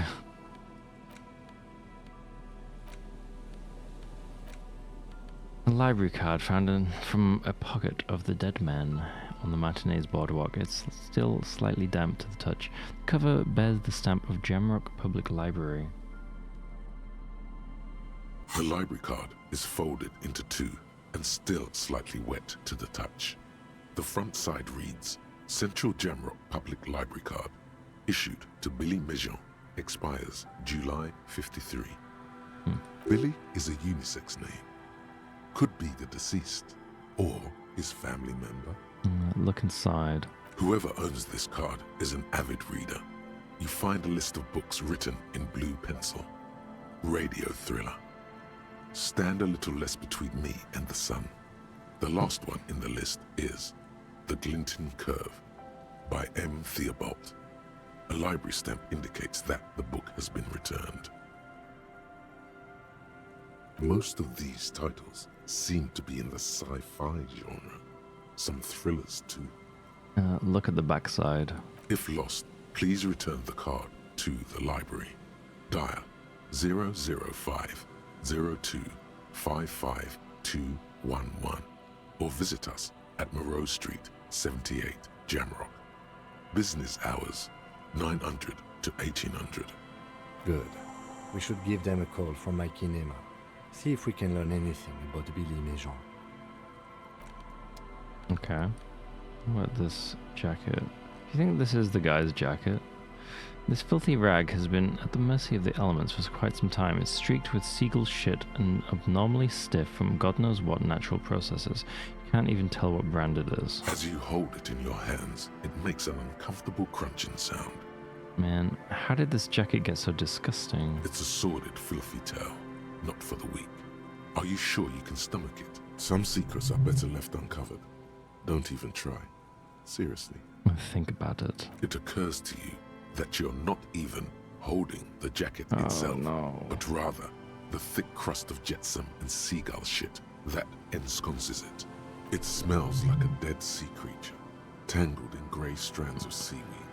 It must have spent quite some time in the water before the tide deposited it ashore. Okay, but what's the crust made out of? Somehow, it was carried or dragged to the boardwalk. If not by human hands, then perhaps the feral dogs that prowl the beaches at night. The faint impressions of many footprints are also present, though it's impossible to tell what kind or how many. Suffice to say, the jacket spent some time on the ground before someone draped it over the railing. What happened once someone put it on the railing? The crust is hard. This jacket spent at least a day baking in the sun. Who knows what happened to it then? Somewhere, high above the city, a pair of seagulls trace loops through the air. They are like the bombardiers of the aerostatic brigades, gliding above a target-rich environment.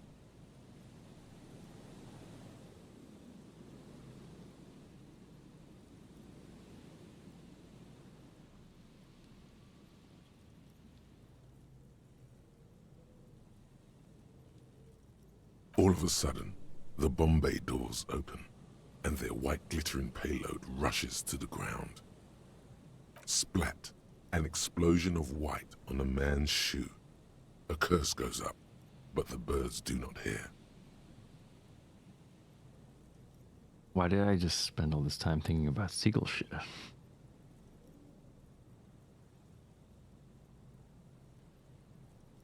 It's too late. You've already thought about it, and now your hands are covered in muck. Yeah. Maybe if I wipe my hands on my pants. What? Damn No. it. Then it'll just be on your pants. This is a disaster. You'll never get the smell out. Right. Kim warned me. Fuck. Oh well. Now I'm covered in seagull shit.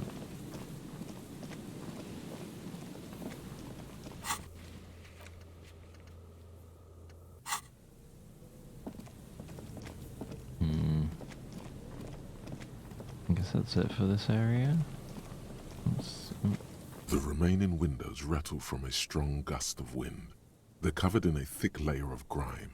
They must have been like this for 40 years.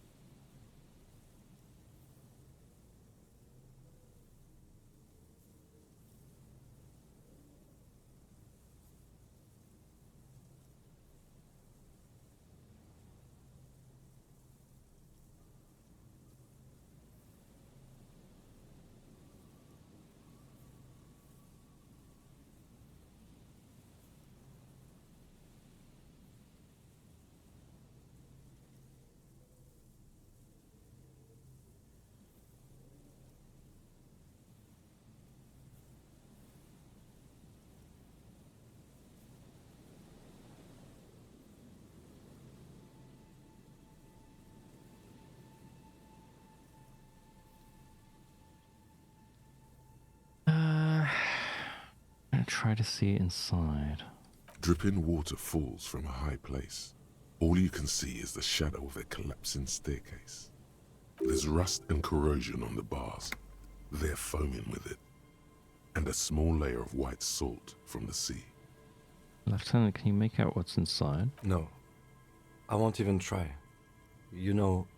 He takes his glasses off. I had a partner once. They called him Eyes, because he had to show me things. It's that bad. Damn. This partner of his, Eyes, things didn't end well. It saddens him to say his name. Don't even ask. He wouldn't answer. Maybe some other small talk. Can you still shoot though? Well enough, actually. It's odd how that works. I'm no sharpshooter, but I passed my shooting courses 7 out of 10. Damn. Okay. That's fair enough. Let's see. Probably wrap up soon.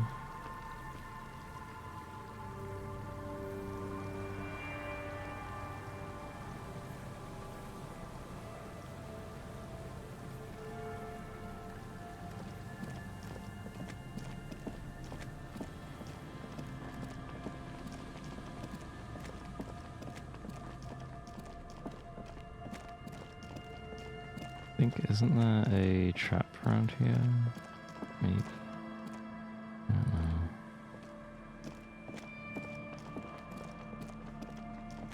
Wait, is there even a way around here? I don't know. An old ticket-taker booth. No longer in operation.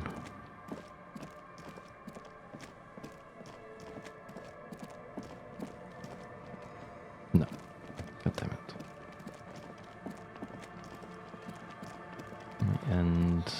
Might end the stream soon. Up there. A familiar apparatus lies among the reeds. Another one of Morel's traps, weighed down by stones to keep it in place.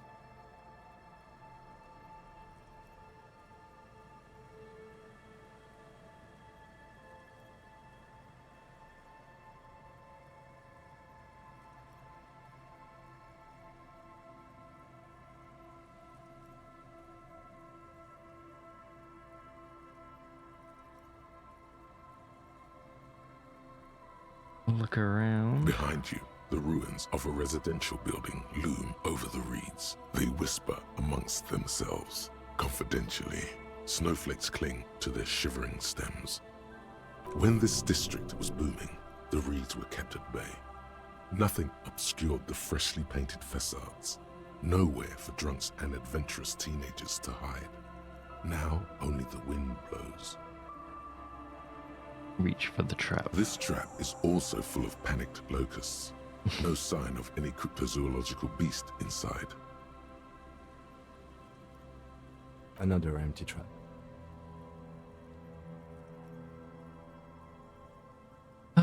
Let's keep going. The next one is the lucky one. How are you enjoying the cardio, Lieutenant? I'm quite enjoying it myself. Always up for a good jog. Otherwise, would I still be on this case with you? He smiles and raises his collar. It's windy. Oh, he's having a joke with me.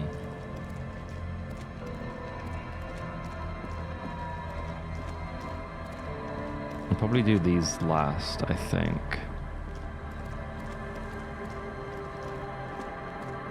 I don't know if that, like, affects it as to which order you do them in.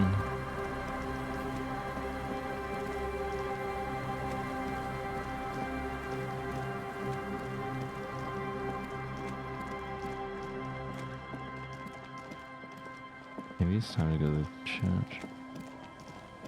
No, I won't go to the church today. Go back here.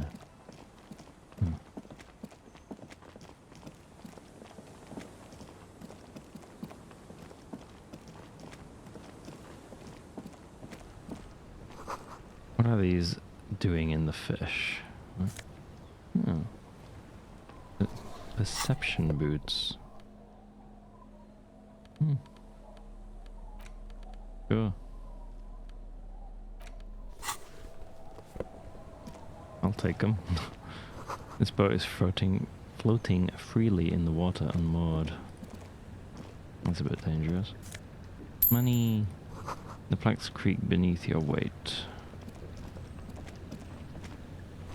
The ladder leads to a school of fish swimming in the kelp.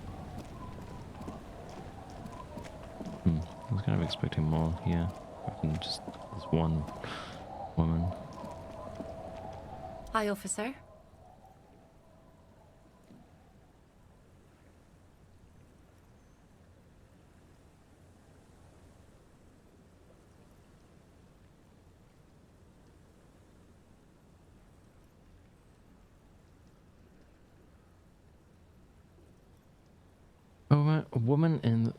A woman in a raincoat stands on the quay. Quay. Considering an overturned boat, a sword in a scabbard hangs from a hip. Anything I can help you with? As always, I am the lawbringer. You've graduated to lawbringer now? Yes. Men with authority have their quirks. Comes with never being second-guessed about anything. She waves you off. So what brings you here, lawbringer? Lawjaw. That depends. What are we exactly? A fishing village on the seashore. This place doesn't really have a name. It's sometimes called Elysium.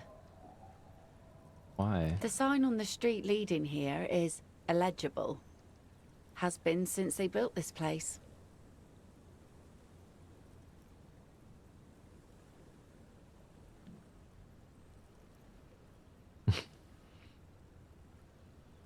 The wind rattles her earrings. I have questions. The first is, what's your name? The name is Lillian. People call me Netpicker. What? I think I have time for questions. And that was actually the second one. Indeed, you're always confused as to your whereabouts. I'm looking for someone. Maybe you can help. Let's see. Who are you looking for? I'd like to ask something else. Oh, okay. Well, how can I assist you then, officer? What do you do around here? Like I said, fish mostly. Sail the waves, take care of the kids, pick nets. Right now I'm tarring a little skiff. What else? I sell the fish to people in the Delta to serve at their fancy restaurants. Authentic insular Indian cuisine.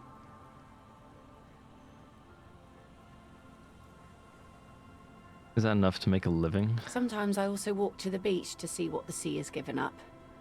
The sea is full of surprises. Keep it professional, man. Don't make it sound like you're hitting on her.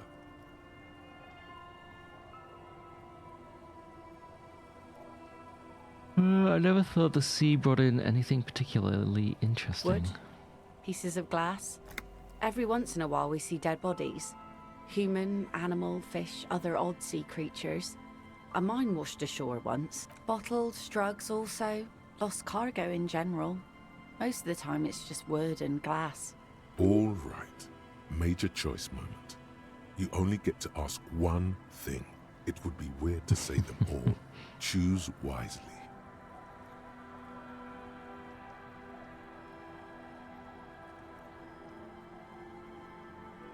I need to know about this human bodies. Well, you're barking under the wrong tree then, officer. Damn. I have no interest in floaters. Seen enough of them in my life already. Very unattractive bunch.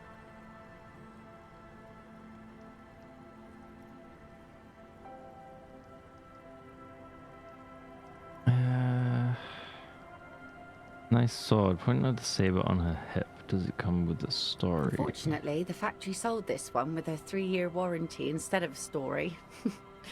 It's to intimidate folks mostly. Hold on, do you know how to use it? Not really. I know some basic moves, and I know it sure as hell beats a knife when you're in a tough spot. Isn't that what guns are for? Guns are expensive and fragile, I think. Besides, I got kids. Can't have guns around them, and sometimes a sharp blade is enough to keep folks at bay. Why do you need intimidation tactics? From time to time, people need a lesson in respect. That's just the way it is. Back in the day, I caught the eyes of many men. And believe me, men need a lesson in manners from time to time. Oh. Can I borrow the sword? No, I'm afraid not. Tempting to confiscate the blade I used to keep these animals in check. It would put me in an early grave. Why don't more women arm themselves if it's so effective? What makes you think we haven't? The truth is that almost everyone in this life is scared and tired and stupid and too dull for that. That goes for men too. But they put on an act for us. Pretend like everything's good and living in shit doesn't bother them. Like anyone falls for that. Behold. Her eyes meet yours, and suddenly she starts laughing. It's hoarse, as if she hasn't laughed in a while. Do you like it? Sure. It looks as if you could face down any horror in the world with that same unchanging grin. It's like a shield. The traces of her laughter are still there, in her eyes, fading fast. So where are all the men now? Some went to patch their wounds, their lesson learned. Others were more thick-headed. And one of them, I ended up marrying.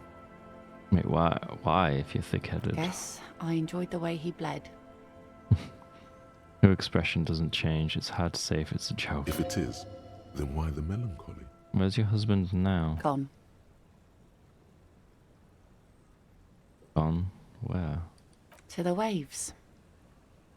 The sea took him. It was a long time ago. Oh. He didn't respect the sea. Went out there, drunk like a skunk, and sure enough, one day the boat was found floating empty. The bloated corpse turned up 2 weeks later. Damn. Now, before you tell me how sorry you are for my loss, know that it was 4 years ago, and I've moved on. There's only so much mourning you can do for a drunk with sinewy muscles.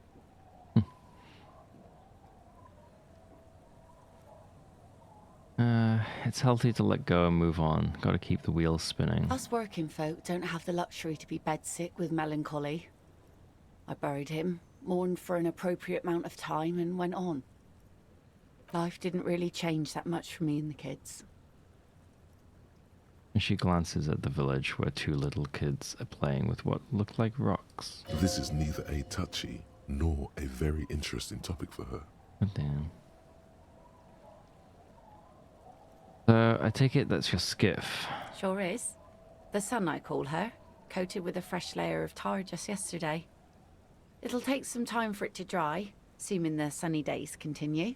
Sunny days? Catch a snowflake in your palm. Aye. Sunny days. You got a problem with that? No, ma'am.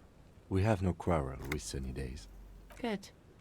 It would have been bad news had it turned out it wasn't a sunny day. Bad news for the skiff, bad news for the nets, bad news for the kids. There's a moment's silence.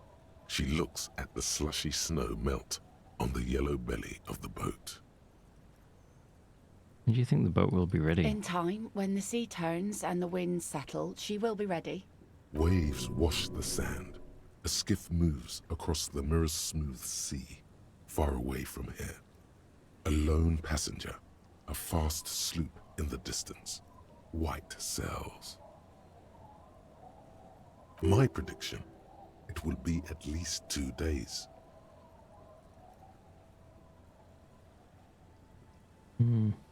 Be seeing you. Yeah.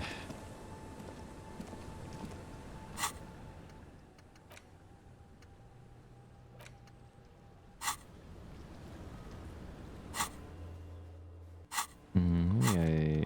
I don't know.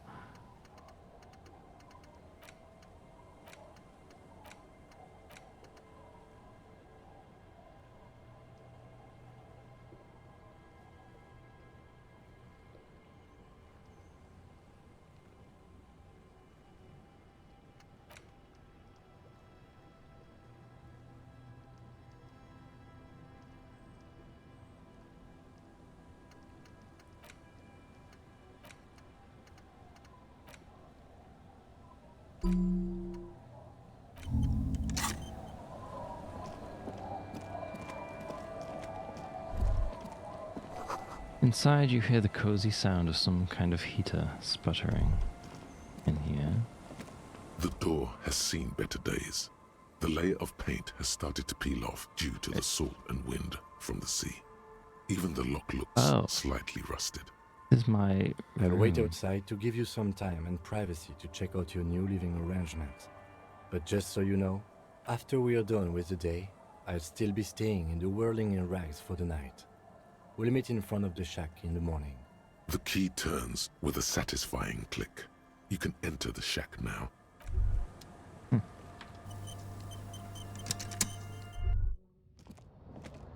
Damn.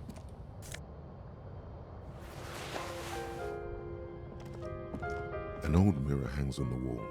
You see the reflection of your face in it. You see the waves, the sea, a church. Old science fiction magazines, books about birdwatching, an almanac from 39. The floorboards creak under your step. On the table, you see a bowl of water, a Oh my rough God. soap, and next to it, a small hand mirror. A straight razor soaks inside the wash basin. I wonder if you can kill yourself if you do this and fail it. Shaving the right The call. water reflects back a vague image of your face. Nose bulbous and red, hair unkempt, wrinkles lining the eyes and forehead. The stash is gigantic. This intricate heat engine hums quietly, giving out pleasant warmth. A brisk coastal wind still howls against the window of the shack. Occasionally, the waves crawl in under the foundation, producing a low hum.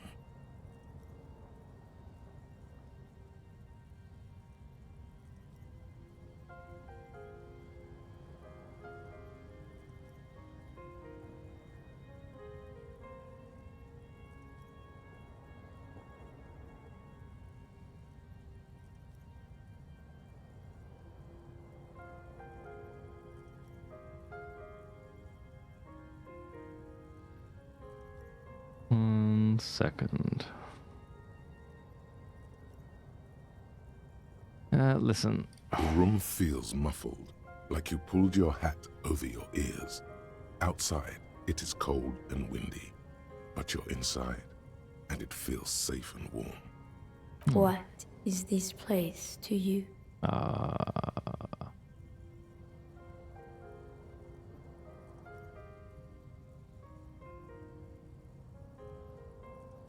My forward base for the coastal part of the operation. Overhead, you hear the forlorn shriek of seagulls.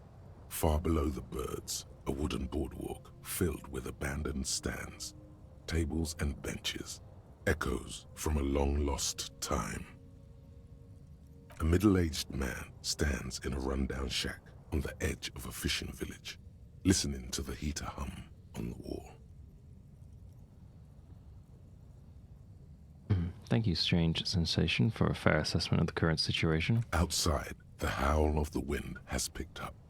The waves crash against the stilts again.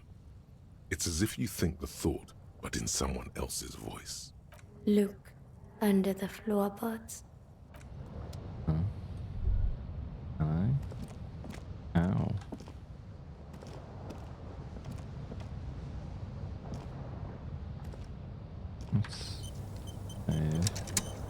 I'm gonna try On and the shave. table, you see a bowl of water, a rough soap. Like an artist with a brush or a master swordsman, you used a small mirror and a straight razor with some soap to remove all that unkempt hair from below the nose line.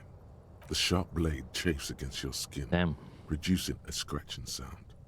The surface underneath the beard feels tender, the air brushing against it chilly.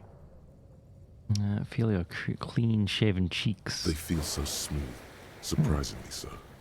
A feeling of freshness overcomes you, as if you just came from a cold bath. Was shaving the right call? The water reflects back a vague image of your clean-shaven face. Despite the bulbous nose, unkempt hair, and persistent swelling, you look a little younger, maybe. You almost look like a professional. Damn. And Kim's gonna be like, what the fuck? Yes? So, I shaved. Yes. I don't know what to say. Perhaps, I know, stunning, right? I'm really not sure about this turn of events. I may have preferred the mutton chops. What the? They sort of seem to cover up the... He stops. Yeah, damage. He means damage. Either way, shit. Good on you. You were saying? I mean, fuck. As you turn, a bright light catches your eye, making you squint. Where's it coming from? From a distant sunset, a stage light, flash photography, nowhere in particular. It's just what superstar law officers do. They squint at lights, and they solve shit. Yeah, that's me. I've been establishing my superstardom hard lately. Yeah, you have. You're a big dick cop, Dick Mullen. Salam Rocky Bai, badass on-the-edge disco cop. Time to recede into a ludicrous fantasy world. Here we go. Camera. Lights.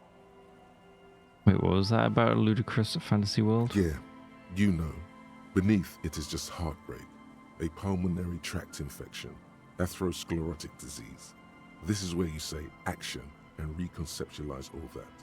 Reinvent it as the world's first celebrity police officer. This is the beginning of your legend. Fuck it, action. With a sudden flash, the world freezes around you, and you along with it. In an iconic monochrome solution, a black silhouette against a rasterized orange world. It's on. Okay. How do I, like, look under the floorboards then? Is that even something I can do? Let me just have a look.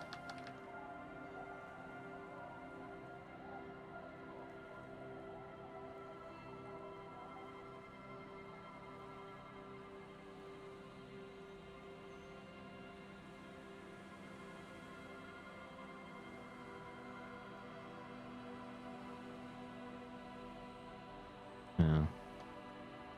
Okay. Apparently a future thing.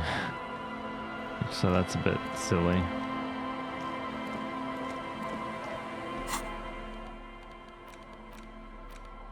Luckily, the person didn't include any spoilers.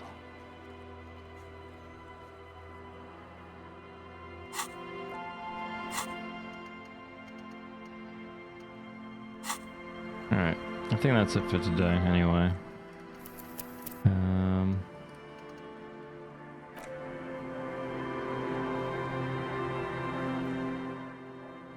made some progress. I haven't really gotten anywhere. Like, I haven't really made any progress with the investigation, but explored some of this area at the least. That's good.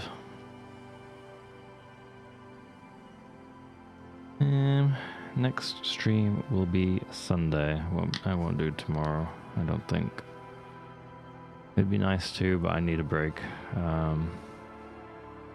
And apparently we're doing 4 raids in a row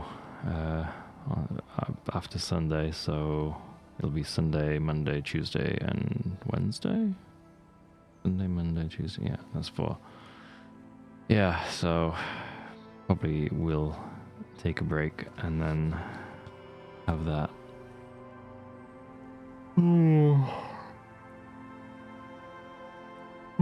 I could do with a lazy day at least. Well, yep, next stream Sunday, next Disco Elysium probably next Friday, as long as I'm not like too tired, and that raid doesn't fall on that day. Hopefully, I don't think it will. I think someone said they were busy. Maybe. Okay. Well, if you're still watching, thanks for watching, and goodbye.